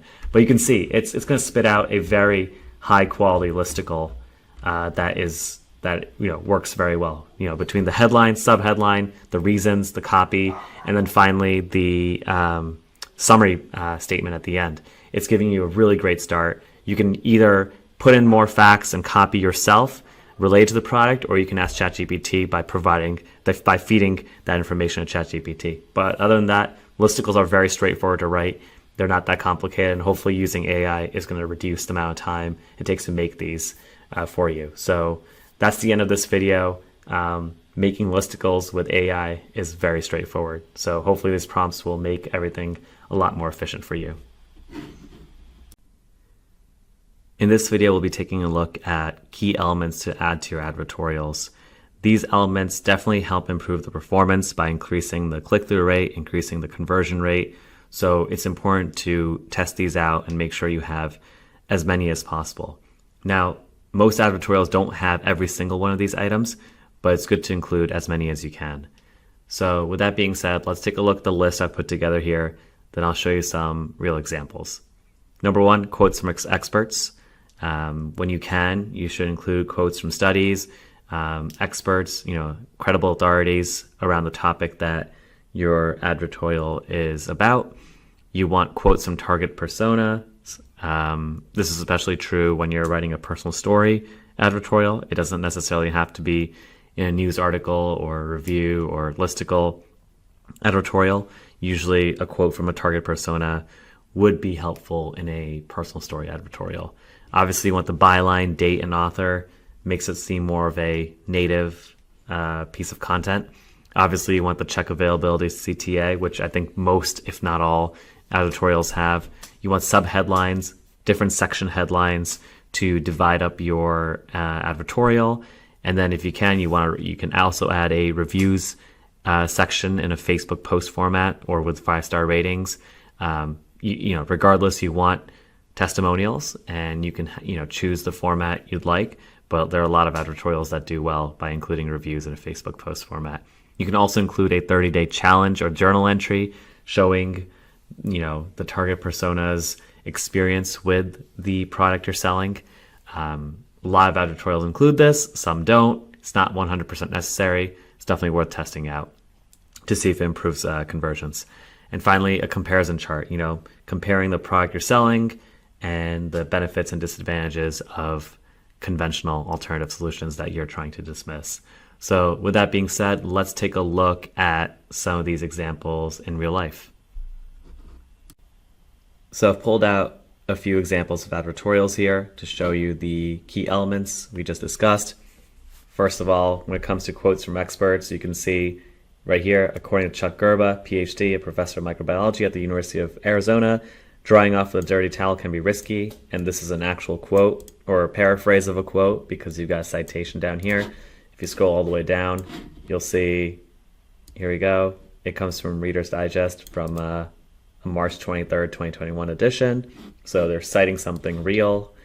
Quotes from a target persona. You can come here. Here's a personal story advertorial. You can, use quotes like this. And if I didn't see it for myself, I wouldn't believe that a single pillowcase could be the cause of gorgeous hair and skin. This is not a quote, but you can, paraphrase a target persona's reaction or their feelings about a certain product. And obviously you can use explicit quotes like this before as well. Byline, date, and author. You can see it here by Jessica Lloyd, August 23rd, 2023. You even have the date, so you can definitely include that. Check availability. You'll have it right here. Apply discount, check availability. This is very basic and to the point. You can also have complicated ones. Not complicated ones, but more bells and whistles. Check availability. You've got the special offer text here and then reviews down here. Click the link above to see if Blissy is still offering a 50% discount, free shipping. So these are things you can add as part of your CTA. And obviously you've got sub headlines here, section headlines: gentle on your hair and skin, natural remedy with no harsh chemicals. If you come to Cetera silver thread towel advertorial, you've got section headlines here. Ordinary bath towels don't stay clean, but what can be done?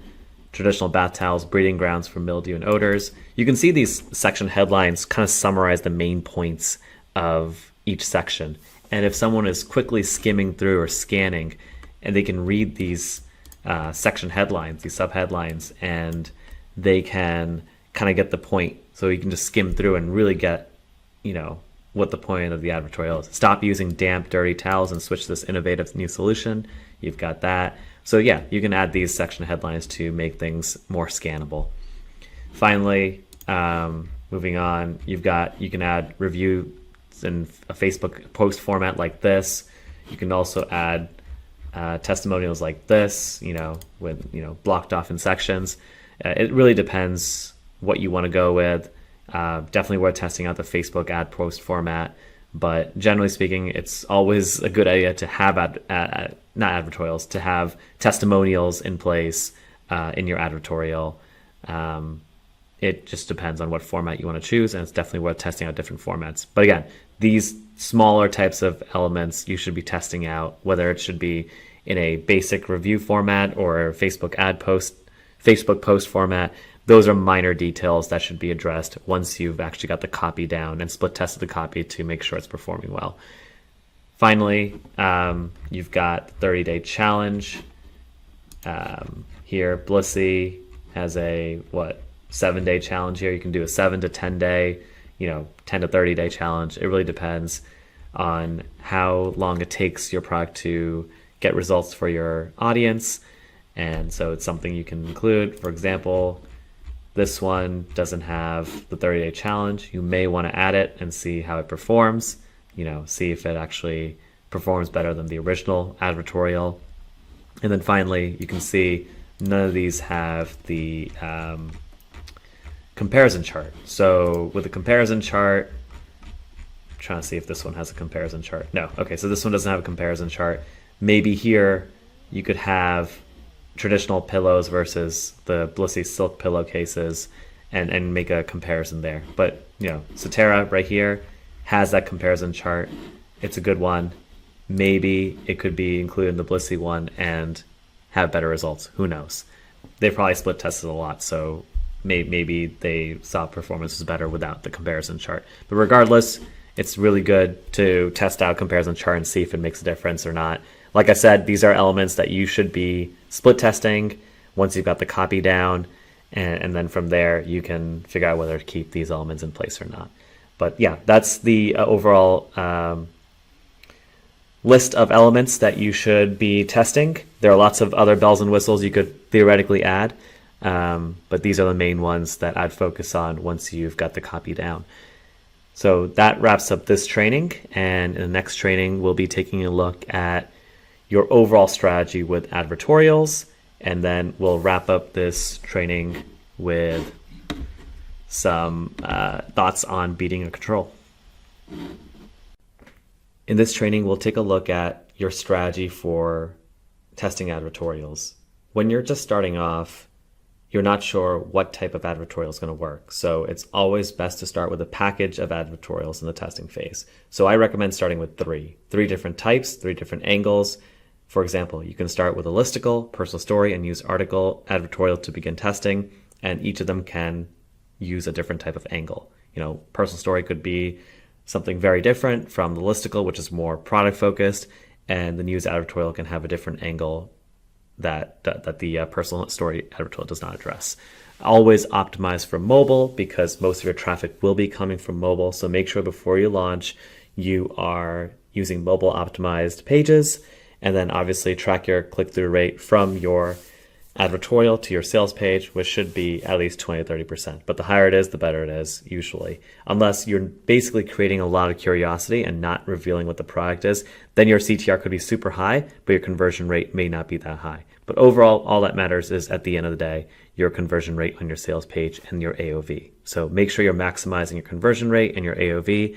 CTR is obviously a good leading indicator, but you always want to make sure that you are focused on your conversion rate and AOV. The higher both those are, the easier your life is going to be.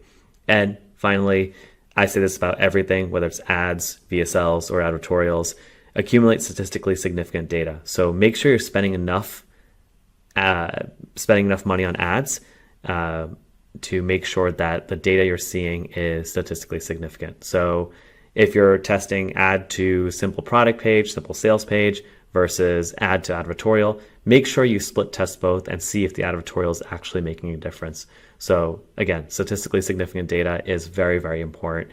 Make sure you're not making decisions based on low ad spend that, could be left to probability and chance. Make sure you spend enough where you can actually make an educated and informed decision. So with that being said, let's just take a look at what you do. We've talked about in the testing phase. Now, what do you do to improve on an advertorial when you want to beat a control, beat an advertorial that's already working well? So here's what I would do if I wanted to improve an advertorial's performance. I'd optimize the following in the following order. I'd look at the headline. I'd change the headline first and see if I can improve the headline. Then next thing, whatever the reader sees next, which is the hero image. So maybe use some kind of weird image, change the image that's underneath the headline. That's always a good place to start once you've optimized the headline. And then finally, right after that, the lead. The lead is going to be the third most important thing that's going to change your CTR. And then obviously the timing of the call to action and if you add a sticky button or not on the side. Sometimes having a CTA earlier can help, and sometimes having a CTA when you've done more selling helps even better. And it definitely, the timing of when you place a CTA is going to affect the performance. Because the question is, do you want your audience to be as educated as possible about your product, or do you want to leave some curiosity and get them to click to the next page where the sales page is going to be doing more selling? So again, it varies by niche, it varies by product. Make sure you're testing out that CTA button. And then finally, do you want to reveal the price in the advertorial, or do you want to put the price on the sales page, or both, right? So that's the real question. When are you going to reveal the price? You want to test not putting it in the advertorial and also putting it in the advertorial and seeing what works best. So those are just some key elements that I would split test and see if I can improve the advertorial's performance. And obviously, separate from that, you could obviously write a brand new advertorial with using a different kind of style and a different kind of angle and see if that actually works better. Obviously, that's going to be a lot harder to do, but if you're just looking to optimize a single advertorial and improve on the existing advertorial, these are the elements I'd focus on in priority. So with that being said, that concludes the training for this video.